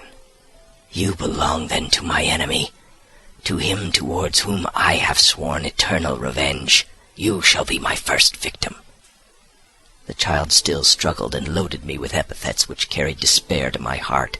I grasped his throat to silence him, and in a moment he lay dead at my feet. I gazed on my victim, and my heart swelled with exultation and hellish triumph. Clapping my hands, I exclaimed, "I, too, can create desolation. My enemy is not invulnerable. This death will carry despair to him, and 1,000 other miseries shall torment and destroy him." As I fixed my eyes on the child, I saw something glittering on his breast. I took it. It was a portrait of a most lovely woman. In spite of my malignity, it softened and attracted me. For a few moments I gazed with delight on her dark eyes, fringed by dark lashes, and her lovely lips. But presently my rage returned.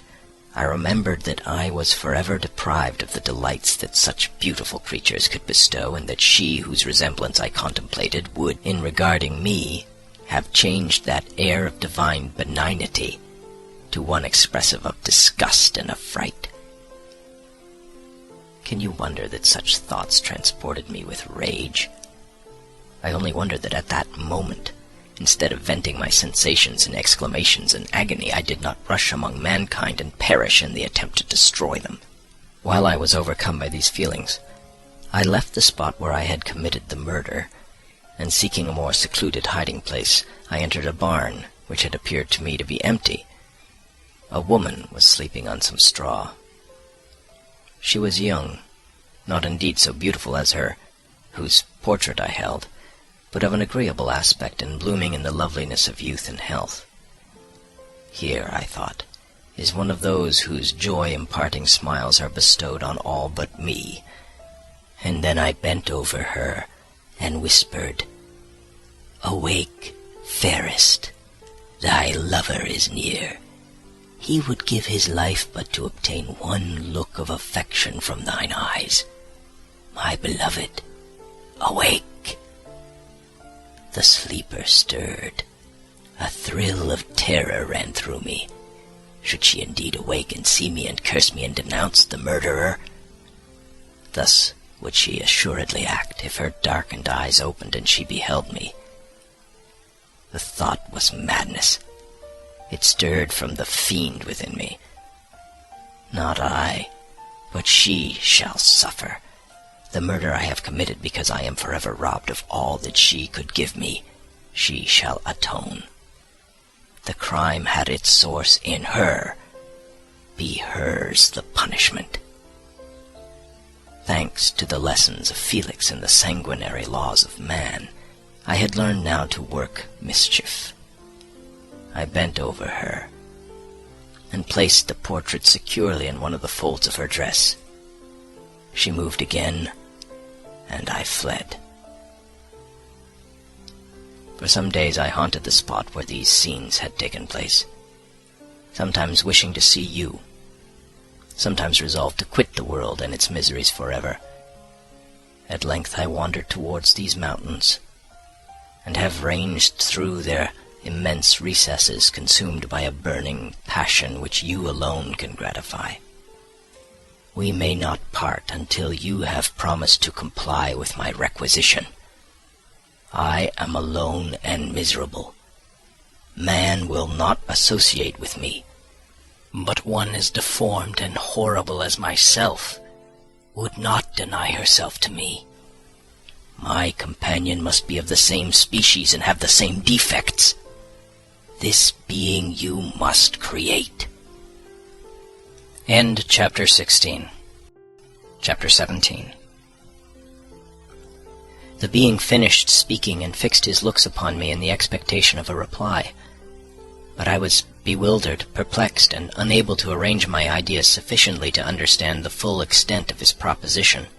He continued, "You must create a female for me, with whom I can live in the interchange of those sympathies necessary for my being.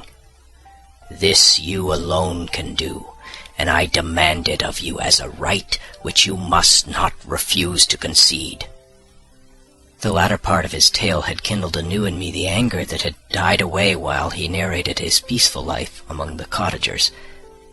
And as he said this, I could no longer suppress the rage that burned within me. "I do refuse it," I replied, "and no torture shall ever extort a consent from me. You may render me the most miserable of men, but you shall never make me base in my own eyes.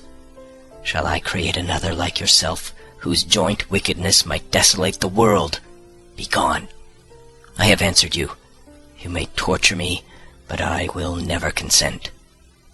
"You are in the wrong," replied the fiend, "and instead of threatening, I am content to reason with you. I am malicious because I am miserable. Am I not shunned and hated by all mankind? You, my creator, would tear me to pieces and triumph. Remember that, and tell me why I should pity man more than he pities me. You would not call it murder if you could precipitate me into one of those ice rifts and destroy my frame, the work of your own hands. Shall I respect man when he condemns me? Let him live with me in the interchange of kindness, and instead of injury I would bestow every benefit upon him with tears of gratitude at his acceptance. But that cannot be. The human senses are insurmountable barriers to our union. Yet mine shall not be the submission of abject slavery. I will revenge my injuries. If I cannot inspire love, I will cause fear, and chiefly towards you, my archenemy. Because my creator, do I swear inextinguishable hatred. Have a care. I will work at your destruction, nor finish until I desolate your heart, so that you shall curse the hour of your birth." A fiendish rage animated him as he said this. His face was wrinkled into contortions too horrible for human eyes to behold. Presently he calmed himself and proceeded. "I intend to reason. This passion is detrimental to me, for you do not reflect that you are the cause of its excess. If any being felt emotions of benevolence towards me, I should return them 100 and 100-fold. But for that one creature's sake, I would make peace with the whole kind. But I now indulge in dreams of bliss that cannot be realized. What I ask of you is reasonable and moderate. I demand a creature of another sex, but as hideous as myself. The gratification is small, but it is all that I can receive, and it shall content me. It is true. We shall be monsters, cut off from all the world, but on that account we shall be more attached to one another. Our lives will not be happy, but they will be harmless, and free from the misery I now feel. Oh, my Creator, make me happy. Let me feel gratitude towards you for one benefit. Let me see that I excite the sympathy of some existing thing. Do not deny me my request. I was moved. I shuddered when I thought of the possible consequences of my consent, but I felt that there was some justice in his argument. His tale and the feelings he now expressed proved him to be a creature of fine sensations. And did I not, as his maker, owe him all the portion of happiness that it was in my power to bestow? He saw my change of feelings, and continued, "If you consent, neither you nor any other human being shall ever see us again. I will go to the vast wilds of South America. My food is not that of man. I do not destroy the lamb and the kid to glut my appetite. Acorns and berries afford me sufficient nourishment. My companion will be of the same nature as myself and will be content with the same fare. We shall make a bed of dried leaves. The sun will shine on us as on man, and will ripen our food. The picture I present to you is peaceful and human, and you must feel that you could deny it only in the wantonness of power and cruelty. Pitiless as you have been towards me, I now see compassion in your eyes. Let me seize the favorable moment and persuade you to promise what I so ardently desire." "You propose," replied I, "to fly from the habitations of man, to dwell in those wilds where the beasts of the field will be your only companions. How can you, who long for the love and sympathy of man, persevere in this exile? You will return and again seek their kindness, and you will meet with their detestation. Your evil passions will be renewed, and you will then have a companion to aid you in the task of destruction. This may not be. Cease to argue the point, for I cannot consent." "How inconstant are your feelings! But a moment ago you were moved by my representations. And why do you again harden yourself to my complaints? I swear to you, by the earth which I inhabit and by you that made me, that with the companion you bestow I will quit the neighborhood of man and dwell, as it may chance, in the most savage of places. My evil passions will have fled, for I shall meet with sympathy. My life will flow quietly away, and in my dying moments I shall not curse my Maker." His words had a strange effect upon me. I compassionated him and sometimes felt a wish to console him. But when I looked upon him, when I saw the filthy mass that moved and talked, my heart sickened, and my feelings were altered to those of horror and hatred. I tried to stifle these sensations.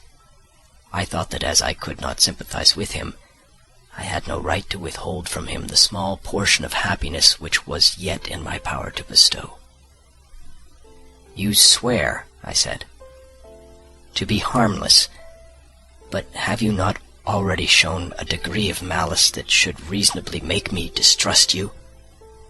May not even this be a feint that will increase your triumph by affording a wider scope for your revenge?"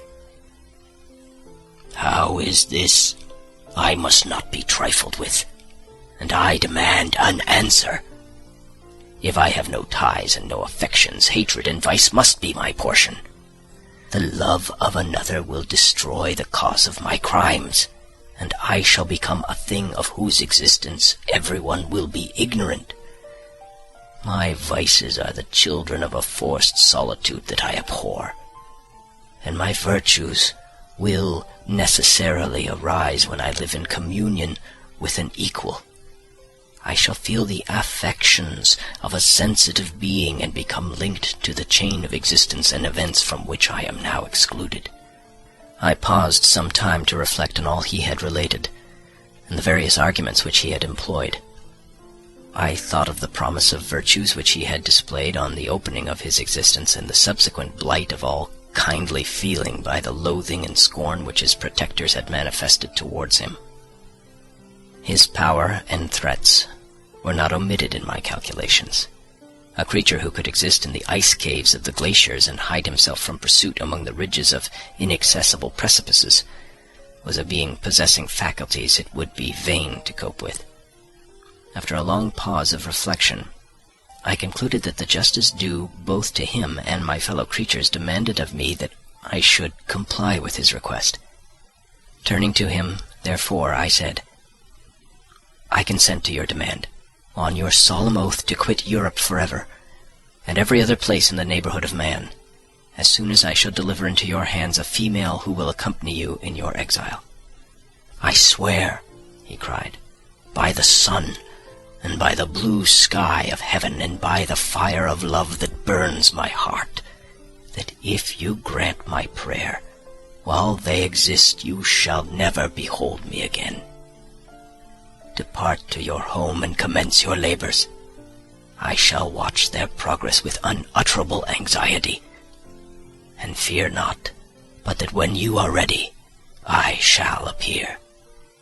Saying this, he suddenly quitted me, fearful perhaps of any change in my sentiments. I saw him descend the mountain with greater speed than the flight of an eagle, and quickly lost among the undulations of the sea of ice. His tail had occupied the whole day, and the sun was on the verge of the horizon when he departed. I knew that I ought to hasten my descent towards the valley, as I should soon be encompassed in darkness. But my heart was heavy and my steps slow. The labor of winding among the little paths of the mountain, and fixing my feet firmly as I advanced, perplexed me, occupied as I was by the emotions which the occurrences of the day had produced. Night was far advanced when I came to the halfway resting place and seated myself beside the fountain. The stars shone at intervals as the clouds passed from over them. The dark pines rose before me, and every here and there a broken tree lay on the ground. It was a scene of wonderful solemnity, and stirred strange thoughts within me. I wept bitterly, and clasping my hands in agony, I exclaimed, "O stars and clouds and winds, you are all about to mock me. If you really pity me, crush sensation and memory. Let me become as naught. But if not, depart, and leave me in darkness." These were wild and miserable thoughts, but I cannot describe to you how the eternal twinkling of the stars weighed upon me, and how I listened to every blast of wind as if it were a dull, ugly siroc on its way to consume me. Morning dawned before I arrived at the village of Chamonix. I took no rest, but returned immediately to Geneva. Even in my own heart I could give no expression to my sensations. They weighed on me with a mountain's weight, and their excess destroyed my agony beneath them. Thus I returned home, and entering the house presented myself to the family. My haggard and wild appearance awoke intense alarm, but I answered no question. Scarcely did I speak. I felt as if I were placed under a ban, as if I had no right to claim their sympathies, as if never more might I enjoy companionship with them. Yet even thus, I loved them to adoration, and, to save them, I resolved to dedicate myself to my most abhorred task. The prospect of such an occupation made every other circumstance of existence pass before me like a dream, and that thought only had to me the reality of life. End of Chapter 17. Chapter 18. Day after day, week after week passed away on my return to Geneva, and I could not collect the courage to recommence my work. I feared the vengeance of the disappointed fiend, yet I was unable to overcome my repugnance to the task which was enjoined me. I found that I could not compose a female without again devoting several months to profound study and laborious disquisition.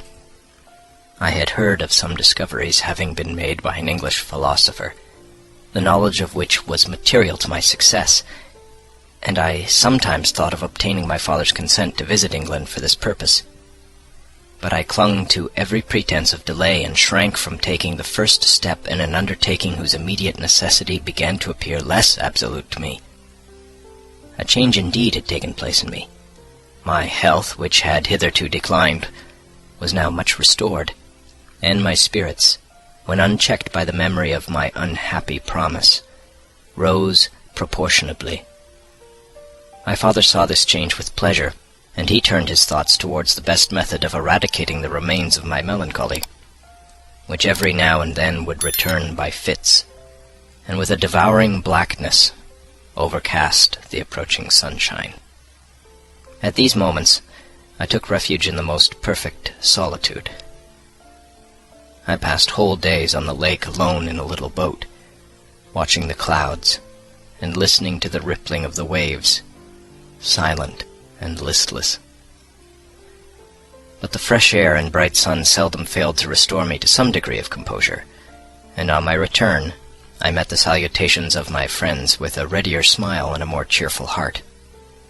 It was after my return from one of these rambles that my father, calling me aside, thus addressed me. "I am happy to remark, my dear son, that you have resumed your former pleasures and seem to be returning to yourself. And yet you are still unhappy, and still avoid our society. For some time I was lost in conjecture as to the cause of this, but yesterday an idea struck me, and if it is well-founded, I conjure you to avow it. Reserve on such a point would be not only useless, but draw down treble misery on us all." I trembled violently at his exordium, and my father continued, "I confess, my son, that I have always looked forward to your marriage with our dear Elizabeth as the tie of our domestic comfort and the stay of my declining years. You were attached to each other from your earliest infancy. You studied together, and appeared in dispositions and tastes entirely suited to one another. But so blind is the experience of man, that what I conceived to be the best assistance to my plan may have entirely destroyed it. You, perhaps, regarded her as your sister, without any wish that she might become your wife. Nay, you may have met with another whom you may love, and considering yourself as bound in honor to Elizabeth, this struggle may occasion the poignant misery which you appear to feel. My dear father, reassure yourself. I love my cousin tenderly and sincerely. I never saw any woman who excited, as Elizabeth does, my warmest admiration and affection. My future hopes and prospects are entirely bound up in the expectation of our union.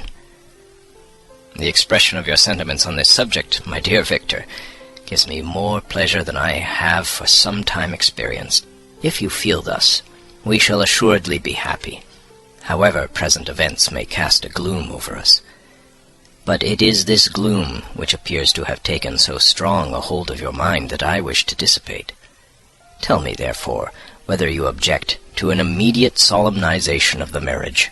We have been unfortunate, and recent events have drawn us from that everyday tranquillity befitting my years and infirmities.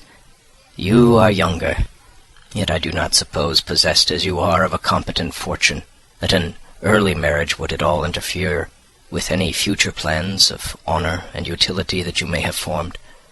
Do not suppose, however, that I wish to dictate happiness to you, or that a delay on your part would cause me any serious uneasiness. Interpret my words with candor, and answer me, I conjure you, with confidence and sincerity." I listened to my father in silence, and remained for some time incapable of offering any reply. I revolved rapidly in my mind a multitude of thoughts, and endeavored to arrive at some conclusion. Alas! To me the idea of an immediate union with my Elizabeth was one of horror and dismay. I was bound by a solemn promise which I had not yet fulfilled, and dared not break, or if I did, what manifold miseries might not impend over me and my devoted family. Could I enter into a festival with this deadly weight yet hanging round my neck and bowing me to the ground? I must perform my engagement, and let the monster depart with his mate, before I allowed myself to enjoy the delight of a union from which I expected peace. I remembered also the necessity imposed upon me of either journeying to England or entering into a long correspondence with those philosophers of that country whose knowledge and discoveries were of indispensable use to me in my present undertaking. The latter method of obtaining the desired intelligence was dilatory and unsatisfactory. Besides, I had an insurmountable aversion to the idea of engaging myself in my loathsome task in my father's house, while in habits of familiar intercourse with those I loved. I knew that 1,000 fearful accidents might occur, the slightest of which would disclose a tale to thrill all connected with me with horror. I was aware also that I should often lose all self-command, all capacity of hiding the harrowing sensations that would possess me during the progress of my unearthly occupation. I must absent myself from all I loved while thus employed. Once commenced, it would quickly be achieved, and I might be restored to my family in peace and happiness. My promise fulfilled, the monster would depart forever. Or, so my fond fancy imaged, some accident might meanwhile occur to destroy him and put an end to my slavery forever. These feelings dictated my answer to my father. I expressed a wish to visit England, but concealing the true reasons of this request, I clothed my desires under a guise which excited no suspicion, while I urged my desire with an earnestness that easily induced my father to comply. After so long a period of an absorbing melancholy that resembled madness in its intensity and effects, he was glad to find that I was capable of taking pleasure in the idea of such a journey, and he hoped that change of scene and varied amusement would, before my return, have restored me entirely to myself. The duration of my absence was left to my own choice. A few months, or at most a year, was the period contemplated. One paternal kind precaution he had taken to ensure my having a companion. Without previously communicating with me, he had, in concert with Elizabeth, arranged that Clerval should join me at Strasbourg. This interfered with the solitude I coveted for the prosecution of my task. Yet at the commencement of my journey the presence of my friend could in no way be an impediment, and truly I rejoiced that thus I should be saved many hours of lonely, maddening reflection.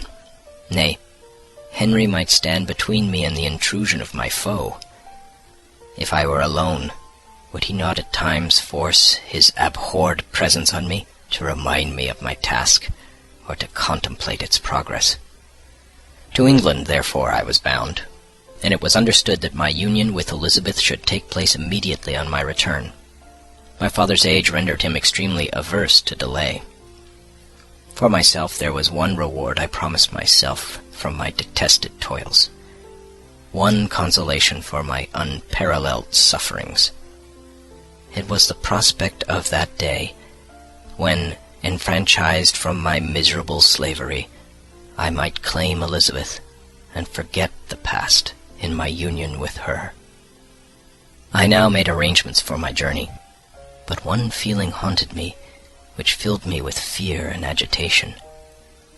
During my absence I should leave my friends unconscious of the existence of their enemy and unprotected from his attacks, exacerbated as he might be by my departure.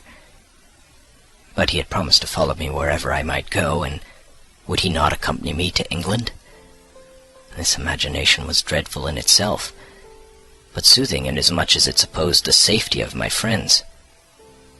I was agonized with the idea of the possibility that the reverse of this might happen. But through the whole period during which I was the slave of my creature, I allowed myself to be governed by the impulses of the moment, and my present sensation strongly intimated that the fiend would follow me and exempt my family from the danger of his machinations. It was in the latter end of September that I again quitted my native country. My journey had been my own suggestion, and Elizabeth therefore acquiesced, but she was filled with disquiet at the idea of my suffering away from her the inroads of misery and grief. It had been her care which provided me a companion in Clerval, and yet a man is blind to 1,000 minute circumstances which call forth a woman's sedulous attention. She longed to bid me hasten my return. 1,000 conflicting emotions rendered her mute as she bade me a tearful, silent farewell. I threw myself into the carriage that was to convey me away, hardly knowing whither I was going, and careless of what was passing around. I remembered only, and it was with a bitter anguish that I reflected on it, to order that my chemical instruments should be packed to go with me. Filled with dreary imaginations, I passed through many beautiful and majestic scenes, but my eyes were fixed and unobserving. I could only think of the bourne of my travels, and the work which was to occupy me whilst they endured. After some days spent in listless indolence, during which I traversed many leagues, I arrived at Strasbourg, where I waited 2 days for Clerval. He came. Alas, how great was the contrast between us! He was alive to every new scene, joyful when he saw the beauties of the setting sun, and more happy when he beheld it rise and recommence a new day. He pointed out to me the shifting colors of the landscape and the appearances of the sky. "This is what it is to live," he cried. "How I enjoy existence! But you, my dear Frankenstein, wherefore are you desponding and sorrowful?" In truth, I was occupied by gloomy thoughts, and neither saw the descent of the evening star nor the golden sunrise reflected in the Rhine.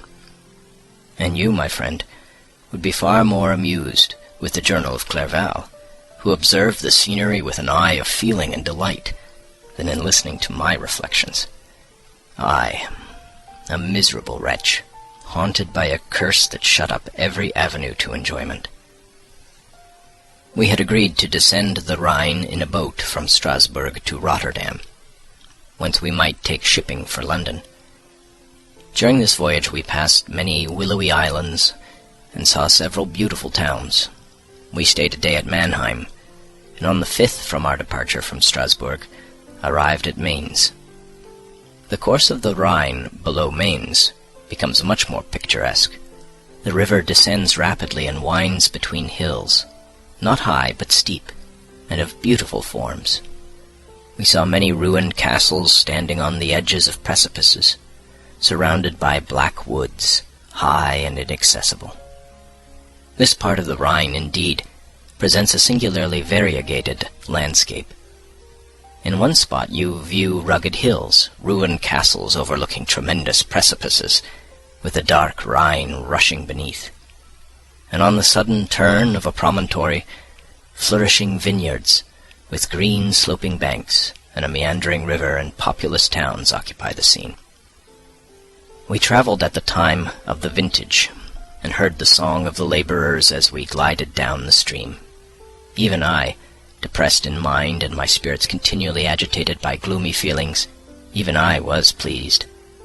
I lay at the bottom of the boat, and as I gazed on the cloudless blue sky, I seemed to drink in a tranquillity to which I had long been a stranger.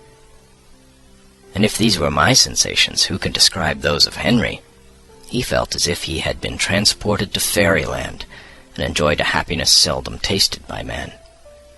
"I have seen," he said, "the most beautiful scenes of my own country. I have visited the lakes of Lucerne and Uri, where the snowy mountains descend almost perpendicularly to the water, casting black and impenetrable shades, which would cause a gloomy and mournful appearance were it not for the most verdant islands that believe the eye by their gay appearance. I have seen this lake agitated by a tempest, when the wind tore up whirlwinds of water and gave you an idea of what the waterspout must be on the great ocean, and the waves dash with fury the base of the mountain, where the priest and his mistress were overwhelmed by an avalanche, and where their dying voices are still said to be heard amid the pauses of the nightly wind. I have seen the mountains of La Valais and the Pays de Vaud. But this country, Victor, pleases me more than all those wonders. The mountains of Switzerland are more majestic and strange, but there is a charm in the banks of this divine river that I never before saw equaled. Look at that castle which overhangs yon precipice. and that also on the island, almost concealed among the foliage of those beautiful trees.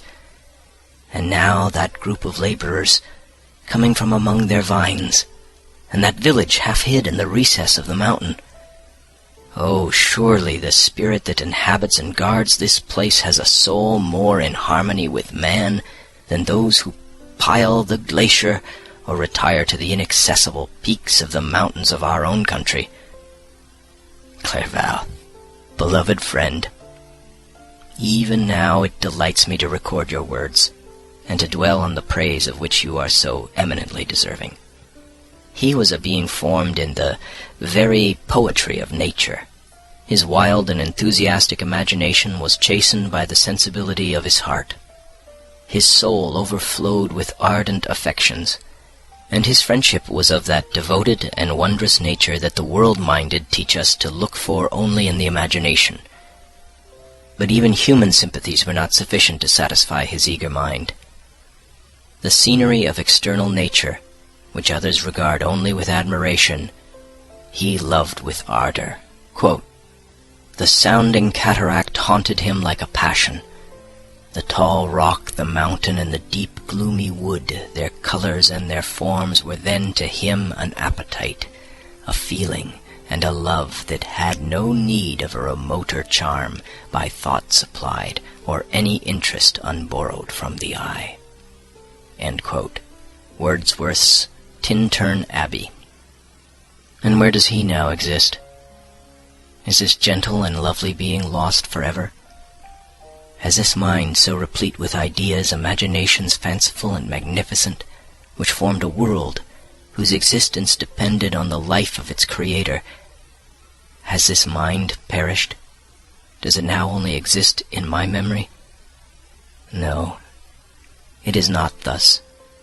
Your form, so divinely wrought, and beaming with beauty, has decayed, but your spirit still visits and consoles your unhappy friend. Pardon this gush of sorrow. These ineffectual words are but a slight tribute to the unexampled worth of Henry, but they soothe my heart, overflowing with the anguish which his remembrance creates. I will proceed with my tale. Beyond Cologne we descended to the plains of Holland, and we resolved to post the remainder of our way, for the wind was contrary, and the stream of the river was too gentle to aid us. Our journey here lost the interest arising from beautiful scenery, but we arrived in a few days at Rotterdam, whence we proceeded by sea to England. It was on a clear morning, in the latter days of December, that I first saw the white cliffs of Britain. The banks of the Thames presented a new scene. They were flat but fertile, and almost every town was marked by the remembrance of some story. We saw Tilbury Fort, and remembered the Spanish Armada, Gravesend, Woolwich, and Greenwich, places which I had heard of even in my country.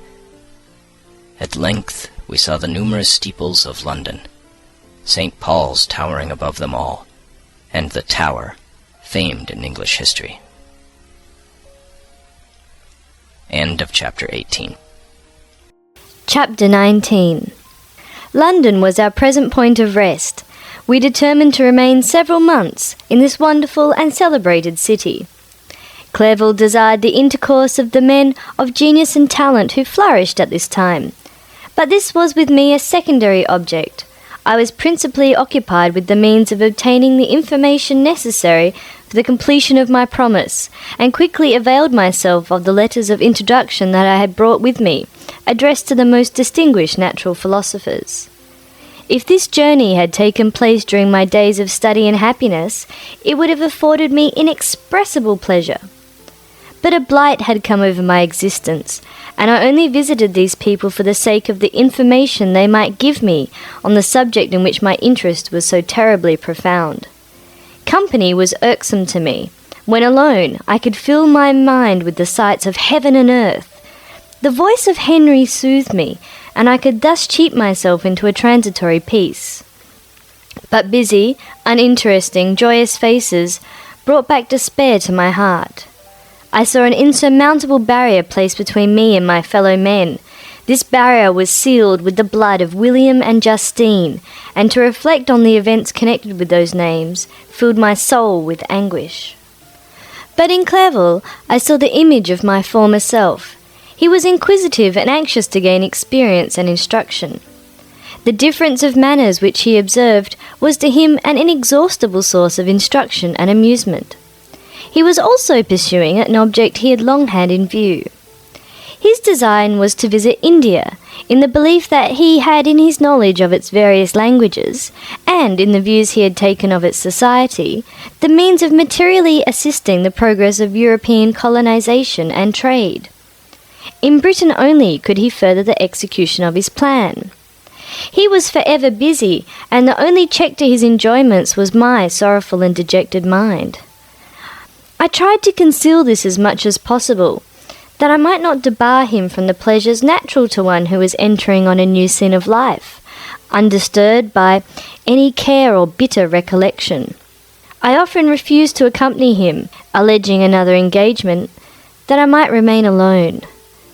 I now also began to collect the materials necessary for my new creation, and this was to me like the torture of single drops of water continually falling on the head. Every thought that was devoted to it was an extreme anguish, and every word that I spoke in allusion to it caused my lips to quiver and my heart to palpitate. After passing some months in London, we received a letter from a person in Scotland who had formerly been our visitor at Geneva. He mentioned the beauties of his native country and asked us if those were not sufficient allurements to induce us to prolong our journey as far north as Perth, where he resided. Clerval eagerly desired to accept this invitation, and I, although I abhorred society, wished to again view mountains and streams and all the wondrous works with which nature adorns her chosen dwelling places. We had arrived in England at the beginning of October, and it was now February. We accordingly determined to commence our journey towards the north at the expiration of another month. In this expedition, we did not intend to follow the great road to Edinburgh, but to visit Windsor, Oxford, Matlock, and the Cumberland Lakes, resolving to arrive at the completion of this tour about the end of July. I packed up my chemical instruments and the materials I had collected, resolving to finish my labours in some obscure nook in the northern highlands of Scotland. We quitted London on the 27th of March and remained a few days at Windsor, rambling in its beautiful forest. This was a new scene to us mountaineers. The majestic oaks, the quantity of game, and the herds of stately deer were all novelties to us. From thence we proceeded to Oxford. As we entered this city, our minds were filled with the remembrance of the events that had been transacted there more than a century and a half before. It was here that Charles I had collected his forces. This city had remained faithful to him, after the whole nation had forsaken his cause to join the standard of Parliament and liberty. The memory of that unfortunate king and his companions, the amiable Falkland, the insolent Goring, his queen and son, gave a peculiar interest to every part of the city which they might have supposed to have inhabited. The spirit of elder days found a dwelling here, and we delighted to trace its footsteps. If these feelings had not found an imaginary gratification, the appearance of the city had yet in itself sufficient beauty to obtain our admiration. The colleges are ancient and picturesque, the streets are almost magnificent, and the lovely Isis, which flows beside it through meadows of exquisite verdure, is spread forth into a placid expanse of waters, which reflects its majestic assemblage of towers and spires and domes embosomed among aged trees.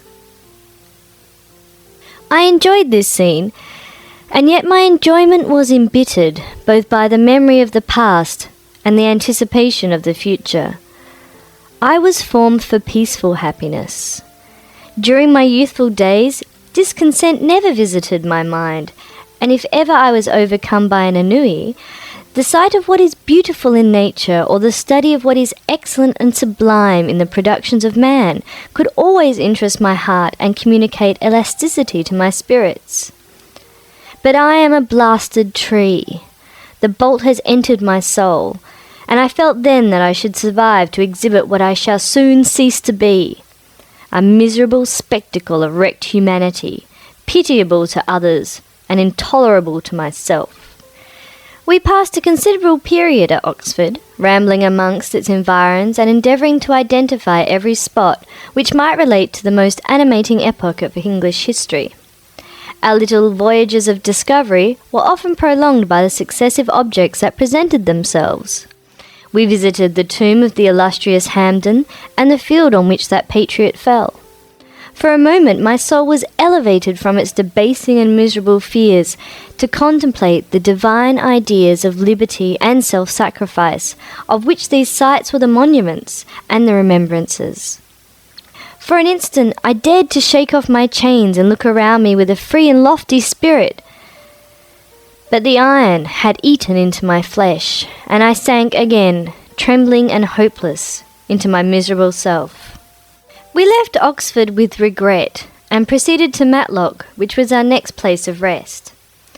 The country in the neighbourhood of this village resembled, to a greater degree, the scenery of Switzerland, but everything is on a lower scale, and the green hills want the crown of distant white Alps, which always attend on the piny mountains of my native country. We visited the wondrous cave and the little cabinets of natural history, where the curiosities are disposed in the same manner as in the collections at Servox and Chamonix. The latter name made me tremble when pronounced by Henry, and I hastened to quit Matlock, with which that terrible scene was thus associated. From Derby, still journeying northwards, we passed 2 months in Cumberland and Westmoreland. I can now almost fancy myself amongst the Swiss mountains. The little patches of snow which yet lingered on the northern sides of the mountains, the lakes, and the dashing of the rocking streams were all familiar and dear sights to me. Here also we made some acquaintances who almost contrived to cheat me into happiness. The delight of Clerval was proportionably greater than mine. His mind expanded in the company of men of talent, and he found in his own nature greater capacities and resources than he could have ever imagined himself to have possessed while he associated with his inferiors. I could pass my life here, he said to me, and among these mountains I should scarcely regret Switzerland and the Rhine. But he found that a traveller's life is one that includes much pain amidst its enjoyments. His feelings are forever on the stretch, and when he begins to sink into repose, he finds himself obliged to quit that on which he rests in pleasure for something new, which again engages his attention, and which he also forsakes for other novelties. We had scarcely visited the various lakes of Cumberland and Westmoreland, and conceived an affection for some of the inhabitants, when the period of our appointment with our Scotch friend approached, and we left them to travel on. For my own part, I was not sorry. I had now neglected my promise for some time, and I feared the effects of the demon's disappointment. He might remain in Switzerland and wreak his vengeance on my relatives. This idea pursued me and tormented me at every moment from which I might otherwise have snatched repose and peace. I waited for my letters with feverish impatience. If they were delayed, I was miserable and overcome by 1,000 fears, and when they arrived and I saw the superscription of Elizabeth or my father, I hardly dared to read and ascertain my fate. Sometimes I thought that the fiend followed me, and might expedite my remissness by murdering my companion. When these thoughts possessed me, I would not quit Henry for a moment, but followed him as his shadow, to protect him from the fancied range of his destroyer. I felt as if I had committed some great crime, the consciousness of which haunted me. I was guiltless, but I had indeed drawn down some horrible curse upon my head, as mortal as that of crime. I visited Edinburgh with languid eyes and mind, and yet that city might have interested the most unfortunate being. Clerval did not like it so well as Oxford, for the antiquity of the latter city was more pleasing to him. But the beauty and regularity of the new town of Edinburgh, its romantic castle and its environs, the most delightful in the world, Arthur's Seat, Sir Barnard's Well, and the Pentland Hills compensated him for the change, and filled him with cheerfulness and admiration. but I was impatient to arrive at the termination of my journey. We left Edinburgh in a week, passing through Cooper, St Andrews, and along the banks of the Tay to Perth, where our friend greeted us. But I was in no mood to laugh and talk with strangers, or enter into their feelings or plans with the good humour expected from a guest, and accordingly, I told Clerval that I wished to make the tour of Scotland alone. "Do you," said I, "enjoy yourself, and let this be our rendezvous. I may be absent a month or two, but do not interfere with my motions, I entreat you. Leave me to peace and solitude for a short time, and when I return, I hope it will be with a lighter heart, more congenial to your own temper." Henry wished to dissuade me, but seeing me bent on this plan, ceased to remonstrate. He entreated me to write often. "I had rather be with you," he said, "in your solitary rambles than with these Scotch people whom I do not know. Hasten then, dear friend, to return, that I may again feel myself somewhat at home, which I cannot do in your absence." Having parted from my friend, I determined to visit some remote spot of Scotland and finish my work in solitude. I did not doubt but that the monster followed me and would discover himself to me when I should have finished, that he might receive his companion. With this resolution, I traversed the northern highlands and fixed on one of the remotest of the Orkneys as the scene of my labours. It was a place fitted for such a work, being hardly more than a rock whose sides were continually beaten upon by the waves. The soil was barren, scarcely affording pasture for a few miserable cows and oatmeal for its inhabitants, which consisted of 5 persons, whose gaunt and scraggy limbs gave tokens of their miserable fare. Vegetables and bread, when they indulged in such luxuries, and even fresh water, was to be procured from the mainland, which was about 5 miles distant.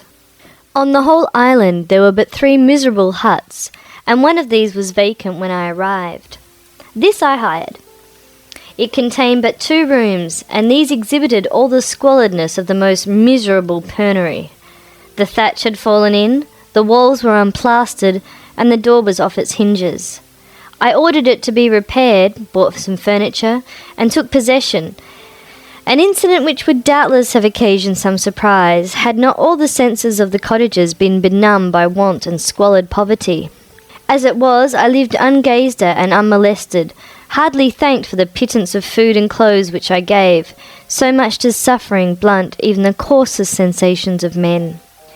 In this retreat, I devoted the morning to labour, but in the evening, when the weather permitted, I walked on the stony beach of the sea to listen to the waves as they roared and dashed at my feet. It was a monotonous yet ever-changing scene. I thought of Switzerland. It was far different from this desolate and appalling landscape.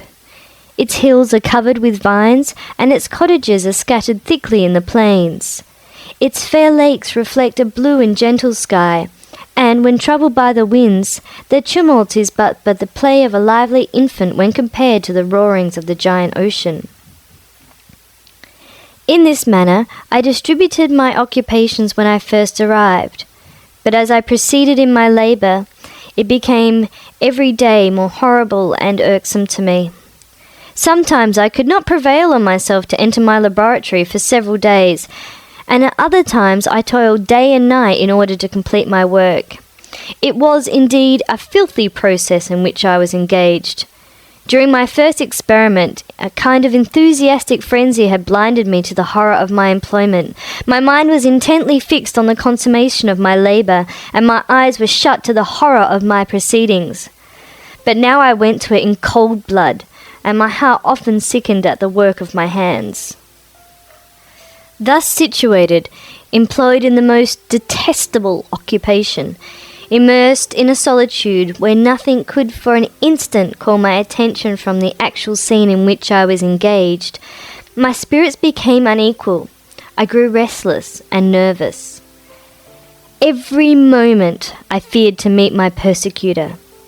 Sometimes I sat with my eyes fixed on the ground, fearing to raise them lest they should encounter the object which I so much dreaded to behold. I feared to wander from the sight of my fellow creatures, lest when alone, he should come to claim his companion. In the meantime, I worked on, and my labour was already considerably advanced. I looked towards its completion with a tremulous and eager hope, which I dared not trust myself to question, but which was intermixed with obscure forebodings of evil that made my heart sicken in my bosom. Chapter 20. I sat one evening in my laboratory. The sun had set and the moon was just rising from the sea. I had not sufficient light for my employment, and I remained idle, in a pause of consideration of whether I should leave my labour for the night, or hasten its conclusion by an unremitting attention to it. As I sat, a train of reflection occurred to me, which led me to consider the effects of what I was now doing.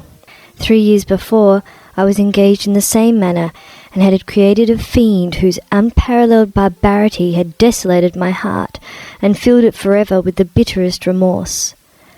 I was now about to form another being, of whose dispositions I was alike ignorant. She might become 10,000 times more malignant than her mate, and delight for its own sake in murder and wretchedness. He had sworn to quit the neighbourhood of man and hide himself in deserts, but she had not, and she, who in all probability was to become a thinking and reasoning animal, might refuse to comply with the compact made before her creation. They might even hate each other. The creature who already lived loathed his own deformity, and might he not conceive a greater abhorrence for it when it came before his eyes in the female form? She might also turn with disgust from him to the superior beauty of man. She might quit him, and he, being again alone, exasperated by the fresh provocation of being deserted by one of his own species. Even if they were to leave Europe and inhabit the deserts of the New World, yet one of the results of those sympathies for which the demon thirsted would be children, and a race of devils would be propagated upon the earth, who might make the very existence of the species of man a condition precarious and full of terror. Had I right, for my own benefit, to inflict this curse upon everlasting generations? I had been moved by the sophisms of the being I had created. I had been struck senseless by his fiendish threats, but now, for the first time, the wickedness of my promise burst upon me. I shuddered to think that future ages might curse me as their pest, whose selfishness had not hesitated to buy its own peace at the price, perhaps, of the existence of the whole human race. I trembled, and my heart failed within me when, on looking up, I saw by the light of the moon the demon at the casement. A ghastly grin wrinkled his lips as he gazed on me, where I sat fulfilling the task which he had allotted to me. Yes, he had followed me in my travels. He had loitered in forests, hid himself in caves, or taken refuge in wide and desert heaths, and now he came to mark my progress and claim the fulfilment of my promise. As I looked on him, his countenance expressed the utmost extent of malice and treachery. I thought with a sensation of madness on my promise of creating another like to him, and, trembling with passion, tore to pieces the thing on which I was engaged. The wretch saw me destroy the creature on whose future existence he depended for happiness, and with a howl of devilish despair and revenge, withdrew. I left the room, and, locking the door, made a solemn vow in my own heart never to resume my labours, and then, with trembling steps, I sought my own apartment. I was alone.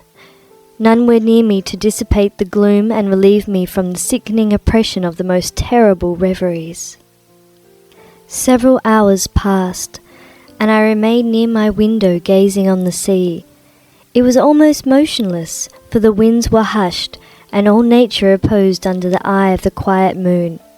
A few fishing vessels alone specked the water, and now and then the gentle breeze wafted the sound of voices as the fishermen called to one another. I felt the silence, although I was hardly conscious of its extreme profundity, until my ear was suddenly arrested by the paddling of oars near the shore, and a person landed close to my house. In a few minutes after, I heard the creaking of my door, as if someone endeavoured to open it softly.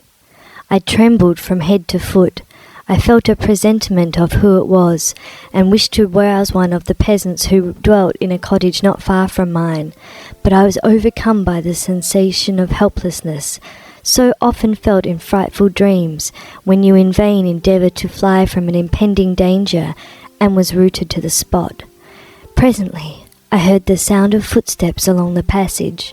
The door opened, and the wretch, whom I dreaded, appeared.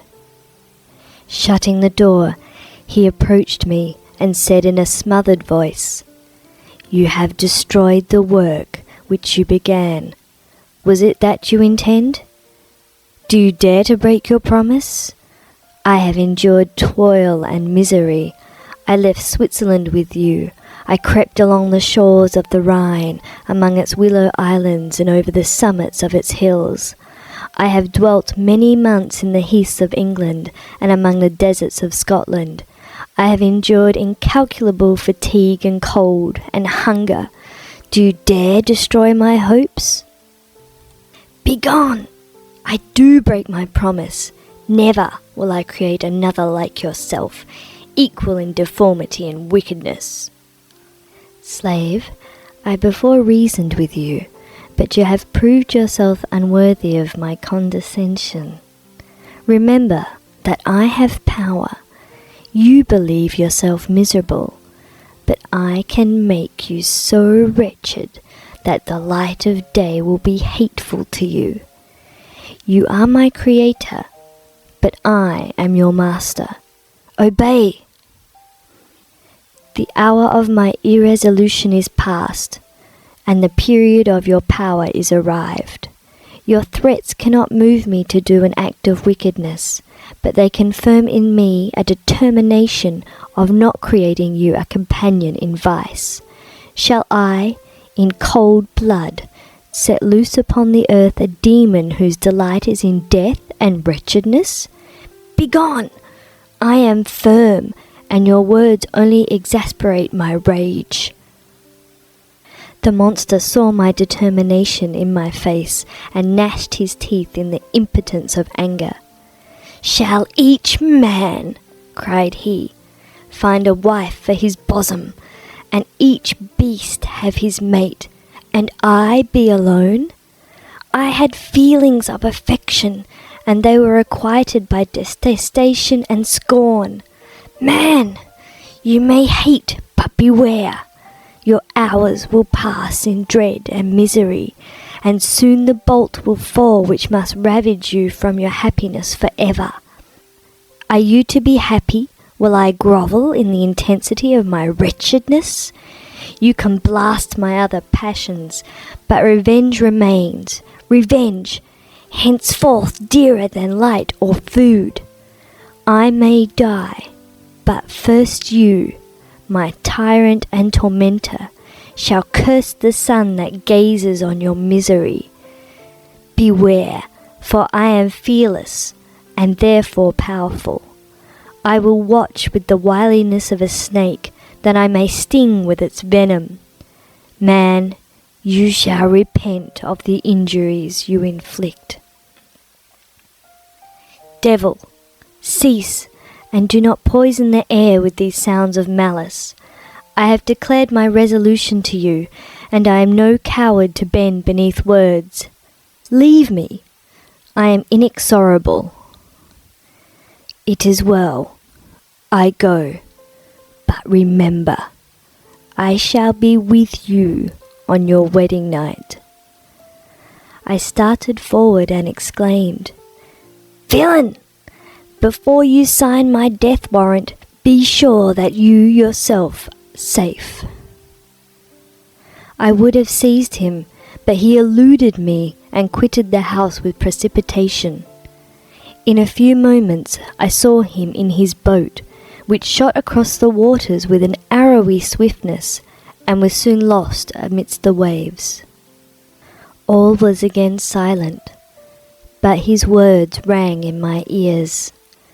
I burned with rage to pursue the murderer of my peace and precipitate him into the ocean. I walked up and down my room hastily and perturbed, while my imagination conjured up 1,000 images to torment and sting me. Why had I not followed him and closed with him in mortal strife? But I had suffered him to depart, and he had directed his course towards the mainland. I shuddered to think who might be the next victim sacrificed to his insatiate revenge. And then I thought again of his words, "I will be with you on your wedding night." That, then, was the period fixed for the fulfillment of my destiny. In that hour I should die and at once satisfy and extinguish his malice. The prospect did not move me to fear, yet when I thought of my beloved Elizabeth, of her tears and endless sorrow, when she should find her lover so barbarously snatched from her, tears, the first I had shed for many months, streamed from my eyes, and I resolved not to fall before my enemy without a bitter struggle. The night passed away, and the sun rose from the ocean. My feelings became calmer, if it may be called calmness when the violence of rage sinks into the depths of despair. I left the house, the horrid scene of last night's contention, and walked on the beach of the sea, which I almost regarded as an insuperable barrier between me and my fellow creatures. Nay, a wish that such should prove the fact stole across me. I desired that I might pass my life on that barren rock, wearily, it is true, but uninterrupted by any sudden shock of misery. If I returned, it was to be sacrificed, or to see those whom I loved most die under the grasp of a demon whom I had myself created. I walked about the isle like a restless spectre, separated from all it loved and miserable in the separation. When it became noon and the sun rose higher, I lay down on the grass and was overpowered by a deep sleep. I had been awake the whole of the preceding night. My nerves were agitated, and my eyes inflamed by watching and misery. The sleep into which I now sank refreshed me, and when I awoke, I again felt as if I belonged to a race of human beings like myself, and I began to reflect upon what had passed with greater composure. Yet still, the words of the fiend rang in my ears like a death knell. They appeared like a dream, yet distinct and oppressive as a reality. The sun had far descended, and I sat still on the shore, satisfying my appetite, which had become ravenous, with an oaten cake, when I saw a fishing boat land close to me, and one of the men brought me a packet. It contained letters from Geneva and one from Clairville entreating me to join him. He said that he was wearing away his time fruitlessly where he was, that the letters from the friends he had formed in London desired his return to complete the negotiation they had entered into for his Indian enterprise. I could no longer delay his departure, but as his journey to London might be followed, even sooner than he now conjectured, by his longer voyage, he entreated me to bestow as much of my society on him as I could spare. He besought me, therefore, to leave my solitary isle and to meet him at Perth, that we might proceed southwards together. This letter in a degree recalled me to life, and I determined to quit my island at the expiration of 2 days. Yet before I departed, there was a task to perform, on which I shuddered to reflect. I must pack up my chemical instruments, and for that purpose I must enter the room which had been the scene of my odious work, and I must handle those utensils, the sight of which was sickening to me. The next morning, at daybreak, I summoned sufficient courage and unlocked the door of my laboratory. The remains of the half-finished creature, whom I had destroyed, laid scattered on the floor, and I almost felt as if I had mingled with the living flesh of a human being. I paused to collect myself, and then entered the chamber. With trembling hand, I conveyed the instruments out of the room, but I reflected that I ought not to leave the relics of my work to excite the horror and suspicion of the peasants, and I accordingly put them into a basket with a great quantity of stones, and laying them up, determined to throw them into the sea that very night. And in the meantime I sat upon the beach, employed in cleaning and arranging my chemical apparatus. Nothing could be more complete than the alteration that had taken place in my feelings since the night of the appearance of the demon. I had before regarded my promise with gloomy despair as a thing that, with whatever consequences, must be fulfilled. But now I felt as if a film had been taken from before my eyes, and that I saw for the first time clearly. The idea of renewing my labours did not for one instant occur to me. The threat I had weighed upon my thoughts, but I did not reflect that a voluntary act of mine could avert it. I had resolved in my own mind that to create another like the fiend I had first made would be an act of the basest and most atrocious selfishness, and I banished from my mind every thought that could lead to a different conclusion. Between 2 and 3 in the morning the moon rose, and I then, putting my basket aboard a little skiff, sailed out about 4 miles from the shore. The scene was perfectly solitary. A few boats were returning towards land, but I sailed away from them. I felt as if I was about the commission of a dreadful crime, and avoided with shuddering anxiety any encounter with my fellow creatures. At one time the moon, which had been before clear, was suddenly overspread by a thick cloud, and I took advantage of the moment of darkness, and cast my basket into the sea. I listened to the gurgling sound as it sank, and then sailed away from the spot. The sky became clouded, but the air was pure, although chilled by the northeast breeze that was then rising. But it refreshed me and filled me with such agreeable sensations that I resolved to prolong my stay on the water, and fixing the rudder in a direct position, stretched myself at the bottom of the boat. Clouds hid the moon, everything was obscure, and I heard only the sound of the boat as its keel cut through the waves. The murmur lulled me, and in a short time I slept soundly. I do not know how long I remained in this situation, but when I awoke I found that the sun had already mounted considerably. The wind was high, and the waves continually threatened the safety of my little skiff. I found the wind was northeast, and must have driven me far from the coast from which I had embarked. I endeavoured to change my course, but quickly found that if I again made the attempt, the boat would instantly fill with water. Thus situated, my only resource was to drive before the wind.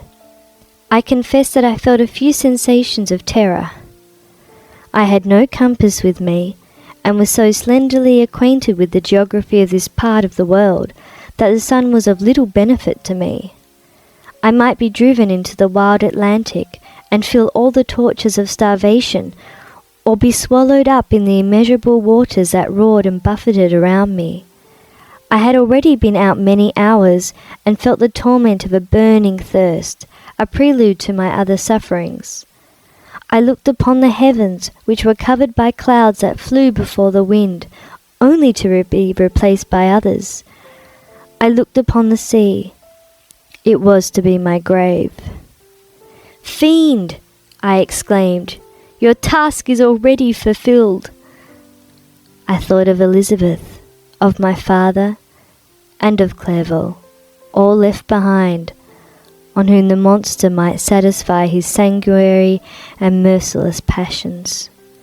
This idea plunged me into a reverie so despairing and frightful that even now, when the scene is on the point of closing before me forever, I shudder to reflect on it. Some hours passed thus, but by degrees, as the sun declined towards the horizon, the wind died away into a gentle breeze, and the sea became free from breakers. But these gave place to a heavy swell. I felt sick and hardly able to hold the rudder, when suddenly I saw a line of high land towards the south.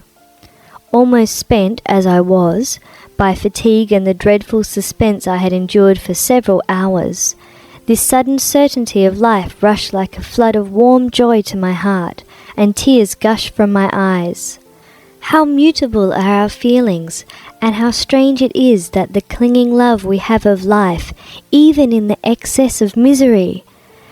I constructed another sail with a part of my dress, and eagerly steered my course towards the land. It had a wild and rocky appearance, but as I approached nearer, I easily perceived the traces of cultivation. I saw vessels near the shore, and found myself suddenly transported back to the neighbourhood of civilized man. I carefully traced the windings of the land, and hailed a steeple at which I at length saw issuing from behind a small promontory. As I was in a state of extreme debility, I resolved to sail towards the town, as a place where I could most easily procure nourishment. Fortunately, I had money with me. As I turned the promontory, I perceived a small neat town and a good harbour, which I entered, my heart bounding with joy at my unexpected escape. As I was occupied in fixing the boat and arranging the sails, several people crowded towards the spot.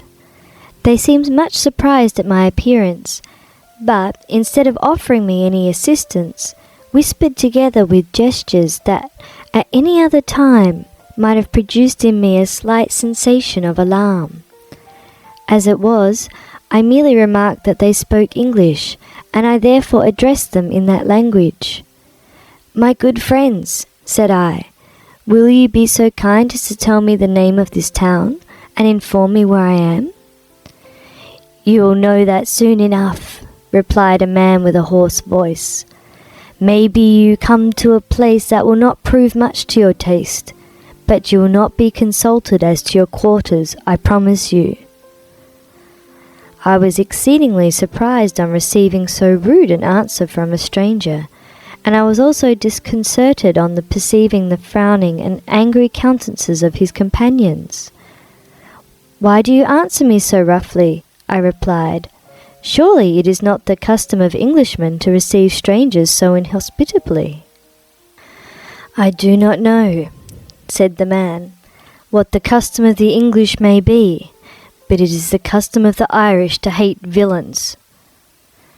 While this strange dialogue continued, I perceived the crowd rapidly increase. Their faces expressed a mixture of curiosity and anger, which annoyed and in some degree alarmed me.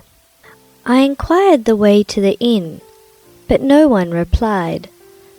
I then moved forward, and a murmuring sound arose from the crowd as they followed and surrounded me, when an ill-looking man approaching tapped me on the shoulder and said, "Come, sir, you must follow me to Mr. Kerwin's to give an account of yourself." "Who is Mr. Kerwin? Why am I to give an account of myself? Is this not a free country?" "Aye, sir, free enough for honest folks. Mr. Kerwin is a magistrate, and you are to give an account of the death of a gentleman who was found murdered here last night." This answer startled me, but I presently recovered myself. I was innocent. That could easily be proved. Accordingly, I followed my conductor in silence, and was led to one of the best houses in the town. I was ready to sink from fatigue and hunger, but being surrounded by a crowd, I thought it politic to rouse all my strength, so that no physical debility might be construed into apprehension or conscious guilt.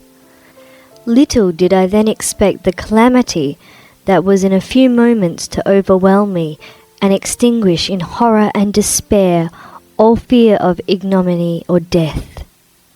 I might pause here, for it requires all my fortitude to recall the memory of the frightful events which I am about to relate in proper detail to my recollection. Chapter 21. I was soon introduced into the presence of the magistrate, an old benevolent man with calm and mild manners. He looked upon me, however, with some degree of severity, and then, turning towards my conductors, he asked who appeared as witnesses on this occasion. About 6 men came forward, and, one being selected by the magistrate, he deposed that he had been out fishing the night before with his son and brother-in-law, Daniel Nugent, when, about 10 o'clock, they observed a strong northerly blast rising, and they accordingly put in for port. It was a very dark night, as the moon had not yet risen. They did not land at the harbor, but, as they had been accustomed, at a creek about 2 miles below. He walked on first, carrying a part of the fishing tackle, and his companions followed him at some distance. As he was proceeding along the sands, he struck his foot against something, and fell at his length on the ground. His companions came up to assist him, and by the light of their lantern they found that he had fallen on the body of a man, who was, to all appearance, dead. Their first supposition was that it was the corpse of some person who had been drowned and was thrown on shore by the waves. But on examination they found that the clothes were not wet, and even that the body was not then cold. They instantly carried it to the cottage of an old woman near the spot, and endeavored, but in vain, to restore it to life. It appeared to be a handsome young man, about 25 years of age. He had apparently been strangled, for there was no sign of any violence except the black mark of fingers on his neck. The first part of this deposition did not in the least interest me, but when the mark of the fingers was mentioned, I remembered the murder of my brother, and felt myself extremely agitated. My limbs trembled, and a mist came over my eyes, which obliged me to lean on a chair for support. The magistrate observed me with a keen eye, and of course drew an unfavorable augury from my manner. The son confirmed his father's account, but when Daniel Nugent was called, he swore positively that just before the fall of his companion, he saw a boat with a single man in it at a short distance from the shore, and as far as he could judge by the light of a few stars, it was the same boat in which I had just landed. A woman deposed that she lived near the beach, and was standing at the door of her cottage, waiting for the return of the fisherman, about an hour before she heard of the discovery of the body, when she saw a boat with only one man in it push off from that part of the shore where the corpse was afterwards found. Another woman confirmed the account of the fisherman having brought the body into her house. It was not cold. They put it into a bed and rubbed it, and Daniel went to the town for an apothecary, but life was quite gone. Several other men were examined concerning my landing, and they agreed that, with the strong north wind that had arisen during the night, it was very probable that I had beaten about for many hours, and had been obliged to return nearly to the same spot from which I had departed. Besides, they observed that it appeared that I had brought the body from another place, and it was likely that as I did not appear to know the shore, I might have put into the harbor, ignorant of the distance of the town of from the place where I had deposited the corpse. Mr. Kerwin, on hearing this evidence, desired that I should be taken into the room where the body lay for interment, that it might be observed what effect the sight of it would produce upon me. This idea was probably suggested by the extreme agitation I had exhibited when the mode of the murder had been described. I was accordingly conducted, by the magistrate and several other persons, to the inn. I could not help being struck by the strange coincidences that had taken place during this eventful night, but, knowing that I had been conversing with several persons in the island I had inhabited about the time that the body had been found, I was perfectly tranquil as to the consequences of the affair. I entered the room where the corpse lay, and was led up to the coffin. How can I describe my sensations on beholding it? I feel yet parched with horror, nor can I reflect on that terrible moment without shuddering and agony. The examination, the presence of the magistrate and witnesses, passed like a dream from my memory when I saw the lifeless form of Henry Clerval stretched before me. I gasped for breath, and throwing myself on the body, I exclaimed, Have my murderous machinations deprived you also, my dearest Henry, of life? 2 I have already destroyed. Other victims await their destiny. But you, Clerval, my friend, my benefactor—" The human frame could no longer support the agonies that I endured, and I was carried out of the room in strong convulsions. A fever succeeded to this. I lay for 2 months on the point of death. My ravings, as I afterward heard, were frightful. I called myself the murderer of William, of Justine, and of Clerval. Sometimes I entreated my attendants to assist me in the destruction of the fiend by whom I was tormented, and at others I felt the fingers of the monster already grasping my neck, and screamed aloud with agony and terror. Fortunately, as I spoke my native language, Mr. Curwen alone understood me, but my gestures and bitter cries were sufficient to affright the other witnesses. Why did I not die? More miserable than man ever was before, why did I not sink into forgetfulness and rest? Death snatches away many blooming children, the only hopes of their doting parents. How many brides and youthful lovers have been one day in the bloom of health and hope, and the next a prey for worms and the decay of the tomb? Of what materials was I made, that I could thus resist so many shocks, which, like the turning of the wheel, continually renewed the torture? But I was doomed to live, and in 2 months found myself as awaking from a dream, in a prison, stretched on a wretched bed, surrounded by jailers, turnkeys, bolts, and all the miserable apparatus of a dungeon. It was morning, I remember, when I thus awoke to understanding. I had forgotten the particulars of what had happened, and only felt as if some great misfortune had suddenly overwhelmed me. But when I looked around and saw the barred windows and the squalidness of the room in which I was, all flashed across my memory, and I groaned bitterly. This sound disturbed an old woman who was sleeping in a chair beside me. She was a hired nurse, the wife of one of the turnkeys, and her countenance expressed all those bad qualities which often characterize that class. The lines of her face were hard and rude, like that of persons accustomed to see without sympathizing in sights of misery. Her tone expressed her entire indifference. She addressed me in English, and the voice struck me as one that I had heard during my sufferings. "Are you better now, sir?" said she. I replied in the same language, with a feeble voice, "I believe I am, but if it be all true, if indeed I did not dream, I am sorry that I am still alive to feel this misery and horror." "For that matter," replied the old woman, "if you mean about the gentleman you murdered, I believe that it were better for you if you were dead, for I fancy it will go hard with you. However, that's none of my business. I am sent to nurse you and get you well. I do my duty with a safe conscience. It were well if everybody did the same." I turned with loathing from the woman who could utter so unfeeling a speech to a person just saved, on the very edge of death, but I felt languid and unable to reflect on all that had passed. The whole series of my life appeared to me as a dream. I sometimes doubted if indeed it were all true, for it never presented itself to my mind with the force of reality. As the images that floated before me became more distinct, I grew feverish. A darkness pressed around me. No one was near me who soothed me with the gentle voice of love. No dear hand supported me. The physician came and prescribed medicines, and the old woman prepared them for me, but utter carelessness was visible in the first, and the expression of brutality was strongly marked in the visage of the second. Who could be interested in the fate of a murderer but the hangman who would gain his fee?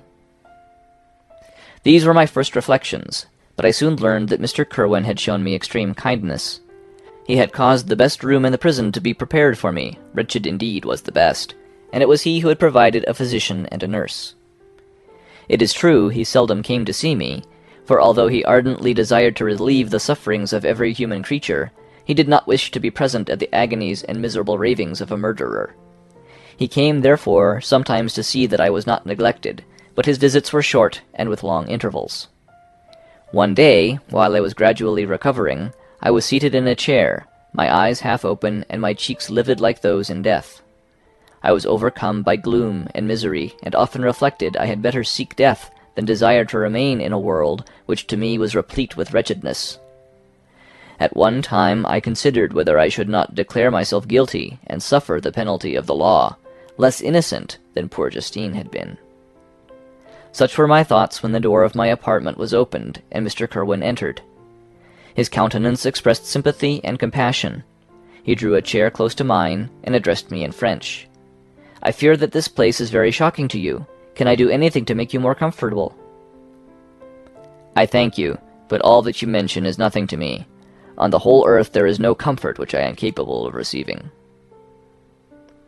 "I know that the sympathy of a stranger can be but of little relief to one borne down as you are by so strange a misfortune.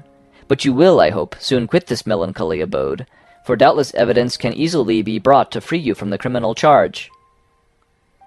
"That is my least concern. I am, by a course of strange events, become the most miserable of mortals. Persecuted and tortured as I am and have been, can death be any evil to me?" "Nothing indeed could be more unfortunate and agonizing than the strange chances that have lately occurred. You were thrown by some surprising accident on this shore, renowned for its hospitality, seized immediately, and charged with murder. The first sight that was presented to your eyes was the body of your friend, murdered in so unaccountable a manner, and placed, as it were, by some fiend across your path." As Mr. Kerwin said this, notwithstanding the agitation I endured on this retrospect of my sufferings, I also felt considerable surprise at the knowledge he seemed to possess concerning me. I suppose some astonishment was exhibited in my countenance, for Mr. Kerwin hastened to say, "Immediately upon your being taken ill, all the papers that were on your person were brought to me, and I examined them that I might discover some trace by which I could send to your relations an account of your misfortune and illness. I found several letters, and among others, one which I discovered from its commencement to be from your father. I instantly wrote to Geneva. Nearly 2 months have elapsed since the departure of my letter. But you are ill. Even now you tremble. You are unfit for agitation of any kind." "The suspense is 1,000 times worse than the most horrible event. Tell me what new scene of death has been acted, and whose murder I am now to lament." "Your family is perfectly well," said Mr. Kerwin with gentleness, "and someone, a friend, is come to visit you." I know not by what chain of thought the idea presented itself, but it instantly darted into my mind that the murderer had come to mock at my misery and taunt me with the death of Clerval, as a new incitement for me to comply with his hellish desires. I put my hand before my eyes and cried out in agony, "Oh, take him away! I cannot see him! For God's sake, do not let him enter!" Mr. Kerwin regarded me with a troubled countenance. He could not help regarding my exclamation as a presumption of my guilt, and said in rather a severe tone, "I should have thought, young man, that the presence of your father would have been welcome instead of inspiring such violent repugnance." "My father!" cried I, while every feature and every muscle was relaxed from anguish to pleasure. "Is my father indeed come? How kind, how very kind! But where is he? Why does he not hasten to me?" My change of manner surprised and pleased the magistrate. Perhaps he thought that my former exclamation was a momentary return of delirium, and now he instantly resumed his former benevolence. He rose and quitted the room with my nurse, and in a moment my father entered it. Nothing at this moment could have given me greater pleasure than the arrival of my father. I stretched out my hand to him and cried, "Are you then safe, and Elizabeth, and Ernest?" My father calmed me with assurances of their welfare, and endeavoured, by dwelling on these subjects so interesting to my heart, to raise my desponding spirits. But he soon felt that a prison cannot be the abode of cheerfulness. "What a place is this that you inhabit, my son?" said he, looking mournfully at the barred windows and wretched appearance of the room. "You travel to seek happiness, but a fatality seems to pursue you. And poor Clerval!" The name of my unfortunate and murdered friend was an agitation too great to be endured in my weak state. I shed tears. "Alas, yes, my father," replied I. "Some destiny of the most horrible kind hangs over me, and I must live to fulfill it, or surely I should have died on the coffin of Henry." We were not allowed to converse for any length of time, for the precarious state of my health rendered every precaution necessary that could ensure tranquillity. Mr. Kerwin came in and insisted that my strength should not be exhausted by too much exertion. But the appearance of my father was to me like that of my good angel, and I gradually recovered my health. As my sickness quitted me, I was absorbed by a gloomy and black melancholy that nothing could dissipate. The image of Clerval was forever before me, ghastly and murdered. More than once the agitation into which these reflections threw me made my friends dread a dangerous relapse. Alas! Why did they preserve so miserable and detested a life? It was surely that I might fulfill my destiny, which is now drawing to a close. Soon, oh very soon, will death extinguish these throbbings and relieve me from the mighty weight of anguish that bears me to the dust, and, in executing the award of justice, I shall also sink to rest. Then the appearance of death was distant, although the wish was ever present to my thoughts, and I often sat for hours motionless and speechless, wishing for some mighty revolution that might bury me and my destroyer in its ruins. The season of the assizes approached. I had already been 3 months in prison, and although I was still weak and in continual danger of a relapse, I was obliged to travel nearly 100 miles to the country town where the court was held. Mr. Kerwin charged himself with every care of collecting witnesses and arranging my defense.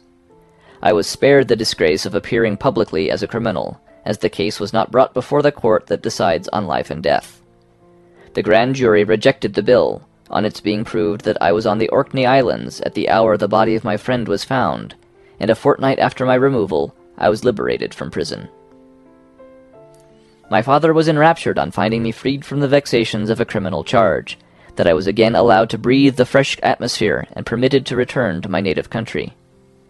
I did not participate in these feelings, for to me the walls of a dungeon or a palace were alike hateful. The cup of life was poisoned forever, and although the sun shone upon me, as upon the happy and gay of heart, I saw around me nothing but a dense and frightful darkness, penetrated by no light but the glimmer of 2 eyes that glared upon me. Sometimes they were the expressive eyes of Henry, languishing in death, the dark orbs nearly covered by the lids, and the long black lashes that fringed them. Sometimes it was the watery, clouded eyes of the monster, as I first saw them in my chamber at Ingolstadt. My father tried to awaken in me the feelings of affection. He talked of Geneva, which I should soon visit, of Elizabeth and Ernest, but these words only drew deep groans from me. Sometimes, indeed, I felt a wish for happiness, and thought with melancholy delight of my beloved cousin, or longed, with a devouring maladie du pays, to see once more the blue lake and rapid Rhone that had been so dear to me in early childhood.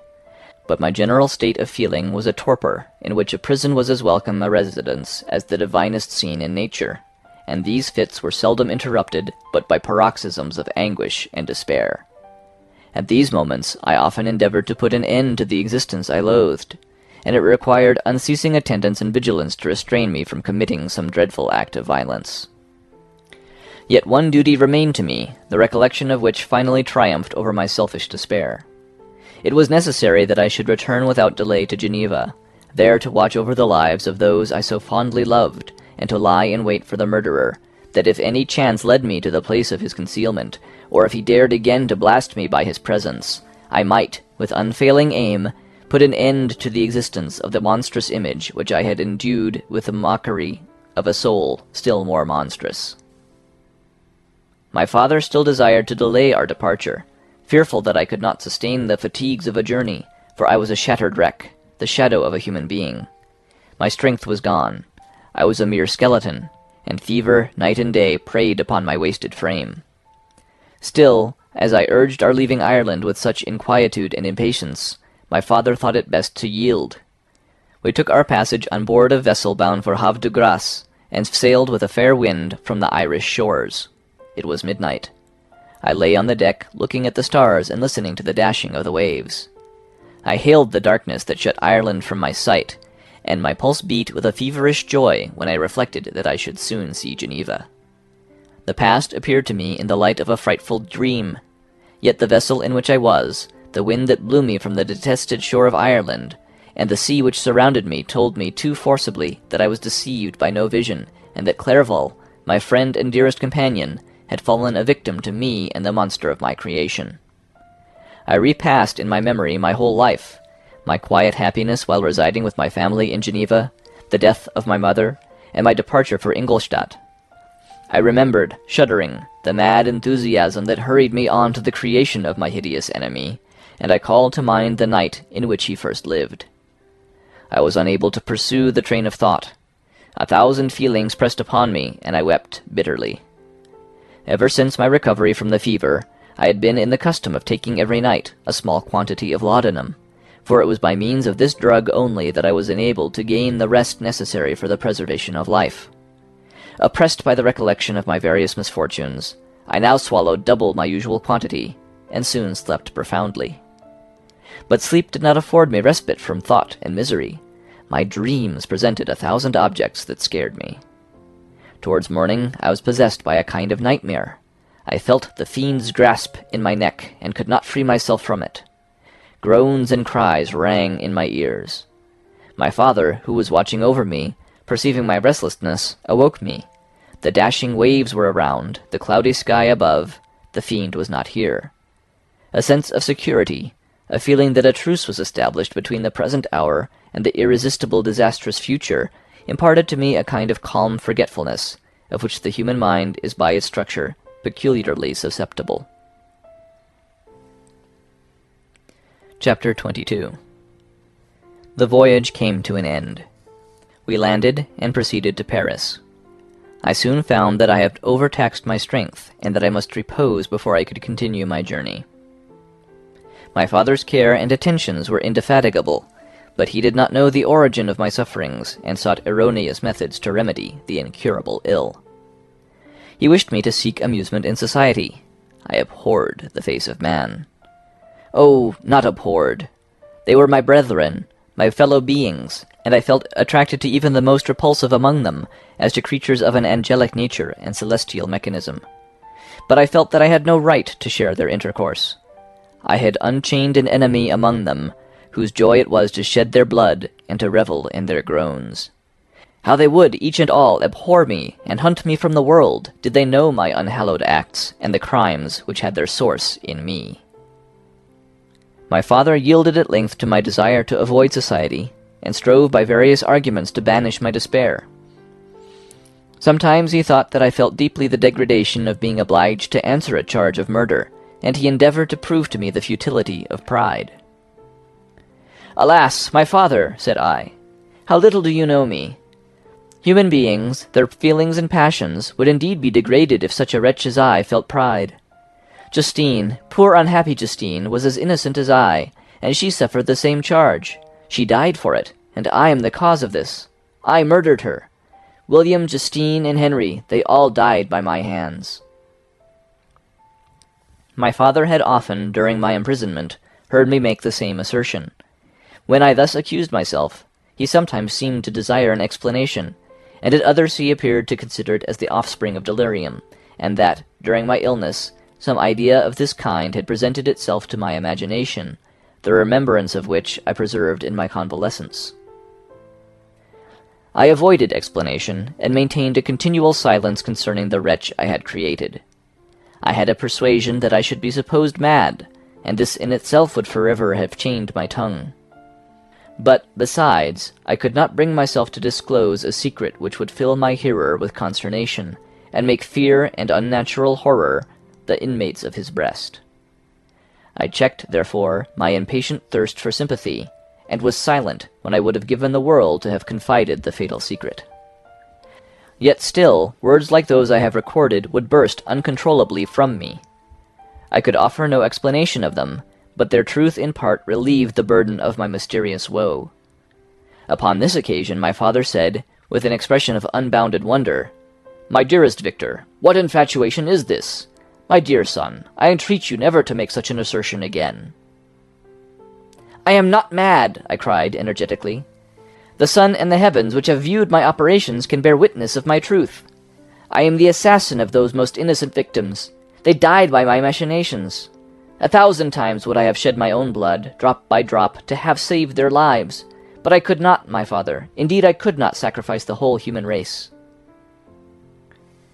The conclusion of this speech convinced my father that my ideas were deranged, and he instantly changed the subject of our conversation and endeavored to alter the course of my thoughts. He wished, as much as possible, to obliterate the memory of the scenes that had taken place in Ireland, and never alluded to them or suffered me to speak of my misfortunes. As time passed away, I became more calm. Misery had her dwelling in my heart, but I no longer talked in the same incoherent manner of my own crimes. Sufficient for me was the consciousness of them. By the utmost self-violence, I curbed the imperious voice of wretchedness, which sometimes desired to declare itself to the whole world, and my manners were calmer and more composed than they had ever been since my journey to the Sea of Ice. A few days before we left Paris on our way to Switzerland, I received the following letter from Elizabeth. My dear friend, it gave me the greatest pleasure to receive a letter from my uncle dated at Paris. You are no longer at a formidable distance, and I may hope to see you in less than a fortnight. My poor cousin, how much you must have suffered! I expect to see you looking even more ill than when you quitted Geneva. This winter has been passed most miserably, tortured as I have been by anxious suspense. Yet I hope to see peace in your countenance, and to find that your heart is not totally void of comfort and tranquillity. Yet I fear that the same feelings now exist that made you so miserable a year ago, even perhaps augmented by time. I would not disturb you at this period, when so many misfortunes weigh upon you, but a conversation that I had with my uncle, previous to his departure, renders some explanation necessary before we meet. Explanation? You may possibly say, what can Elizabeth have to explain? If you really say this, my questions are answered and all my doubts satisfied. But you are distant from me, and it is possible that you may dread and yet be pleased with this explanation. And in a probability of this being the case, I dare not any longer postpone writing what, during your absence, I have often wished to express to you, but have never had the courage to begin. You well know, Victor, that our union had been the favorite plan of your parents ever since our infancy. We were told this when young, and taught to look forward to it as an event that would certainly take place. We were affectionate playfellows during childhood, and, I believe, dear and valued friends to one another as we grew older. But as brother and sister often entertain a lively affection towards each other without desiring a more intimate union, may not such also be our case? Tell me, dearest Victor. Answer me, I conjure you by our mutual happiness with simple truth. Do you not love another? You have travelled, you have spent several years of your life at Ingolstadt, and I confess to you, my friend, that when I saw you last autumn so unhappy, flying to solitude from the society of every creature, I could not help supposing that you might regret our connection, and believe yourself bound in honour to fulfil the wishes of your parents, although they opposed themselves to your inclinations. But this is false reasoning. I confess to you, my friend, that I love you, and that in my airy dreams of futurity you have been my constant friend and companion. But it is your happiness I desire as well as my own, when I declare to you that our marriage would render me eternally miserable unless it were the dictate of your own free choice. Even now I weep to think that, borne down as you are by the cruelest misfortunes, you may stifle, by the word honour, all hope of that love and happiness which would alone restore you to yourself.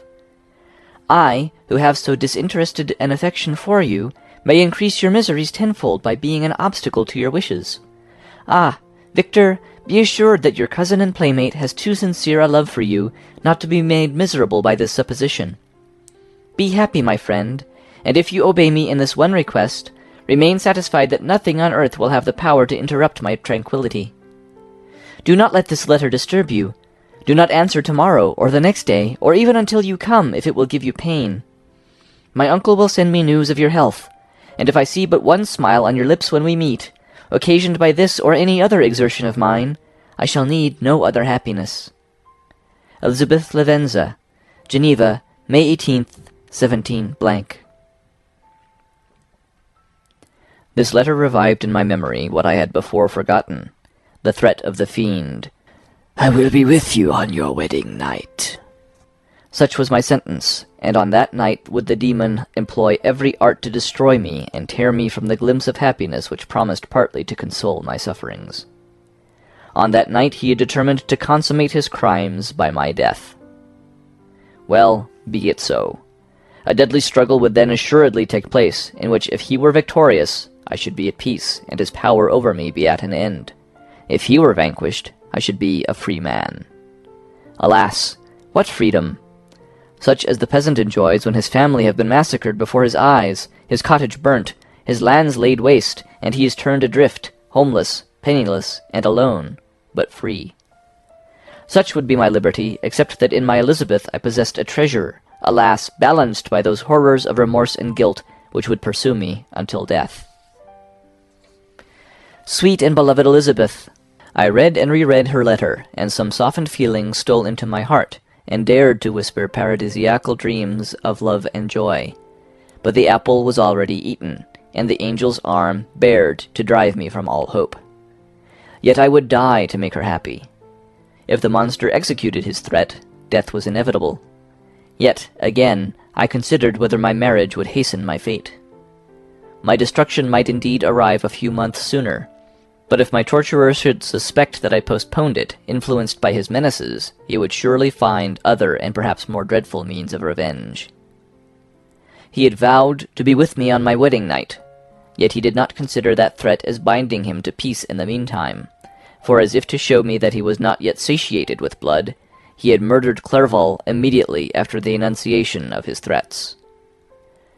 I resolved, therefore, that if my immediate union with my cousin would conduce either to hers or my father's happiness, my adversary's designs against my life should not retard it a single hour. In this state of mind I wrote to Elizabeth. My letter was calm and affectionate. "I fear, my beloved girl," I said, "little happiness remains for us on earth, yet all that I may one day enjoy is centered in you. Chase away your idle fears. To you alone do I consecrate my life and my endeavors for contentment. I have one secret, Elizabeth, a dreadful one. When revealed to you it will chill your frame with horror, and then, far from being surprised at my misery, you will only wonder that I survive what I have endured. I will confide this tale of misery and terror to you the day after our marriage shall take place. For, my sweet cousin, there must be perfect confidence between us. But until then, I conjure you, do not mention or allude to it. This I most earnestly entreat, and I know you will comply." In about a week after the arrival of Elizabeth's letter, we returned to Geneva. The sweet girl welcomed me with warm affection, yet tears were in her eyes as she beheld my emaciated frame and feverish cheeks. I saw a change in her also. She was thinner and had lost much of that heavenly vivacity that had before charmed me, but her gentleness and soft looks of compassion made her a more fit companion for one blasted and miserable as I was. The tranquillity which I now enjoyed did not endure. Memory brought madness with it, and when I thought of what had passed, a real insanity possessed me. Sometimes I was furious and burnt with rage, sometimes low and despondent. I neither spoke nor looked at anyone, but sat motionless, bewildered by the multitude of miseries that overcame me. Elizabeth alone had the power to draw me from these fits. Her gentle voice would soothe me when transported by passion, and inspire me with human feelings when sunk in torpor. She wept with me and for me. When reason returned, she would remonstrate and endeavor to inspire me with resignation. Ah, it is well for the unfortunate to be resigned, but for the guilty there is no peace. The agonies of remorse poison the luxury there is otherwise sometimes found in indulging the excess of grief. Soon after my arrival, my father spoke of my immediate marriage with Elizabeth. I remained silent. "Have you, then, some other attachment?" "None on earth. I love Elizabeth, and look forward to our union with delight. Let the day therefore be fixed, and on it I will consecrate myself, in life or death, to the happiness of my cousin." "My dear Victor, do not speak thus. Heavy misfortunes have befallen us, but let us only cling closer to what remains, and transfer our love for those whom we have lost to those who yet live. Our circle will be small, but bound close by the ties of affection and mutual misfortune, and when time shall have softened your despair, new and dear objects of care will be born to replace those of whom we have been so cruelly deprived." Such were the lessons of my father. But to me the remembrance of the threat returned, nor can you wonder that, omnipotent as the fiend had yet been in his deeds of blood, I should almost regard him as invincible, and that when he had pronounced the words, "I shall be with you on your wedding night," I should regard the threatened fate as unavoidable. But death was no evil to me if the loss of Elizabeth were balanced with it, and I therefore, with a contented and even cheerful countenance, agreed with my father that if my cousin would consent, the ceremony should take place in 10 days, and thus put, as I imagined, the seal to my fate. Great God! If for one instant I had thought what might be the hellish intention of my fiendish adversary, I would rather have banished myself forever from my native country and wandered a friendless outcast over the earth than have consented to this miserable marriage. But, as if possessed of magic powers, the monster had blinded me to his real intentions, and when I thought that I had prepared only my own death, I hastened that of a far dearer victim. As the period fixed for our marriage drew nearer, whether from cowardice or a prophetic feeling, I felt my heart sink within me. But I concealed my feelings by an appearance of hilarity that brought smiles and joy to the countenance of my father, but hardly deceived the ever-watchful and nicer eye of Elizabeth. She looked forward to our union with placid contentment, not unmingled with a little fear, which past misfortunes had impressed, that what now appeared certain and tangible happiness might soon dissipate into an airy dream and leave no trace but deep and everlasting regret. Preparations were made for the event. Congratulatory visits were received, and all wore a smiling appearance. I shut up, as well as I could, in my own heart, the anxiety that preyed there, and entered with seeming earnestness into the plans of my father, although they might only serve as the decorations of my tragedy. Through my father's exertions, a part of the inheritance of Elizabeth had been restored to her by the Austrian government. A small possession on the shores of Como belonged to her. It was agreed that, immediately after our union, we should proceed to Villa Lavenza and spend our first days of happiness beside the beautiful lake near which it stood. In the meantime, I took every precaution to defend my person in case the fiend should openly attack me. I carried pistols and a dagger constantly about me, and was ever on the watch to prevent artifice, and by these means gained a greater degree of tranquillity.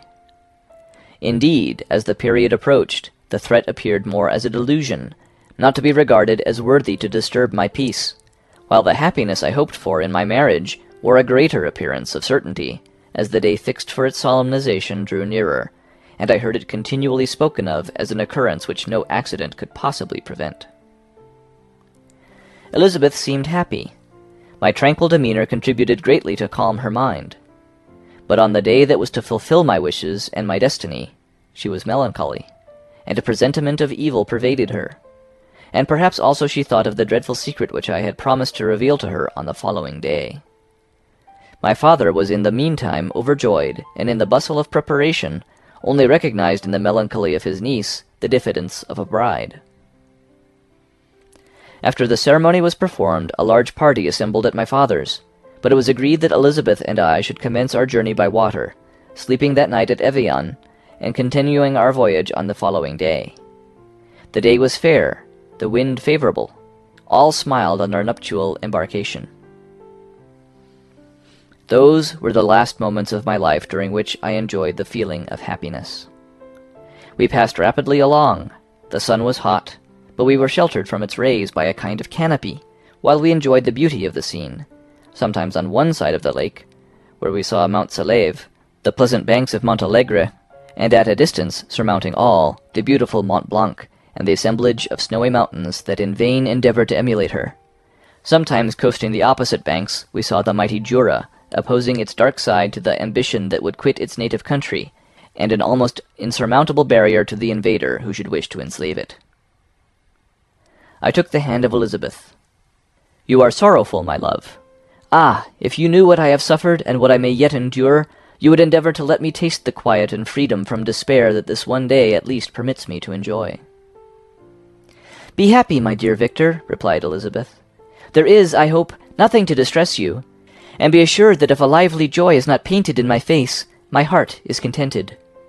Something whispers to me not to depend too much on the prospect that is opened before us, but I will not listen to such a sinister voice. Observe how fast we move along, and how the clouds, which sometimes obscure and sometimes rise above the dome of Mont Blanc, render this scene of beauty still more interesting.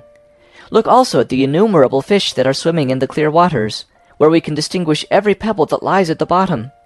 What a divine day! How happy and serene all nature appears!" Thus Elizabeth endeavored to divert her thoughts and mine from all reflection upon melancholy subjects. But her temper was fluctuating. Joy for a few instants shone in her eyes, but it continually gave place to distraction and reverie. The sun sank lower in the heavens.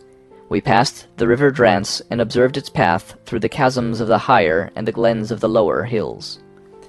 The Alps here come closer to the lake, and we approached the amphitheatre of mountains which formed its eastern boundary. The spire of Evian shone under the woods that surrounded it, and the range of mountain above mountain by which it was overhung. The wind, which had hitherto carried us along with amazing rapidity, sank at sunset to a light breeze. The soft air just ruffled the water, and caused a pleasant motion among the trees as we approached the shore, from which it wafted the most delightful scent of flowers and hay. The sun sank beneath the horizon as we landed, and as I touched the shore, I felt those cares and fears revive, which soon were to clasp me and cling to me forever. End of chapter 22. Recorded October 16th, 2005, in Longmont, Colorado. Chapter 23. It was 8 o'clock when we landed. We walked for a short time on the shore, enjoying the transitory light, and then retired to the inn and contemplated the lovely scene of waters, woods, and mountains, obscured in darkness yet still displaying their black outlines. The wind, which had fallen in the south, now rose with great violence in the west. The moon had reached her summit in the heavens and was beginning to descend. The clouds swept across it swifter than the flight of the vulture and dimmed her rays, while the lake reflected the scene of the busy heavens, rendered still busier by the restless waves that were beginning to rise. Suddenly, a heavy storm of rain descended. I had been calm during the day, but so soon as night obscured the shapes of objects, 1,000 fears rose in my mind. I was anxious and watchful, while my right hand grasped a pistol which was hidden in my bosom. Every sound terrified me. But I resolved that I would sell my life dearly, and not shrink from the conflict until my own life, or that of my adversary, was extinguished. Elizabeth observed my agitation for some time in timid and fearful silence, but there was something in my glance which communicated terror to her, and trembling, she asked, "What is it that agitates you, my dear Victor? What is it you fear?" "Oh, peace, peace, my love," I replied. "This night, and all will be safe. But this night is dreadful, very dreadful." I passed an hour in this state of mind, when suddenly I reflected how fearful the combat which I momentarily expected would be to my wife. And earnestly I entreated her to retire, resolving not to join her until I had obtained some knowledge as to the situation of my enemy. She left me, and I continued some time walking up and down the passages of the house, and inspecting every corner that might afford a retreat to my adversary. But I discovered no trace of him, and was beginning to conjecture that some fortunate chance had intervened to prevent the execution of his menaces, when suddenly I heard a shrill and dreadful scream. It came from the room into which Elizabeth had retired. As I heard it, the whole truth rushed into my mind. My arms dropped, the motion of every muscle and fiber was suspended. I could feel the blood trickling in my veins and tingling in the extremities of my limbs. The state lasted but for an instant. The scream was repeated, and I rushed into the room. Great God! Why did I not then expire? Why am I here to relate the destruction of the best hope and the purest creatures of earth? She was there, lifeless and inanimate, thrown across the bed, her head hanging down and her pale and distorted features half covered by her hair. Everywhere I turn I see the same figure, her bloodless arms and relaxed form, flung by the murderer on its bridal bier. Could I behold this and live? Alas, life is obstinate and clings closest where it is most hated. For a moment only did I lose recollection. I fell senseless on the ground. When I recovered, I found myself surrounded by the people of the inn. Their countenance expressed a breathless terror. But the horror of others appeared only as a mockery, a shadow of the feelings that oppressed me. I escaped from them to the room where lay the body of Elizabeth, my love, my wife, so lately living, so dear, so worthy. She had been moved from the posture in which I had first beheld her, and now, as she lay, her head upon her arms, and a handkerchief thrown across her face and neck, I might have supposed her asleep. I rushed towards her and embraced her with ardor, but the deadly languor and coldness of the limbs told me that what I now held in my arms had ceased to be the Elizabeth whom I had loved and cherished. The murderous mark of the fiend's grasp was on her neck, and the breath had ceased to issue from her lips. While I still hung over her in the agony of despair, I happened to look up. The windows of the room had before been darkened, and I felt a kind of panic on seeing the pale yellow light of the moon illuminate the chamber. The shutters had been thrown back, and, with a sensation of horror not to be described, I saw at the open window a figure the most hideous and abhorred. A grin was on the face of the monster. He seemed to jeer as with his fiendish finger he pointed towards the corpse of my wife. I rushed towards the window, and drawing pistol from my bosom, fired, but he eluded me, leapt from his station, and running with the swiftness of lightning, plunged into the lake. The report of the pistol brought a crowd into the room. I pointed to the spot where he had disappeared, and we followed the track with boats. Nets were cast, but in vain. After passing several hours, we returned, hopeless, most of my companions believing it to have been a form conjured up by my fancy. After having landed, they proceeded to search the country, parties going in different directions among the woods and vines. I attempted to accompany them and proceed the short distance from the house, but my head whirled round, my steps were like those of a drunken man, and I felt at last in a state of utter exhaustion. A film covered my eyes, and my skin was parched with the heat of fever. In this state I was carried back and placed on a bed, hardly conscious of what had happened. My eyes wandered round the room as if to seek something that I had lost. After an interval I rose, and, as if by instinct, crawled into the room where the corpse of my beloved lay. There were women weeping around. I hung over it, and joined my sad tears to theirs.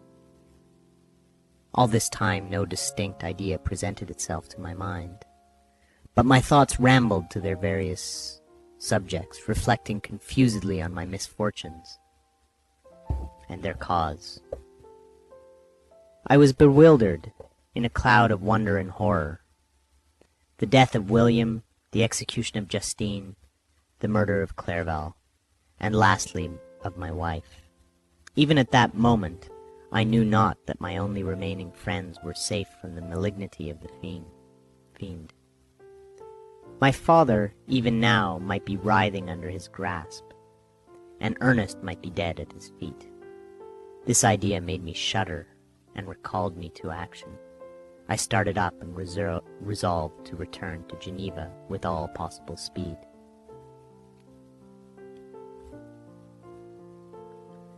There were no horses to be procured, and I must return by the lake, but the wind was unfavorable and the rain fell in torrents. However, it was hardly morning, and I might reasonably hope to arrive by night. I hired men to row and took my oar myself, for I had always experienced relief from mental torment in bodily exercise. But the overflowing misery I now felt, and the excess of agitation that I endured, rendered me incapable of any exertion. I threw down the oar, and leaning my head upon my hands, gave way to every gloomy idea that arose.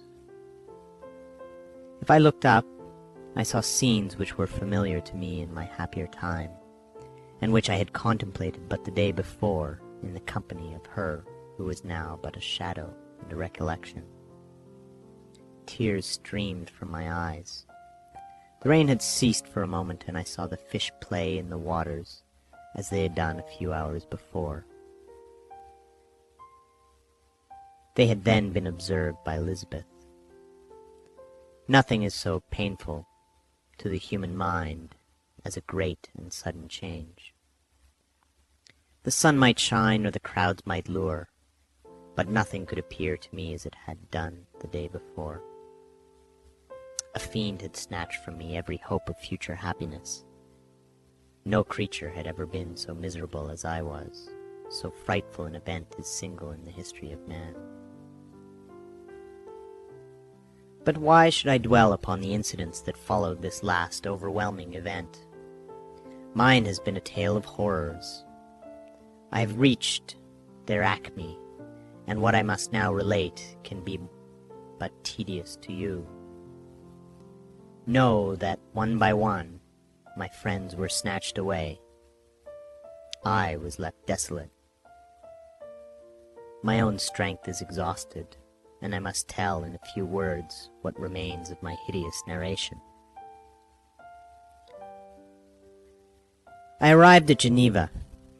My father and Ernest yet lived, but the former sunk under the tidings that I bore. I see him now, excellent and venerable old man.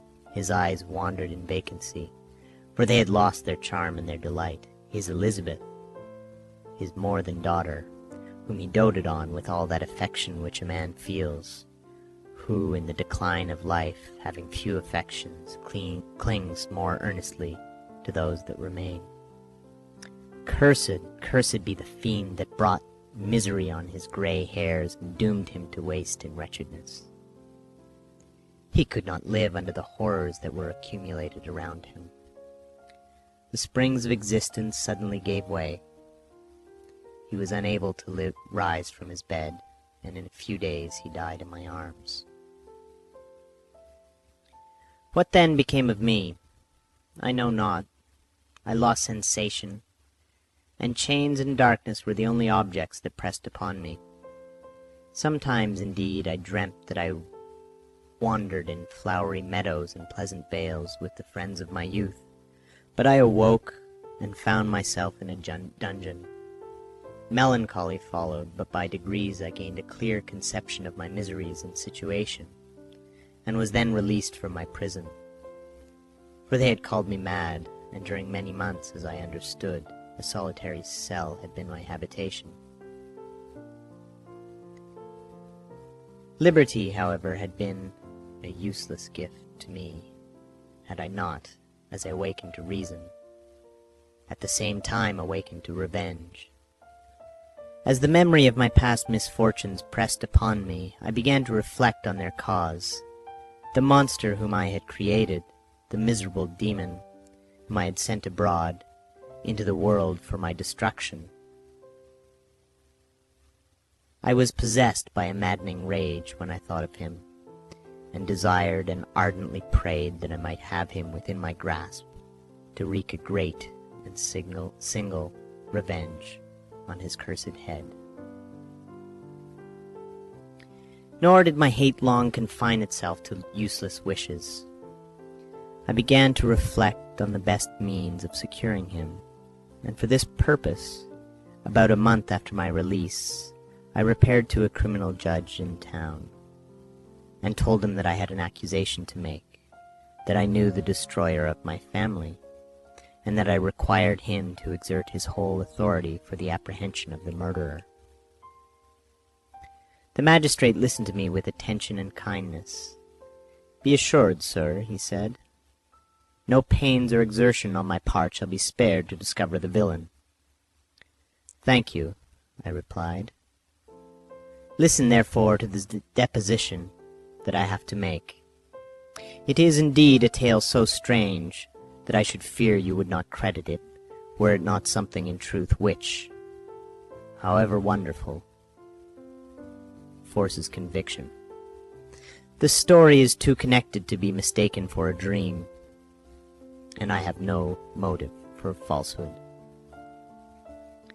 My manner, as I thus addressed him, was impressive but calm. I had formed in my own heart a resolution to pursue my destroyer to death, and this purpose quieted my agony, and for an interval reconciled me to life. I now relate my history briefly, but with firmness and precision, marking the dates with accuracy, and never deviating into invective or exclamation. The magistrate appeared at first perfectly incredulous, but as I continued he became more attentive and interested. I saw him sometimes shudder with horror, at others a lively surprise, unmingled with disbelief, was painted on his countenance. When I had concluded my narration, I said, "This is the being whom I accuse, and for whose seizure and punishment I call upon you to exert your whole power.